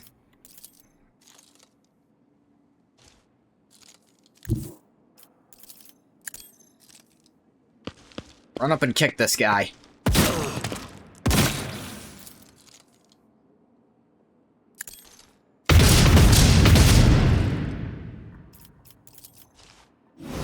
Mermaids are fish, though? No. Also, mermaid, you're really gonna be sexist about this, too. Break their morale. Even the actually. Calling him a fish is, as a racial slur is fine, but his name is not Fish. No, it's Fish, spelled G-H-O-T-I. Follow my lead.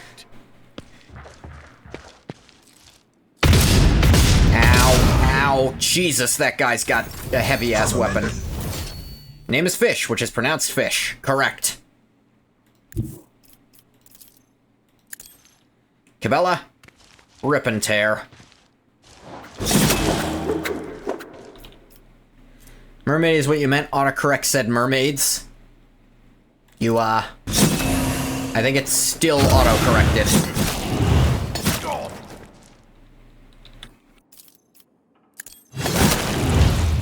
Leave. Steady superiority.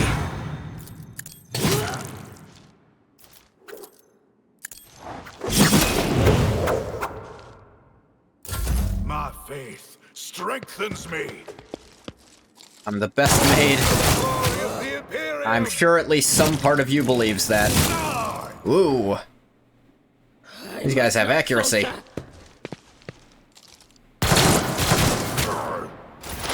Fish is a maid. I'm not a maid.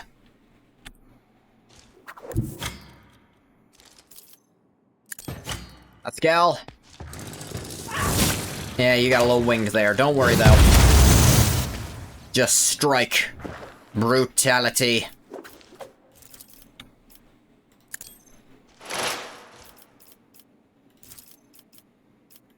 And also ruin your weapon, because fuck you. Resonate their pain as well.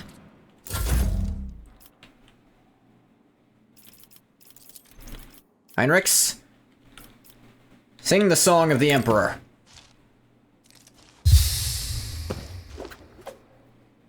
The dress and cat ears? I do have upon closer examination knife ears. Yes, I have been mistaken for an elf before, but that was only before I started showing off my whole model. Like, I used to be only from the waist up. Oh, bathwater, you sent a picture of the steak you got. Nice. Bit more done than I usually do it, but not as done as a lot of people really do it.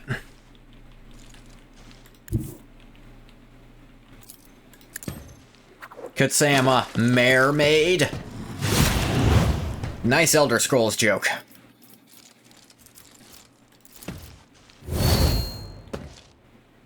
You leave a server and join mine? Alright, I won't say no to that.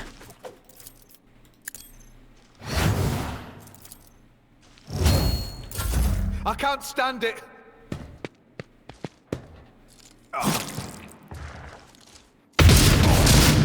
Yeah.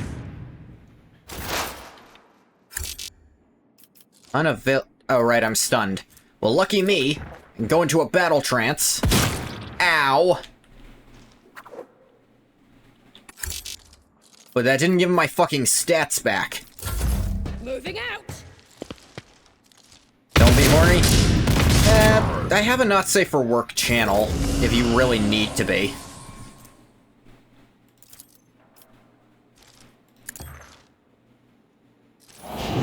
Like, if that is built into your bones, I can accommodate somewhat.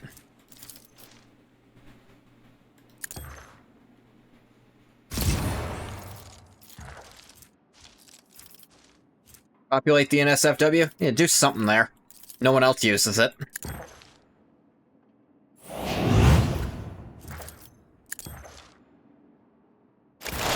High momentum. Let's see here. This, all you talk about was horny stuff? Wow. Alright, I'm in the perfect location. I could shoot this guy if I really wanted to. That'd be funny.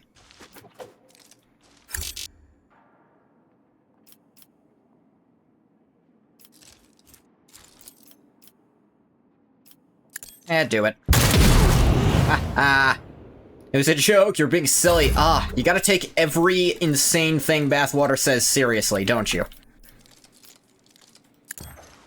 This is the front line. And also, gotta be someone here whose brains you can laser out. This one. There you go. A lot of feet in SFW stuff you ain't trying to show us. I can handle this.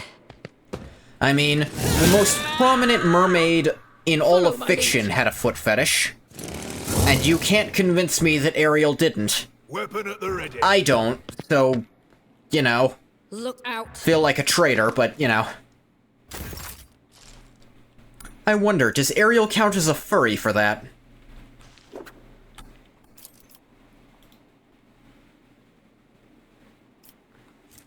Steady superiority.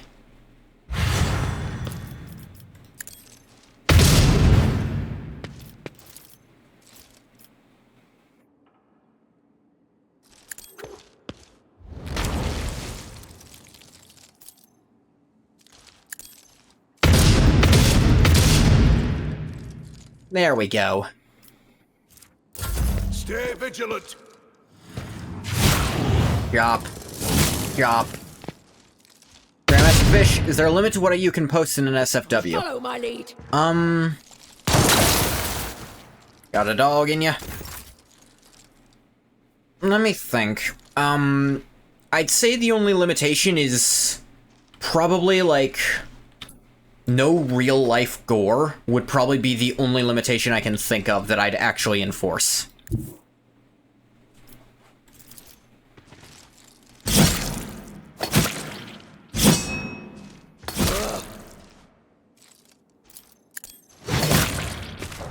Got it? Yeah. Because that's just a bit much. Damn, this guy's got parry chance out the ass.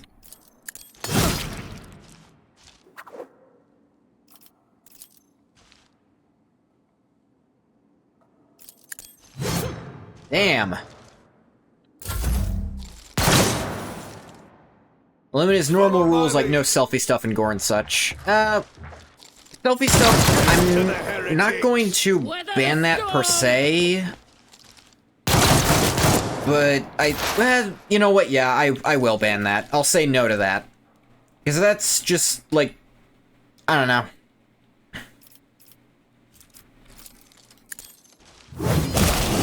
Yeah, drop that guy in half, Pascal.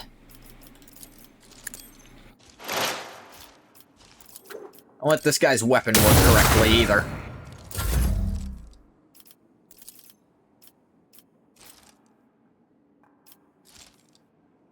Too far away. Gotcha.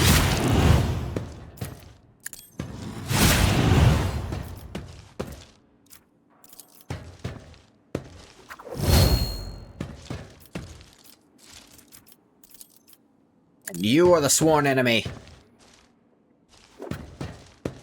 This game on PS4 and it's decent on there. I have all of the Owlcat like TTRPG games. Because I'm a fan of them. Oh, I can shoot this guy.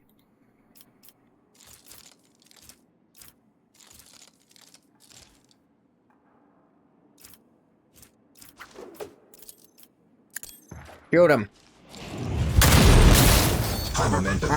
Claimed your bounty.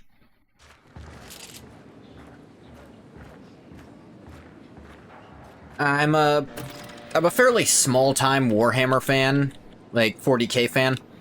There's people who know way more about these games than I ever will. But I'm a decent, like...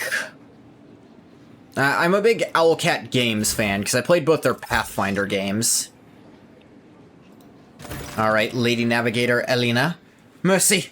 Lady Navigator covers her face with her disfigured scaly hands, each with an extra finger and conjoined phalangeal bones.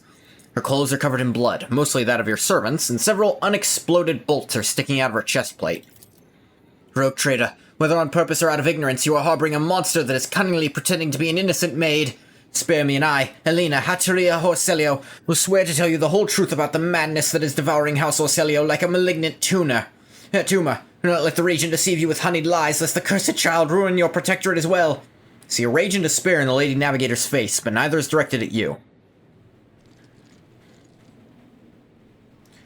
Your fate will be decided during the trial, Lady Helena. I will hear what you wish to tell me. You feel leniency, rogue trader. I'll hear it. Understand there's a high chance I'll kill you anyway. The unnaturally bulbous eyes of the Navigator constantly shift between you and Cassia. Black secretions run down her cheeks instead of tears, leaving unsightly streaks. I, Helena Hatteria of House Horselio, swear to tell the rogue trader nothing but the truth. May the God Emperor be my witness. Pathetic. Regent Aranto, representatives of your house made an attempt on Lady Cassia's life and attacked a rogue trader.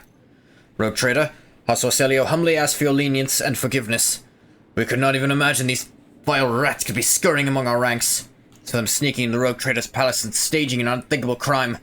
God Emperor be our witness, the accursed renegades seek to spark a feud between our houses.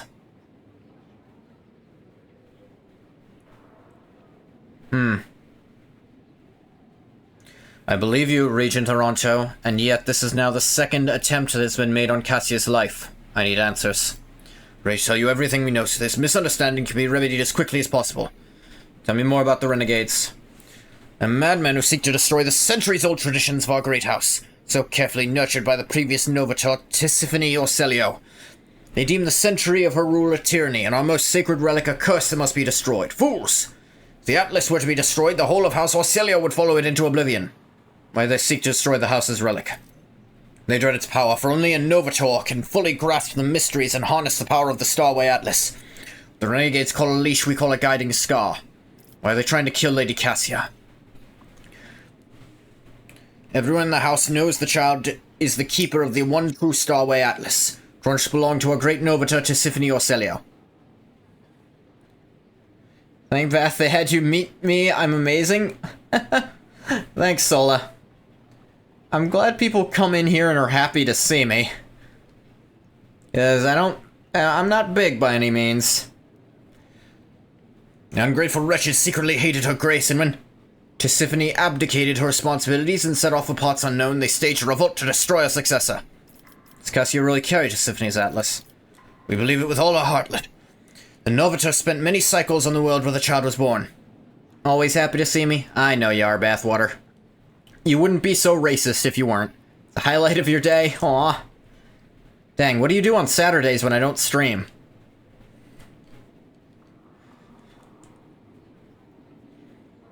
It is said that everyone who witnessed the miracle of her birth simultaneously departed for a destination known only to the Novator. Voice acting personality is amazing, creates a hangout spot. Yeah. I'm glad people are satisfied with my voice acting. I never think it's good enough, except for like one or two voices I'm really proud of. Tisiphone gave the order and followed them soon after, leaving her precious gift, the Atlas, to Cassia, and therefore marking her as a successor. It looks like House Horselio has fallen on hard times. Regent stays silent, then replies, "Call your statement false would be a lie. For many years we managed to maintain the fragile balance within our house, but then the Novator's departure shook the faith of many. The treasury is empty, the navigators are scattered, the warp routes are scrambled, and many of our allies cannot be reached. Which is why it is so important to complete the child's education. It is Cassia's duty to take Tisiphone's place and lead the house to prosperity, such is her great destiny." What do you know about Cassia's unbridled power? Special gift for a special child. She was born with it and grew up under its influence. The instability sometimes hampered her education, but we learned to prevent most outbursts. As long as the child remains calm, remains in seclusion, the powers cannot take hold of her mind. Think I've heard enough? Regent acknowledges your words and with a nod waits for you to continue. Lady Helena, what do you have to say in your defense? I do not know what it is you wish to learn, but I'll start from the very beginning. Voice acting is amazing, thank you. I've been practicing since I was quite young. I think... Oh man, when did I start, like, really trying to voice things? probably when I got into Kingdom Hearts. That was like the first major video game I was really into, and all the voice acting in that. But then there's all the scenes where no one's voiced, and I think I'd start voicing it myself, trying to imitate some of them. Let's see. A long time ago, Tisiphone ascended to the throne of Orselio. She was a daring Novator who brought part of the house to the Expanse, hoping to strengthen opposition in the Imperium. House prospered, but Tisiphone was never satisfied. She went mad in her pursuit of power, seeking more influence, more control, and she saw enemies everywhere, even among her loyal followers. Paranoia was slowly driving Tisiphone insane. One day she created the Starway Atlas, relic that is implanted in our bodies at birth. A noose around our necks, our gift and our damnation. Tisiphone used the Atlas to control us, subdue our will, and mold our thoughts. If anyone put a toe out of line, she killed them with a glance. First, many branches of House Orselio tried to resist her tyranny. Tisiphone cut them down with extreme brutality. For example, the entire Sathala branch was destroyed simply because its leaders asked too many questions about the Atlas and wanted to know the truth about its creation. I understand Tisiphone's transgressions. What does any of that have to do with Lady Cassia? Tisiphone passed her Atlas on to a successor before fleeing to the house. To a newborn child! We could not surrender the throne to the tyrant's creature. Tisiphone was cunning and treacherous. She must have hatched the entire plan beforehand. Her disappearance, the child, the transfer of the leash. We feared that one day she would be reborn in Cassia's body. We could not let that happen. What else is Tisiphone Orselio guilty of? Madness weakened the dynasty, and not long ago the Novator vanished. Indeed, her loyal followers lie when they say she chose to retire. Truth is that nobody knows the truth. Hope she's rotting away in one of her secret worlds. She finishes with a sneer. Called Cassia a monster because of Tisiphone's Atlas? Largely yes, but there's more. You never felt pure, unadulterated disgust while standing close to her? Or perhaps fury or fear? Who but a monster would manipulate the minds and feelings of others, even more so than Tisiphone herself did? Why didn't you attack before? Why now? Got a mini apple pie treat pastry thing. Ah, neat. Never been huge on apple... I suppose I should say I like apples, I like apple juice. Apple pastries. I don't know if I've ever had one, actually. Weird. Tisiphone always had plenty of opponents who were afraid to trust one another. Any of us could be spying for her followers. We saved our strength and dealt the first blow 5 years ago after the heir was born, striking at one of the estates on Ir-TV. The girl survived. Regent Aranto hid her so far away and guarded so thoroughly it took us another 13 years to find her. And then another 2 to get into the Regent's good graces and reach Urak 5. Now Cassie is in the spotlight and the House Council is about to put her on the throne. Surely there's no better time to cut off the serpent's head. So you admit Regent Aranto was not aware of the assassination attempt? Irina clicks her tongue loudly. Regent Aranto is guilty of mass killings, intimidation, inhuman torture, abetting Tisiphone and raising her heir. His crimes are many, but this one is not among them. Love to see his head on the chopping block, but honor prohibits me from slandering him in a trial before the Rogue Trader. Think I've heard enough? Rogue Trader now knows about the Regent's atrocities and the girl's corruption. Hope I succeed in warning you about the dangers that lurks within Cassia Orselio. Lady Cassia, you too are an injured party in this. What would you do in my place? If I may speak, so many dirty colors have poured from the mouths of those present that I feel covered in filth from head to toe. As a future Novato, I want to bleach them, purify them, and let them go. Heed me, I am the one to blame for what happened today, and I accept full responsibility for the actions of my house. What? Cassia speaks bravely and openly, though her hands are shaking a little. Vile wretch, who do you think you are? Will you now start killing those who have displeased you as Tisiphone did before you? Fury on Alina's face gives way to desperation once she realizes what she just said. She slowly reaches for the Atlas embedded in her chest, looking at Cassia with obvious fear. Hear us, child. This burden is too heavy for you to shoulder alone. You are not yet ready. I implore you. To settle this conflict, I offer the Rogue Trader a 100-year contract with House Orselio, committing us to charting the shortest and safest routes for the Von Valancia's protectorate within the Coronis Expanse. I will also remain aboard the Rogue Trader's vessel and assist him until he decides otherwise, or until the duty to the House summons me to the Novator's seat. You're going to do to Lady Alina? The esteemed Regent will put Lady Alina and her people in one of our family jails. She is a House Orselio navigator, after all. No need for our precious blood to be spilt. Lady Alina stares at Cassia incredulously with bulging eyes, but remains silent. Her hand restlessly caresses the spot where her atlas is embedded. I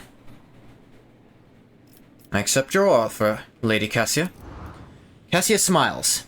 Never seen her so open or so radiant. Thank you, Rogue Trader. It's alright. Regent Oronto remains silent for a long while. So be it. Failed to notice that our child had grown up and become strong. You may stay with the Rogue Trader until the house summons you. His influence is anomalous, but has served to bring out Blessed Gisiphone's most precious talent. The talent of leadership. Rogue Trader, we are now bound by the terms of the contract. Your representatives may contact House Orselio at any time and we'll respond. And one more thing. Protect the child like the apple of your eye. Remember that you have the future Novator of Navis Nobilite House aboard your vessel.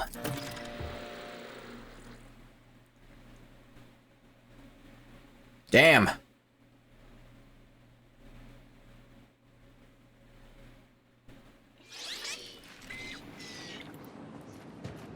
I was expecting something to happen, but not that.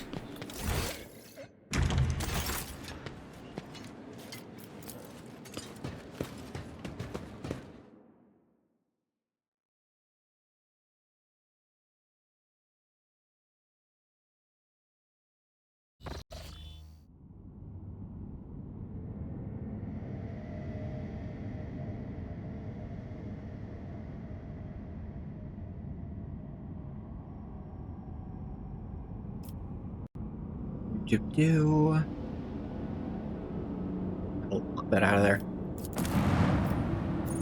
Now back to the Administratum. How's this doing?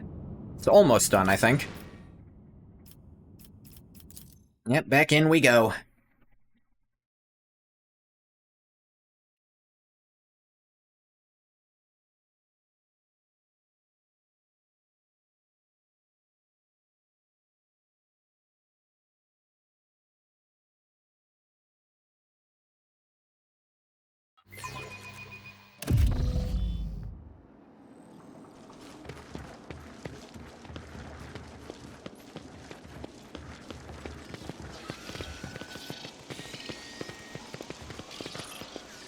Alright, Master of Seals.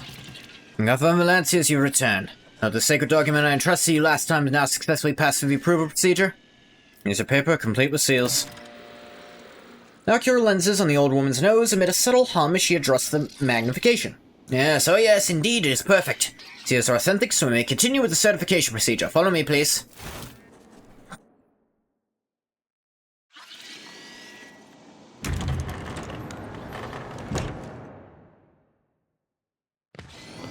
Walking through a door.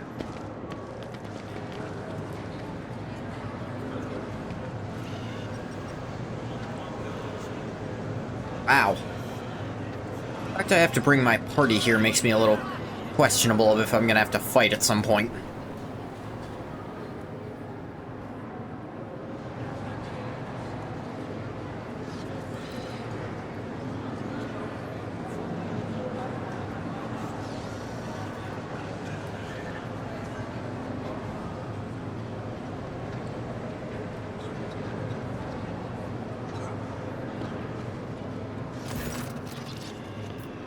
Your queue and your ticket number is old woman's ocular lenses hum as she zooms in on the paper in her hand. 394. It's your turn to be seen. Ranking prefect will review your documentation again. Sign the official certification. Vijaya Hidari to possess a Mercatum Tabula Official. You have to wait a bit. Will be worth it in the end, yes?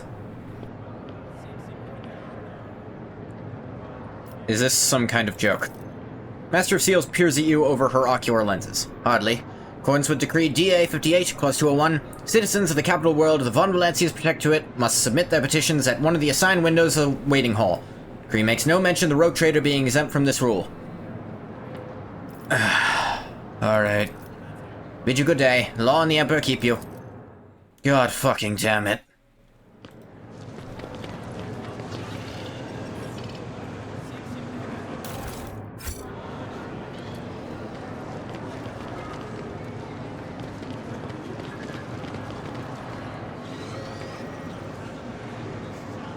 Your place in queue. The queue hums with thousands of voices. Someone has rolled out bedding and is sitting down to sleep. Someone's playing some bizarre musical instrument. Many are praying. Several highborn petitioners are debating who is here on the most important business. Have to admit, magnificent administrative machinery of the Imperium isn't without its rough edges. Jai smiles sheepishly, eyeing the queue. What a thrilling adventure this is turning out to be, Shireen. Never seen anything like it before. And sometimes it's good to take a break from constant traveling. To give all the hot-blooded newcomers a chance to cover themselves in glory without us in the way. Minutes drag by intolerably slowly. Somewhere in the queue, a child is howling at the top of its lungs. The palace adepts are sedately moving documents from one pile to another, shuffling papers. Several petitioners have gathered in a huddle and are swapping rumors, while someone is laid down for a nap on a nearby bench. Scratch the back of your neck. You've whiled away 30 seconds of your wait. Wonder how long you have left to go. Count the people in the queue. This is all things I actually do when I have to wait in line. People are constantly moving, coming and going, changing places, or simply disappearing from view. First attempt, you count 238 petitioners. Your second attempt, you count 244. Your third attempt, the next batch of unlucky souls is ushered in the hall and you lost count. Actually, for catching your eye, Jaya purrs surreptitiously. She glances at Cabela. Shireen, if you were to tell your pet assassin to put on a little show in this room right now, bet the queue would get a lot shorter. To defile one of the blood-spun web sacraments by dedicating it to your avarice? Think again, blasphemer. It would work. Let's just wait. We're not doing that. 8 hours. In the last 8 hours. The only thing that has changed in the waiting hall is the warden shift. Petitioners in the queue placidly await the blessed hour when their appeal will be heard by the high-ranking servants of the Imperium. The entire queue perks up at a sudden announcement. Number 285, proceed to the available window. Don't take me, what torturous trial have we let ourselves in for? Jai almost wails in despair. So much precious time lost, and we've only moved 3 places ahead. This rate will be old and grey before we get out of this queue, Shireen. Do not forget, you're the reason we're here. And that was the will of the Exalted One, Shireen. It throws up her arms and lowers her head. The Exalted One has granted me insight as to how, simple wave of your hand and a few wise words, we can ease our arduous weight. The simplest way to make these lowly subjects bow down before the blinding radiance of our title, Shireen. My title. Right, your title. Second option requires a little more patience. We already found our first the compassionate citizen who's standing 50 paces ahead of us in the queue. Simply offer the right words to unlock his heart and he will gladly swap tickets with you, and also, if the power to solve the problems of some petitioners, removing their need to visit a coveted window. Or is there anything an ordinary citizen could want that is beyond the power of the Conqueror of the Stars to grant? I could open fire, that seems, dude. Frighten the people, no. If you're thinking of, do it. Alright, let me try solving their thing. Wise decision shooting. Cold traders always say, can solve a problem with hard cash, then it's just the cost of doing business. Jay gives you a conspiratorial wink and backs away slightly. Oh, Exalted One, could today be my lucky day? No longer will I have to stand in this hall, waiting day and night for my turn to come. This kind lord of House Von Valancius is a benefactor of the downtrodden, and he has solved my problem. Yeah, playing it up a lot, but that's what we need, kinda. Esteemed Lord, take pity on this poor youth as well. Give it everything I have, I swear before the Emperor. Only help me solve my problem. Actually, if you just give me, like, your ticket in line, then that's really all you have that could be valuable to me. Not need everything, poor wretch, only a place in the queue. Alright, what's your thing? Lord, I've been in this queue for 24 moons already, trying to get a permission slip to wed my fiancée Zazie. Fortunately, the servants of the Administratum refused to grant it without the signature of a highborn sponsor. Whoa, someone's sprinting in. What the hell is your problem? Out of my way! Elbowing aside onlookers left and right, a richly dressed lady with a beauty mark augment above her lip charges toward you. Esteemed Lord, my 8th offspring has lost his mind. He has decided to renounce his family, his noble title, and his talent as a healer, all for the sake of some tattered wife from the middle levels. Union with the Commoner will put an end to his studies at the university. Should Darkonis and the Officio Medicae be deprived of a capable chirurgeon because of a passing fancy?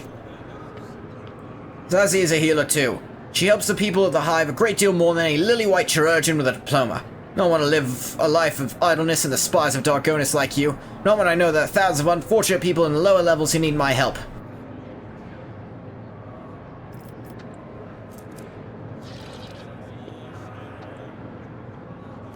I could give some profit factor and just say, wish to study alongside your beloved? Very well.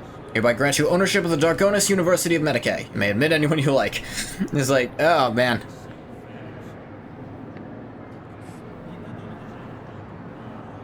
Let's see, I could...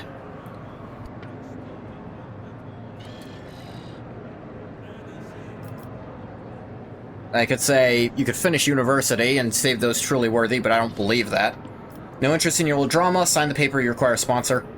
House von Valancius, hereby make your fiancée a lady of the court. Release her from any obligations thereto. Could do that. Get ownership of the Darkonis University of Medicae. May admit anyone you like. I don't know if I want to give up profit factor over this.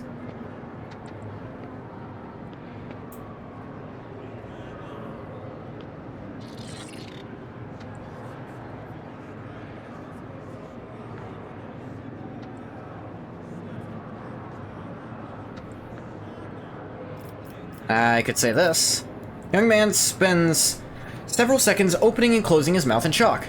That means a marriage will finally be certified? Zazie will be able to become a Trojan now, too. Oh no, thank you, my lord. Here, please, take my place.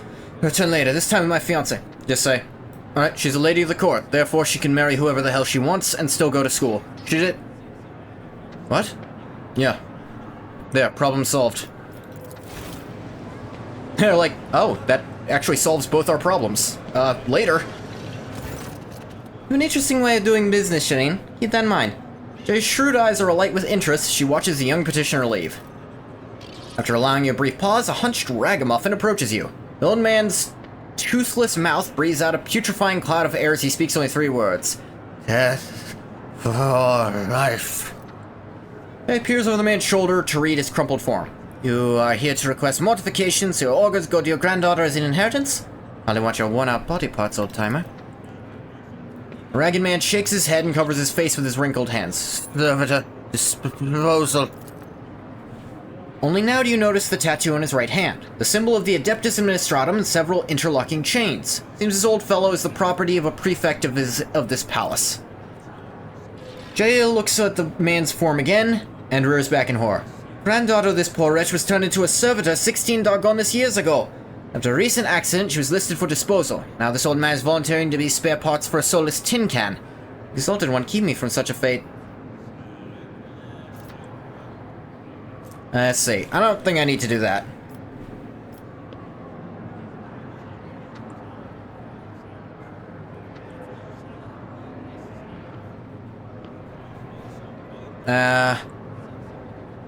Dare prefect's property try to make use of its own life? Your way back to your master? Nah. Let's see. Order for your granddaughter to be repaired. Wish to be with her forever. You'll also be subject to servitude in perpetuitas. You do not have to die, old man. She's been taken out of service, and the time has come to release her. The man covers his face with his hands and shakes with soundless sobs. Past time. If she's finished her service, then she's finished. Interesting. The ruler of words and all the stars in the sky acts when he finds an unfortunate on the edge of his magnificent orbit. She nods pensively and beckons the next petitioner forward. A mature woman in a finely made but threadbare dress greets you. Heard you are helping those in need. Well, my family, it's devastated. My life's work, oh, my shop selling rare hats burnt to ashes, living out my last years as a widow. Alone in a cold, deserted manor, without servants, diversions, or delicacies befitting my status. The woman falls silent, her brow raised in expectation of your response.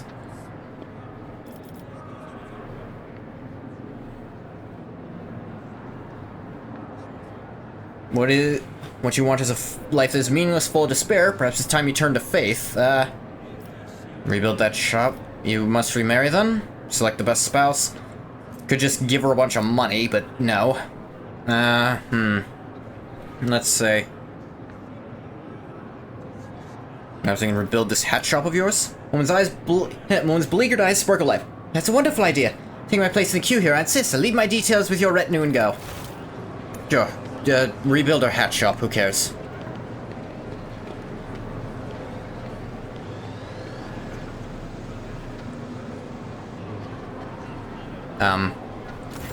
3 hours passed solving more people's problems. That was amusing. Yet if the last few onlookers were willing to give up their place, pity they aren't also amenable. Jaya inspects the tickets she now holds and nods with satisfaction. Move forward considerably in the queue, Shireen. Don't already stop there, are you? Be honest, Shireen. Hurry tried to convince Heinrich to use his interrogators or Rosette. Sweet words and pretty songs I cajoled and wheedled, but he remains unmoved, like a rock whipped by the winds. Perhaps he'll be more amenable to requests from you? Sister Argenta, for instance. Jaya's voice becomes noticeably warmer. She could engage the people in prayer or tell a story about some saint or other in exchange for their queue tickets. Nah. Let's just wait. 8 more hours. Another 8 planetary hours go by. The queue is hardly moved. The adept in the next window is dealing with rebelling machine spirits in his cogitator. The petitioners from that queue were diverted to the middle of yours. Shireen, you're a saint. Have I told you that before? Must be, because I don't see any other reason why you would show such fervent but senseless patience. Can we hurry things along? Use your tricks. I don't care anymore. Prefer to call it my wisdom, learned through many years' experience. I don't care about the precise wording just now. How do you wish to proceed?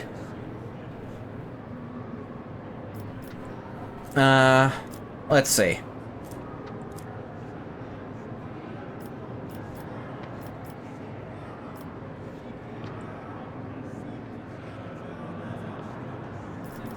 Let's see. Mr. Argenta, I believe these people have been gripped by despondency. Someone from one of his daughters could restore to them their determination. You were thinking about it as well? Argenta's gaze is as clear as the midday sky. Words of faith can heal any wound, even those that bleed naught but doubt. I'll help these people. Like, Argenta, don't you think they're so downtrodden? Come closer, brothers and sisters, for I'm about to tell you about the true faith and humility in the face of adversity. Is that a sister of battle? Holy shit, you don't see one of those every day. One day, they appealed to Saint Justina. 2 hours. As I say on Efreet, no star more coveted than that which points to the Exalted One. Jaya casts a sidelong glance at the Sister of Battle as the latter holds out several numbered tickets for you. They were given to me in thanks by the poor souls who decide to abandon their vigil in this palace of the law and return to their worldly matters. Move forward considerably in the queue, Shireen. You're not ready to stop there, are you?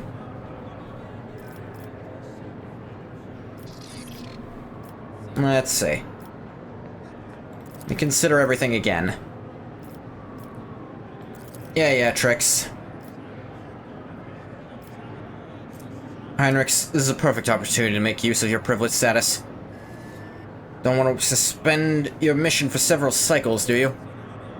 It'd be unpardonable to waste so much time here. Heinrichs is like, I don't care anymore, let's skip ahead in line. God's sake.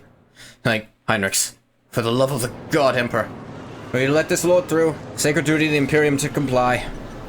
The Inquisition here? Like, Heinrichs, Emperor save us, better come back in 20 moons. And a bunch of people are like, the Inquisition's here? I don't want to be here. Here, this is what you were so desperate to obtain. Holds out 3 queue tickets, dropped by petitioners fleeing the very side of the interrogator. Not ask me to resort to such tricks again.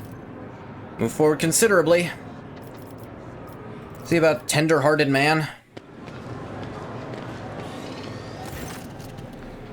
Jay catches your eye and lays her hand on the shoulder of a weary-looking man. The Emperor illuminate your path, brother. I am Jai, and this is Ungarth. Been in the queue so long already, we're all practically family now. Tell us what brought you to the Palace of Order? The man starts in surprise. Huh? Yeah, Light of the Throne bless you. My name is Menas de Pierre. I've been here a month already. Tried everything I can to get through that window. Nothing working. My poor Elena. She's my daughter, my flesh and blood. Detained her on Viable 6, charged her. Can you believe it? The charges were false. That's how our administratum operates. Said too much, I do apologize. It's my nerves. Just keep thinking about her there on Veabus, shackled down in the mines. My poor Elena. Delicate as a flower she is. She got weak lungs, you understand, always coughing. And now down the mines, all that dust and muck. She won't cope with it. She won't. She was acquitted 2 years ago, but to get the papers certified, the seal, so much time has passed. And now here I am standing, waiting. It doesn't matter. This rate, this queue's moving. It'll be 10 cycles or more before our numbers come up. Let's see, was your daughter accused of? Falsely accused. She was slandered. Said she deliberately poisoned a whole room of highborn folk with cakes. Never heard the like of it. Nobles didn't even make as far as the privy. Panic. Outrage. Scandal. And so what? Their own fault, that's what. Crate of fine Calixian wine was found. Ah, smugglers were found too, and what did the smugglers do? They framed someone else. My daughter was charged. Of course, blame the smugglers. Not think your daughter would mind if you let the rogue trader go ahead of you. Well, it's I've been... Of course. Be in order to let for the De Pere family. Please, go ahead, your lordship. I have business there. If I see her there, I'll just let her out. I don't care. Not as smoothly done as it could have been. Suddenly have a style of your own, Shireen. What now? 2 more hours. A hum of activity returns to the queue. Petitioners exchange glances, clutching their paperwork. For a few seconds, you realize the number being called out by the servoscope for the 3rd time is the one on your ticket. Well, went faster than I expected. A little bit of a wait, of course, but at times it was actually fun. One less here, one more certification. You'll be looking at official trade representative Jaya Haidari. What are you waiting for, Shireen? Let's go. Another couple of hours with the certification officer to get through.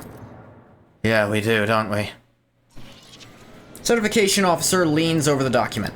His smoothly shaven head gleaming. His augmented ocular eyes whir as the lenses zoom in and out. With quiet scratching sounds, the cogita quills that serve in place of the officer's fingers make notes on a fine sheet of paper. Document is hereby certified. Says the rasping voice through the metal jaw with its integrated vox. Return to the Master Seals in order to proceed, and may his light and wisdom guard you. Next.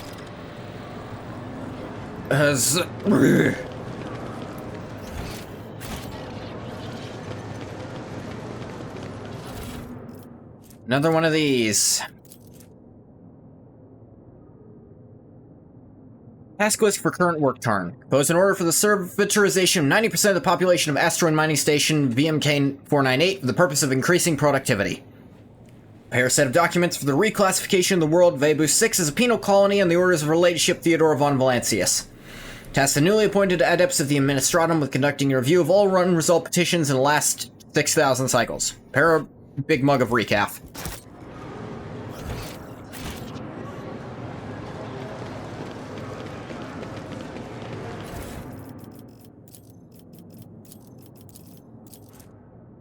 The regiments of the Astra Militarum sent to the frozen world of Xenagar 2 acquired supplies of warm clothing, footwear, and snowshoes for a successful combat maneuver with a further offensive against the enemies of humanity and the Emperor.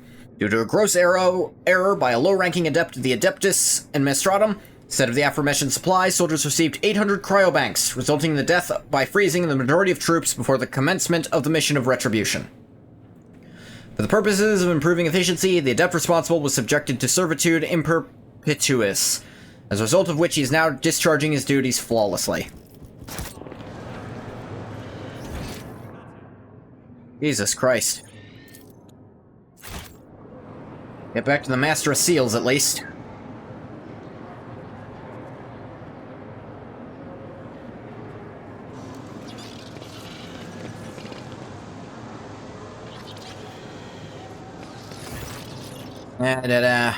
Well, the seals placed by certification officer. Wonderful. The Emperor blessed you with patience greater than that apportioned to ordinary mortals. Now to verify the authenticity of your documents for the final time. One holds the documents close so they are almost touching her nose, her mechanical ocular lenses clicking incessantly. Yes, confirmed. Everything's in order. And this one, the seal is smudged slightly. Void scorpion scratch on my eyes. Now what? Just one strike. Not in his name, not by his will, merely for myself. Would it be a grave trespass, I wonder? No, I must banish such thoughts. The Administratum sucks so much that Cabela, one of the most dogmatic adherents of the Emperor, is like, if I just kill everyone here, then this will end. I think... Is Argenta just thinking, when they described that there was a hell, clearly they did not know this place existed, for there is no fire here. I suppose I can overlook it, given the rest has been certified correctly and promptly. Congratulations, Jay Hidari, now the holder of a Mercatum Tabula Official. Don't forget to repeat the certification process every 100 turn cycles. Hold the law of the Imperium proudly, honorably, in the world's Cronus Expanse. One more thing. Loss of the certificate is a grievous transgression. Mistress Hidari, lose the original document, you'll be unable to regain your status as an official trade representative, not even with the rogue trader's endorsement. Yes, esteemed Damal. Give me the certificate already, come on! His eyes dart over the Mercatum Tabula Official and shine with delight. Praise the Exalted One who saw me through all these trials, Shireen. Something to tell the grandchildren about. A humble mortal became a trade representative of the Imperium. It's not bothered to Mar any longer, Shireen. Why don't we discuss our next steps on the ship? If I never enter an Adeptus Administratum again. Heinrichs, have you ever considered ordering an exterminatus on your own planet just because there's an Administratum there? We all have the thought. We'd never do it. We'd never do it. But you have the thought, don't you, Heinrichs? You have the thought. You once a week at least. Just, you think, there's an Administratum on that planet, burn it to the ground. But you don't. You never do. You never do it. You never even get close to anything that would imply you could try to do it, but you think it. You think it, and it's not heresy to think it, because even the Inquisitorius hates it.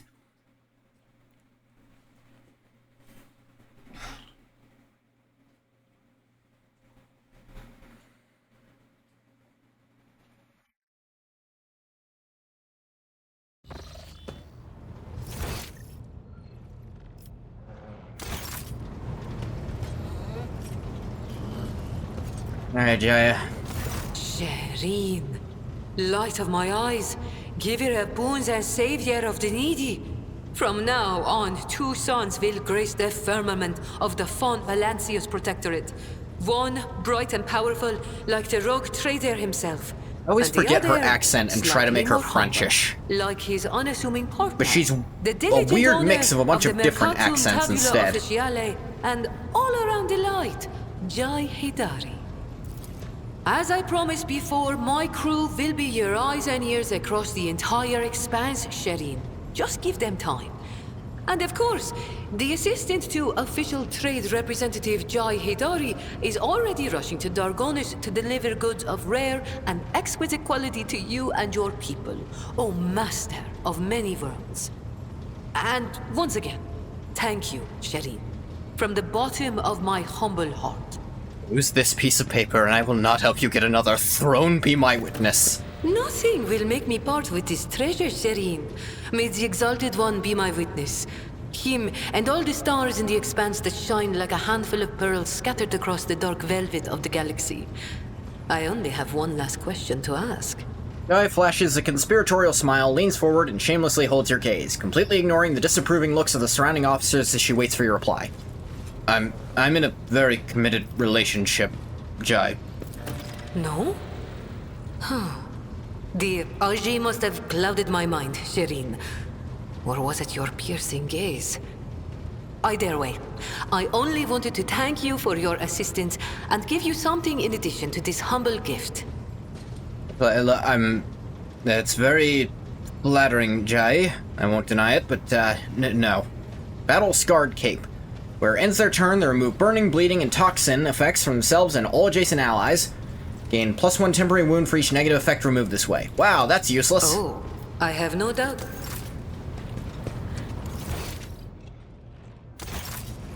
Hey, Pascal. The Omniscient knows all. May your... Yeah, I didn't think so.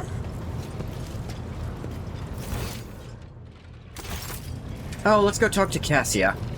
She must have something to say by now.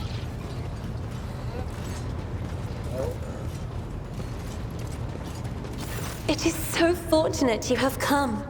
I admit I was seeking you out myself. After the events on Dargonis, it felt like an anthracite grey mantle had dropped on my shoulders. I spent a long time thinking about our very first meeting and what happened next. I cannot wait to shake off this dreary color. It was very naive of me to follow in the footsteps of the man who raised me in a gilded cage. And I was deaf to the needs of my own house. But you opened my eyes. As the future Novateur, I must gain wisdom to restore House Orselio to its former glory, no matter the cost. Thank you. It will be an honor to keep guiding your vessel through the Sea of Souls, for as long as the needs of our dynasties are aligned. You will hear no objection from me, Lord Captain. Yeah, Something else. You not mentioned the Starway Atlas when we met. I would never reveal this secret to an outsider. But you have come to my aid more than once already. Well, it's like a big secret that I understand. The Starway Atlas is a sacred artifact of House Orselio. It helps our navigators chart a course through the warp. This crystal, the Atlas, has been inside me for as long as I can remember, giving me strength. But the others... I noticed the renegades in the palace were choked by ashen ghosts of despair when we met face to face. I swear the ghosts were reaching for their atlases. The Atlas is some kind of crystal implanted in the navigators of House Orselio at birth? But my Atlas is much more powerful than the others. It's the Atlas of Tisiphone herself. How did she take hers people out? Have whispered Is behind the my question. back my whole life, although no one knew for certain. But I always suspected. I simply did not wish to admit it to myself. There are navigators in your house fear the Atlas's power. Certain navigators in my house have tried to kill me more than once. Point taken. But the tales of Tisiphone's brutality... I am beginning to wonder. What if they are all true? What if I will be a new tormentor to those who serve me? Thank you for telling me, Cassia. Thank you for listening. I have enjoyed your company. Thank you for the conversation. Argenta, you have anything new? Greetings. No? Okay. Ooh, I got a level. Whole party did. One moment, please.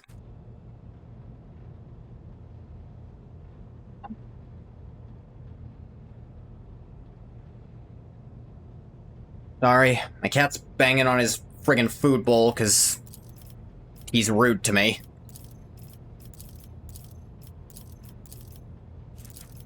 I could go for more Lore Imperium, feels like. And, Perception could be better.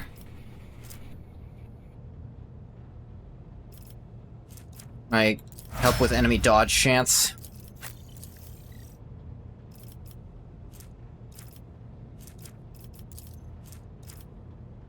I guess she could go for some intelligence. Lore Imperium is not great with her.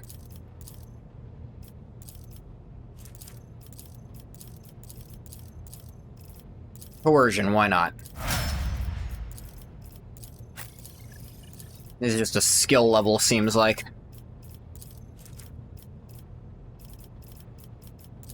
Get some more Xenos lore, pesky.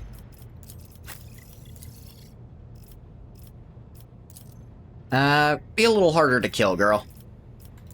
Let's see. She doesn't need those. 10% chance to double with her crits. She does have a lot of crits now.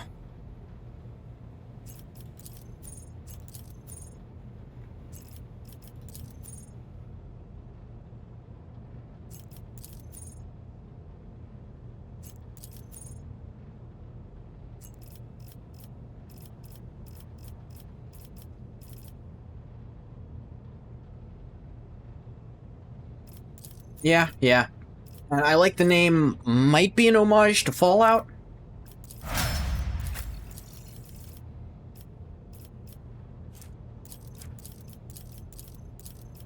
One more strength in case we find a heavy bolter.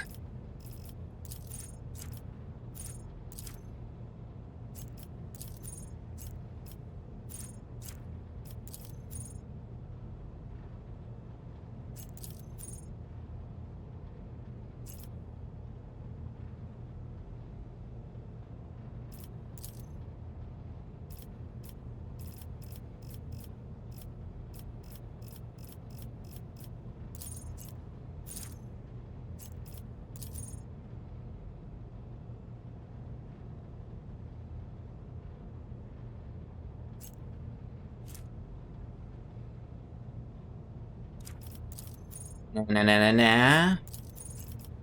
Better to die for the Emperor if she gets real hurt, which can happen. Max out your carouse and... They're picking up a little bit of fellowship at least. And the others don't need to level up because I don't want to.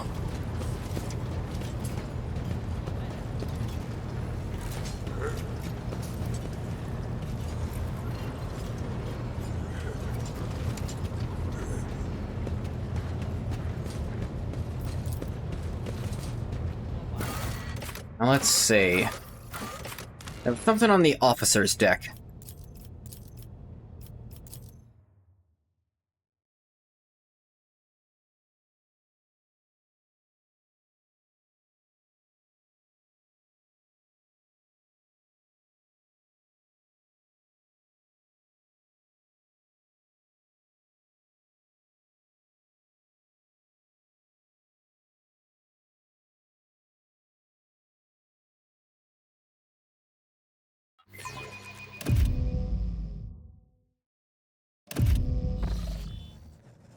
Yep, Sarabak. Sarabak barks at the officers gathered for you. The Lordship the Rogue Trader has seen fit to honor us with his presence in order to monitor the course of the investigation. You expect to perform your duties immaculately and report your every step to me. If any of your actions bring shame to the enforcers, you'll answer to me personally. Lord Captain, 3 officers before you have been tasked with conducting the investigation. First, Captain Klein, veteran with a record of quailed uprisings and mutant abominations in the colonies. Captain Ginevra is young. She has already preempted several mutinies among the ship's rabble. Lastly, there's Captain Hrotko. Interrogation skills deserve credit, knows how to instill fear and respect firmly in the minds of the riffraff. Findings thus far. We discovered a worker's corpse, mutilated and desiccated. Still looking into the man's identity and position, the chirurgeon's report has confirmed that, among all the blood that was pumped into your bath chamber, blood-carrying mutations was indeed his. All of it? All of it. Jesus Christ. Workers from the nearby decks have all been checked for genetic aberration. Mutations identified are all within the norm for laboring masses. Being rounded up for interrogation as we speak. Even taking into account the neighboring decks only, that constitutes hundreds of people. How do you plan to question them all? Interrogation techniques are broad and varied. However, nothing loosens the tongue like corporal punishment. Beatings, mutilations, torture, public executions. Sarabak almost purrs as she lists ways to make people suffer. Combined with psychological pressure, such methods work wonders. Unfortunate necessity. Return to other matters. Indeed, Lord Captain, most unfortunate. Bloodthirsty smirk stealing across her face. Stop looking so fucking pleased about it, I swear to God, I will have you burned for heresy. Have any working theories? Mutants are plotting, Klein spits in disgust. Been breeding like void rats, so they're getting cocky. Must have wanted to infect your lordship with their plague. Was it an attempt on the Lord Captain's life? It was a threat. The rebel are planning a revolt, so they're trying to terrorize us. Soon you will drown in blood. Surgeons pride themselves on such metaphors. Meanwhile, Captain Hrotko is convinced it was the work of Voigtvir's surviving cultists. I believe this to be a warning rather than a threat. We need to establish is who's trying to warn us and of what. Interesting hypotheses. I doubt it's that simple. Mr. Sarabak, grant me access to investigative files. I have my own thoughts of what is going on here. Master-at-Arms nods coolly. Of course, Master Interrogator. You propose we investigate first. The body. Once we've ascertained the dead man's identity, we are to locate his associates and narrow down the number of suspects. Captain Klein is in charge of examining the corpse.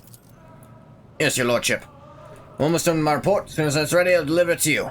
Let's begin. I'll wait for Klein to report back. Please enjoy the refreshments that have been prepared for you, Lord Captain.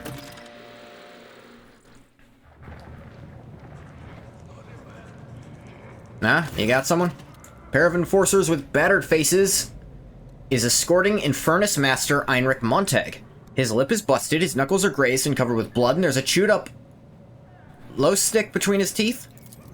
One of the enforcers drones nasally. I apprehended him while he was trying to break through to the detained rabble. Got into a scuffle. Barely managed to restrain the troublemaker. Demanded an audience with you, Mr. Sarabak. Master-at-Arms nods, and the enforcers release their prisoner. Heinrich adjusts his clothes and approaches confidently. You enforcers think you're doing, Jocasta?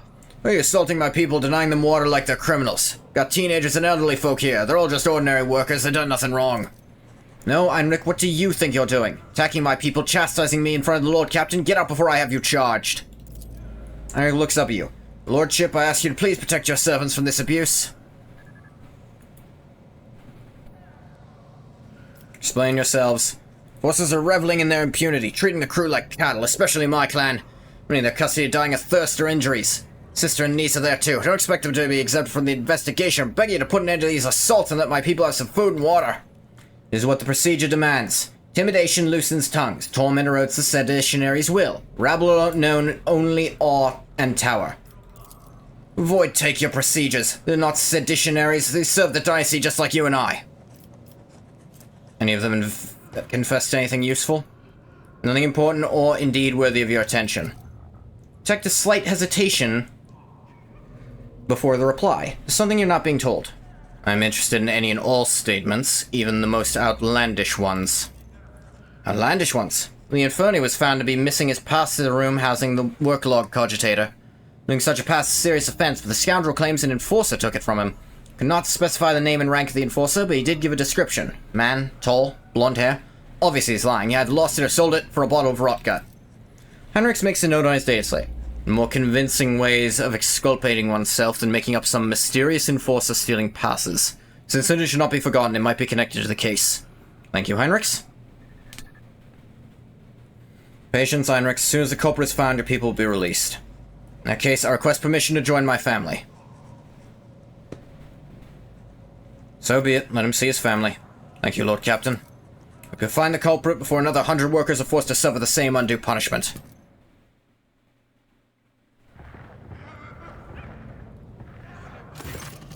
Captain Klein snaps to attention. Identifying the victim has proven impossible. Face has been smashed in, his body is badly maimed. Too many wounds to determine the exact cause of death, but presumably he died after the killer slit his throat. Though they drained his blood, no external signs of mutation were found. In other words, we have nothing. Klein, this isn't a report. It's a declaration of our incompetence before the Lord Captain. Keep digging around inside that corpse until you produce some results. So their faces. Ginevra looks at Klein with sympathy. She clearly cares about him, but does not wish to trample on her comrade's honor with words of comfort. Rotko regards Klein with a contemptuous smirk while Klein scowls back at him. No external signs of mutation, you say? What about internal signs? Performing an autopsy was inadvisable due to the danger of contaminating the area with genetic aberration. See a flash of genuine horror in Klein's eyes before his gaze turns glassy. You've seen that look before in the eyes of other veterans. It's the expression of someone reliving painful memories that have left behind deep scars. It's the expression of someone they cannot hope to overcome such trauma on their own. They would need help or a partner or perhaps some strong emotional stimulus.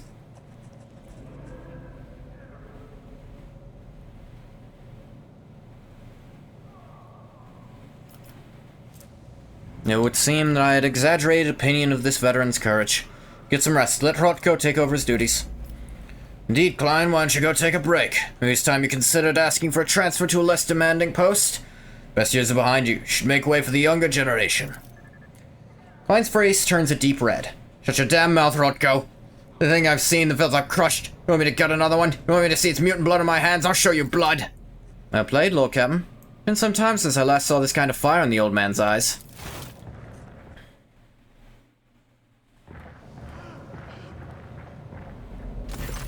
Klein is up to his elbows in blood, his eyes flaring defiantly. Examine the filth inside and out. It's a genetic nightmare.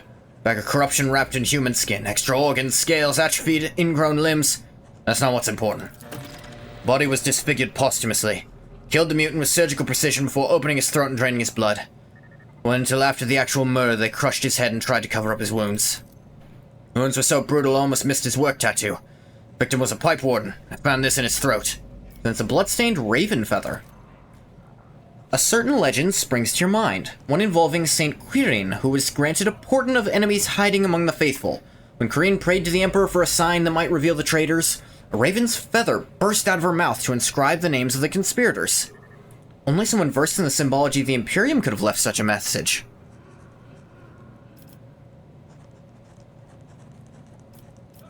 Remember Saint Quirin? Could this be a sign? Vile mutants do not make allusions to saints. This was someone versed in the creed. Exactly. What purpose was the corpse mutilated? Someone wanted to hide the cause of death.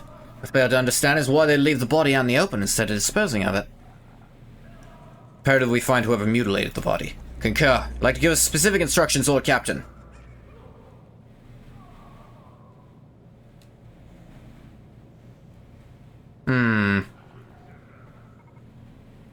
One cannot disfigure a body like that and stay clean. Look for any blood-stained garments, rags or the like.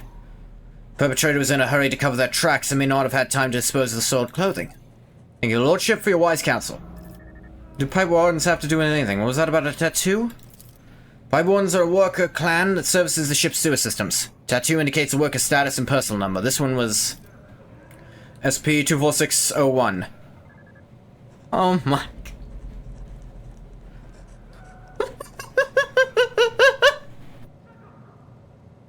This is a fucking Les Miserables reference. He was prisoner 24601. Oh man, how many people are gonna notice that? Wish to give you a glass of Amasec for your good work. You look like you need it. Klein accepts the glass and downs it instantly. Evidently, he's in no state to savor the bouquet and taste of the fine drink you've offered him. What's our next step? To run the victim's identification number through the master work log cogitator. If the machine spirit favors us, we'll be able to narrow down the number of suspects. Every is your area. Arena. Both.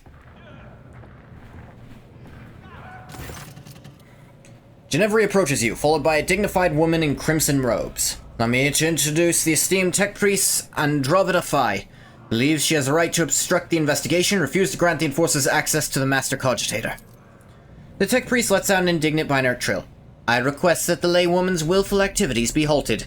She intends to torment the machine spirit of the master worklog cogitator Iota IIIB. The venerable spirit is ill and in no disposition to endure such abuse. There's a problem with the machine spirit?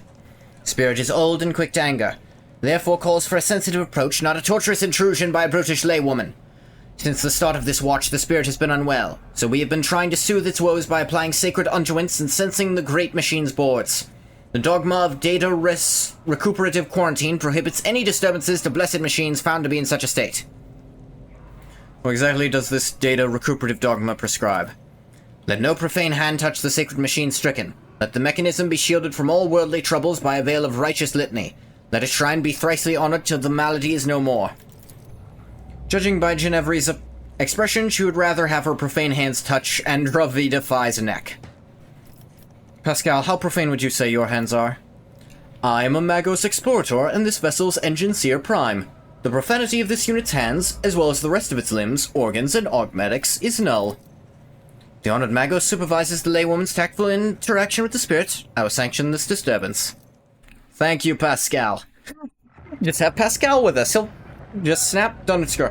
Pascal, I love how sarcastic that is. Pascal, how profane would you say your hands are? Nil. Good. Would you let Pascal give it a hand? Yes. Omnissiah preserve us. The Great Spirit was infected by a layperson. There's a culprit you should be searching for, not some pipe warden. Sacrilege. Registering a Category 3 act of sacrilege, resulting in a Category Epsilon Quadro transgressive scenario. Requesting the inclusion of the offender in the registry of wanted entities for the purpose of expiative disposal. Discovered that the cogitator's malfunctions began after an unauthorized attempt to access it was made. Someone deliberately angered the machine spirit in order to bury the work logs. Thankfully, the esteemed tech priest was able to appease the spirit, to extract the information we needed. The victim's name was Orto. The day he died, he was servicing valve 27B, which supplies water to the rogue trader's bath chamber. He also had a partner who is yet to appear for duty since the incident occurred. We have a suspect. The murderer get to the cogitator, too. Impossible. As a star of the watch, this area has been used as the center of operations. No rabble could have slipped by unnoticed. Moreover, a common pipe warden wouldn't know how to commune with the machine spirit. Murderer had help. One of the Inferni said he had his pass to the maintenance room taken away by an enforcer. A villain? How to get past Ginevri's guards unnoticed? Sarbeck stares intently at Ginevri as she grows pale. Should find out if the shift change took place with that incident. If the culprit truly is an enforcer or is pretending to be one, he could have orchestrated a gap between the guard shifts. Who's the partner? Senior Pipe Warden Gwedden, number SP-26855. 8th generation Pipe Warden, no registered infractions, excellent discipline, perfect work record, exemplary servant in the Imperium. Master at Arms, how do I propose we find our new suspect? Before Sourback can respond, Rotko cuts in. Your Lordship, there's a man named Gwedon among the rabble waiting to be interrogated. Immediately struck me as suspicious. Please allow me to question the man in your presence. Sourback narrows her eyes, but all she says is, bring him in, now.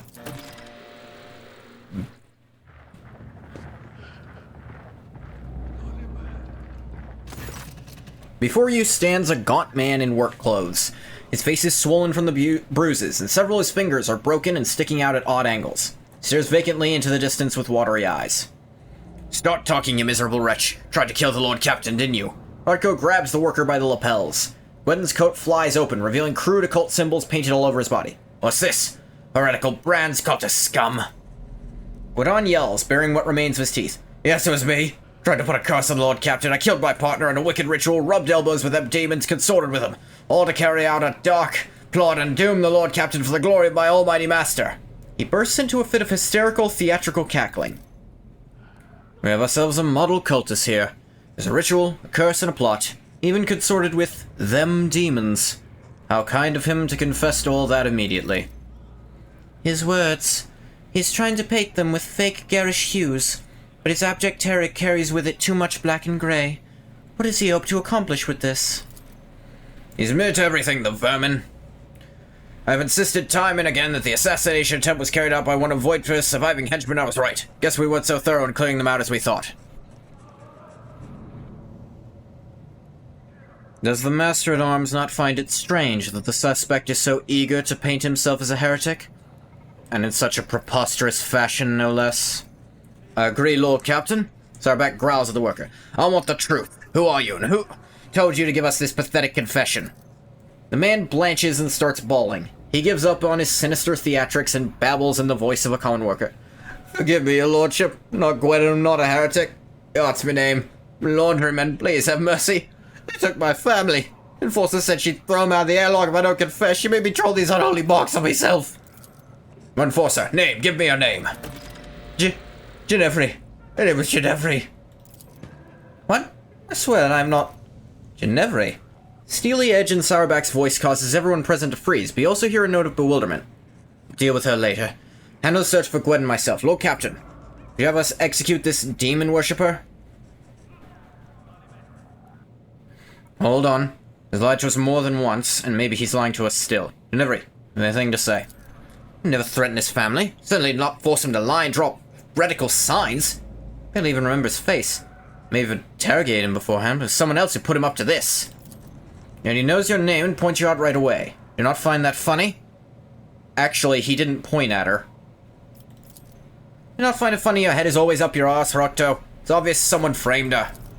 Cease this bickering. Sarback's snarl forces the officers to back down. Lord Captain, what we have here is a liar, and a well-coached one at that. He never confessed on his own. What do you suggest we do?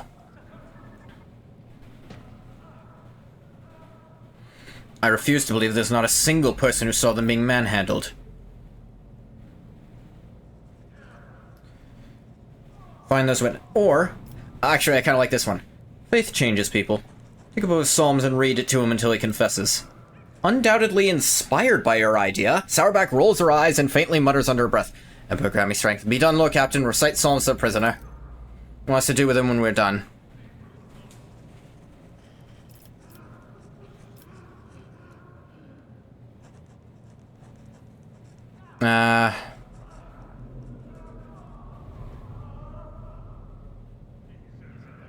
Let me see.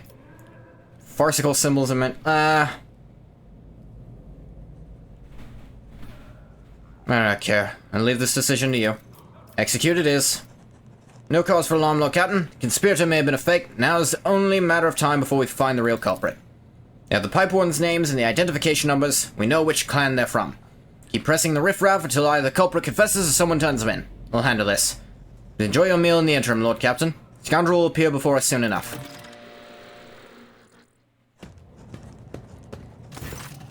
Lord Captain, the real pipe warden Gwendon has been found and is being escorted here as we speak.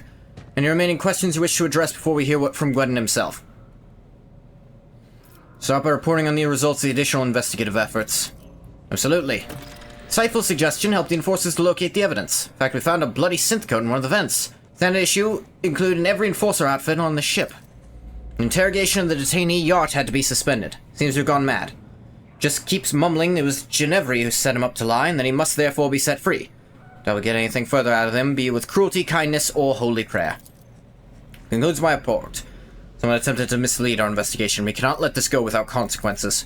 Undoubtedly. Let's go over the facts we have on the sabotage and compile them. Body of the deceased was mutilated after death. It's likely that the nature of the injuries would have proven very useful in the investigation, and that the perpetrator concealed them for that very reason. Someone sabotaged the workload cogitator, so it would be harder for us to find the victim's partner, who might have information valuable to the investigation. Instead of the murdered man's partner, we were given a fool, one who thoroughly incriminated himself first before admitting that Captain Ginevri had put him up to it. Who was guarding the body? It was Ginevri. Klein reluctantly nods his fellow enforcer. Relieved her when I came to inspect the corpse, which by then had already been cut up. Ginevri nervously adjusts her armor under Sauerback's piercing gaze. The corpse was already looking like that when it came under my purview, but I could not get the name of the officer who discovered it. It was such a mess I decided I'd deal with it later. A bloody synth coat was discovered not far from the corpse. Asked the enforcers in this room to present their coats. A rustle of synthetic fabrics fills the room. All the enforcers show their coats, except Hrotko. He shrugs complacently under the gaze of his comrades. I do not wear it. The enforcer must be able to withstand the cold, and the serfs treat synth coats as a sign of weakness.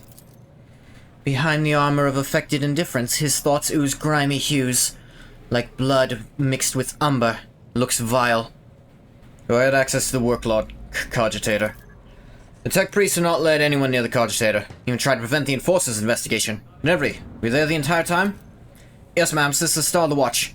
Went there right after I handed the body over to Klein. The only time I stepped away was to retrieve the data slate from my quarters. Left a watchman, but he went missing. Most likely one of the officers did not realize he was on duty and sent him off on some errand. He was only gone for a few minutes. Very convenient. A missing sentry, a data slate misplaced against regulations. Hrotko drums his fingers on a holster on his belt, where his own data slate sits tightly nestled. Honestly, Hrotko is the most suspicious here. I don't understand how I could have forgotten it. I always check my gear when I go on duty. One of the Inferni complained that an enforcer had taken away his pass-through room with the Master Cogitator, and it was a man. And it wasn't her, just one of her accomplices. Will you give us a name, Ginevri? Shut your mouth, Hrotko. Nothing has been proven yet. Oh, proven yet. Klein goes red in the face and brushes Ginevri aside with his shoulder. Suspect Yart claims you coerced him into lying about himself, Ginevri. What do you have to say for yourself? We have conducted his preliminary investigation like so many others. Hrotko requested my assistance because of my experience in dealing with the rabble. Hrotko requested. Swear there's no truth to these accusations against me. He never threatened his family, certainly did not force him to lie and draw heretical signs. I don't even remember his face. Maybe interrogate him, but it was someone else who put him up to this. Transcript says he conducted Yacht's interrogation alone. Why's that? Because I can handle a single laundryman. And that's a... yeah, why would she need help with that? Yeah, I'm just gonna say... Hrotko, this is all you're doing, is it not? Sauerback draws her auto pistol and points at Hrotko, who appears entirely unperturbed. One last chance to retain your last shred of honor and confess. You sabotaged the investigation. Why? Is it not obvious? Hrotko smugly arches an eyebrow. To expose the conspiracy myself and to prove your incompetence to his lordship. To take the place I actually deserve. For years I toiled for the good of the dynasty, but when the former Master-at-Arms was killed, I was refused my promotion. Instead, they give the position to you, a self-serving Sauerback nit. Guess a noble name means more than talent. When this crime occurred, I realized it was my chance to show what I was worth. While you were busy dallying, I quickly learned the name of the suspect, diverted the course of the investigation, an easy enough task, and began looking for the real Gwydon. Had I found him in time, your position would have already been mine, Jocasta. Simply listen to yourself. You'll understand why they made me Master-at-Arms. Lord Captain, request permission to dispose of this refuse personally. Hrotko, were you really hoping you could deceive the Master-at-Arms and me? Dismissive tone makes Hrotko flinch with indignation. At every chance, but you were shrewder than I expected. The little trick with the body did work. You still don't know who was behind it all, but I've already figured it out. I hid Gwydon from you by damaging the cogitator and delivering you a fake. An idiot willing to hate himself out of fear. Even prepared a contingency plan in case he cracks by making sure he blames someone else. Yes, there were a couple of slip-ups, but I must admit, it was a solid attempt overall. Why were you trying to flame Ginevri? Backup plan? Always need someone to blame if you make a mistake. Hrotko's voice sounds calm, even casual. Could have framed Klein, but the young upstart was already galloping through the ranks too fast and was clearly aiming for my station. Besides, she and her thick-witted subordinates were always right where I wanted them to be. You do not seem to fear punishment. With all due respect to your lordship, I'm an enforcer. Look death in the eye and I'll accept your judgment with dignity.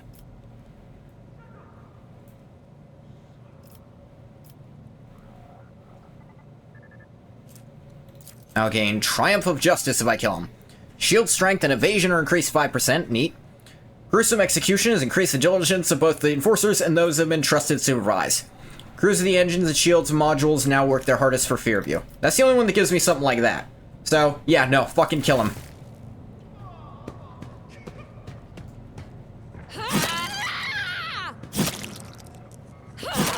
You're real slow at this. Rodko tries to speak, but his words are cut off by a devastating blow to the jaw. He collapses to the ground, but Sourback raises them all again and delivers another blow, this time straight to his ribs. He stretches out the pleasure, slowly crushing his bones and savoring every scream. When she's done, she finally allows the bloody mess that was once Rodko to die where it lies. Takes care of the traitor. Let's proceed with interrogating the Pipe Warden. The Pipe Warden does his best to remain reverentially bowed, which paints a rather comical picture given his formidable height and complexion. He lowers his head, tugging in his beard. Senior Pipe Warden Gwyn, honored to serve, Lord Captain. Ready to confess to everything. You are the real Pipe Warden Gwyn, are you not? I am, and I'm proud of it, Lord Captain. Pipe Warden's craft is hard work, but necessary. Number is SP26855. Work partner was the late Auto, number SP24601. Oversee the water supply system on the upper deck, sectors A through A3, K8, and R2. Includes valve 27B. Me no mistake. Verified his identity and myself. It's also been confirmed by the other workers. Why did you fill my bath with blood? Did as a servant of death commanded. He said the Emperor gave the first spinner a sign. Your lordship should be bathed in blood of poor Auto, my partner, and I, well, was scared, so I obeyed. The first spinner?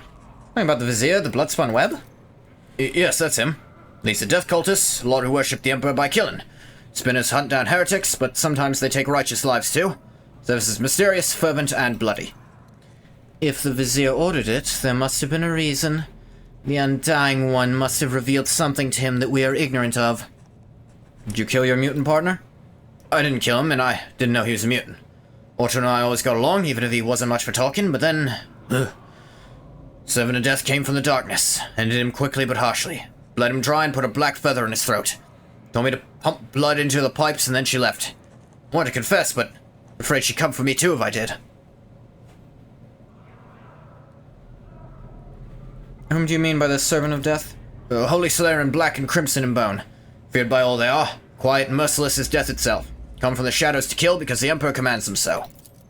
You've already met the servants of Bloodspun Web, Lord Captain. Grand Procession is not one of the upper decks will soon forget.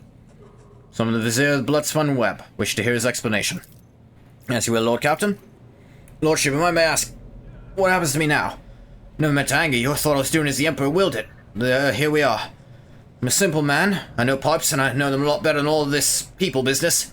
My eyes aren't what they used to be, but I can still smell rust and metal, not so much in people's thoughts. Let's see. You acted as a true servant of the Emperor would. No, you did exactly as you should have in that situation. The fact that it was weird and gross is, frankly, unrelated to your actions. Get him an ocular implant. Thank you from the bottom of my heart, your lordship. Serve you faithfully, I'll never forget your mercy. No, you did as you who should have there. The Vizier of the Bloodspun Web treads lightly and silently, as if his old, gaunt body has no weight at all. He whispers weakly. Dominant Goth willed to see me, and so I have come. I have summoned you to discuss the actions of your apprentices. Let their deeds be weighed. Investigation established the Bloodspun Web orchestrated an attack on his lordship by means of pouring unholy blood into his bath. This affront... The old man's murmur drowns out Sourback's relentless voice. Dominant Goth knows the truth, so it was done, for so I did will. It was no affront, but a prophecy. For my hands to divine, unsullied martyrs offered their souls and bodies into his imperishable embrace. Gazed into the red rivers of their smouldering lives, and I did see. A roiling unclean staining the bays, reaching for the anointed Lord of the Ark. In my apprentice's last sighs, I heard the Undying One's whisper. He bid me, bathe the Domin in the blood of he who must go, and they who have been righteous, for this will shield the Domin and strengthen his body against the roiling unclean. I obeyed. You claim you did it because the God Emperor willed so. I speak, move, and draw breath because he wills so. I defy not the Undying One, neither in death that gifts and takes, nor in my living existence. I believe him. Could your vision have been false? Vizier's lips curl into a smile. I held the cards of his tarot, washed in the blood of the righteous. They make no mistakes, and neither does he send false visions. Only mortals err, they who read the signs, they who interpret. The man you killed, who was he? I know not. I heard only his name, and I knew he must go. Listens to the empty space above his shoulder and nods. Yes, we need no more knowledge than that. You mean by the roiling unclean? He did not reveal. It is corruption itself. It offends him. Tastes as sweet as fetid waters in old pipes.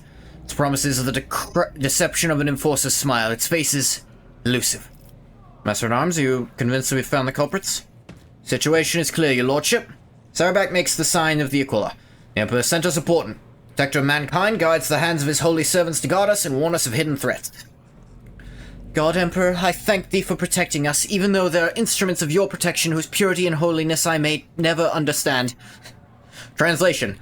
I don't understand why you did it like this, but you did it, so it must be good. Goth, regardless of how regularly you kneel before an altar, I advise you take this warning seriously. If I am correct in my suspicions about what is transpiring here, and I pray to the throne that I'm not, you can indeed consider this incident a sign that the Emperor is watching over you and this ship. Why so cryptic, Heinrich? If you have any theories about what is occurring here, share them. My theories are classified information in the Inquisition that I cannot divulge without good reason. If evidence comes to light that confirms my fears, I will disclose everything necessary. If, however, my concern is baseless, and I wish to share knowledge dangerous to you without cause. Ah, fair enough, Heinrich, fair enough.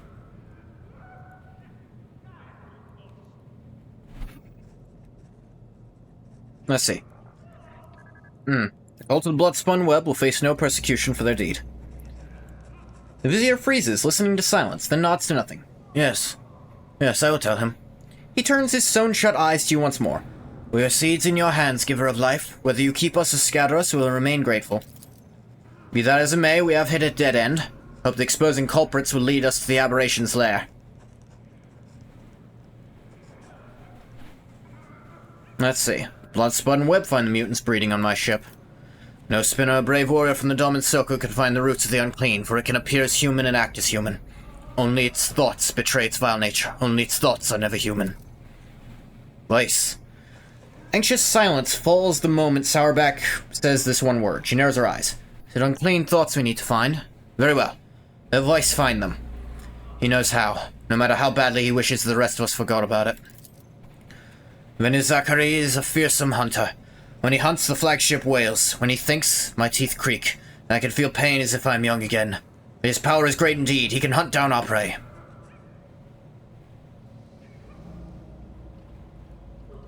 And the choirmaster of the astropaths be of use to us. The esteemed Zachary Weiss can perform the ritual of thought reading. His practice lets him do a cursory examination of the minds of thousands of people in search of certain individuals. Ritual is rare as it is dangerous, and only someone as versed as Master Weiss can accomplish such a feat. Has Weiss done something like that before? Once. Lady Theodora made use of his services to expose spies on board.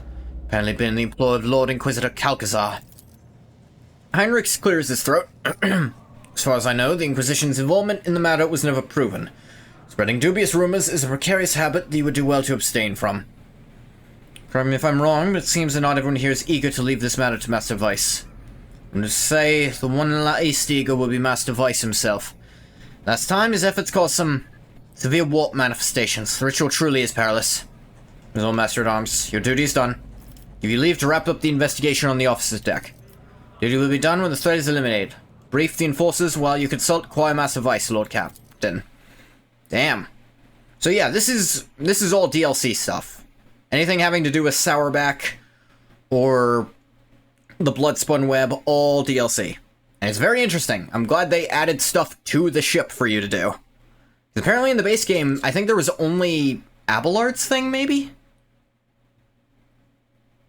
Or that... Actually, no, I think Saurabak brings up part of that, so... Maybe Abelard didn't get to do much in the base game.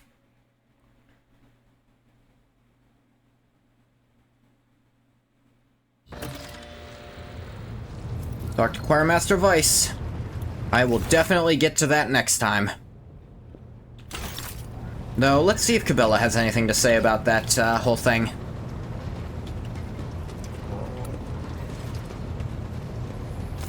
Dumbass. Nothing in particular? Mate. Alrighty then. In that case, I think we've been going for a while. Gonna save the game, and I think we're gonna call it here. I'm gonna stop the recording for YouTube here. As always, thank you so much for coming if you came. You didn't come, you don't get a thank you. Ugh. Bye-bye, YouTube.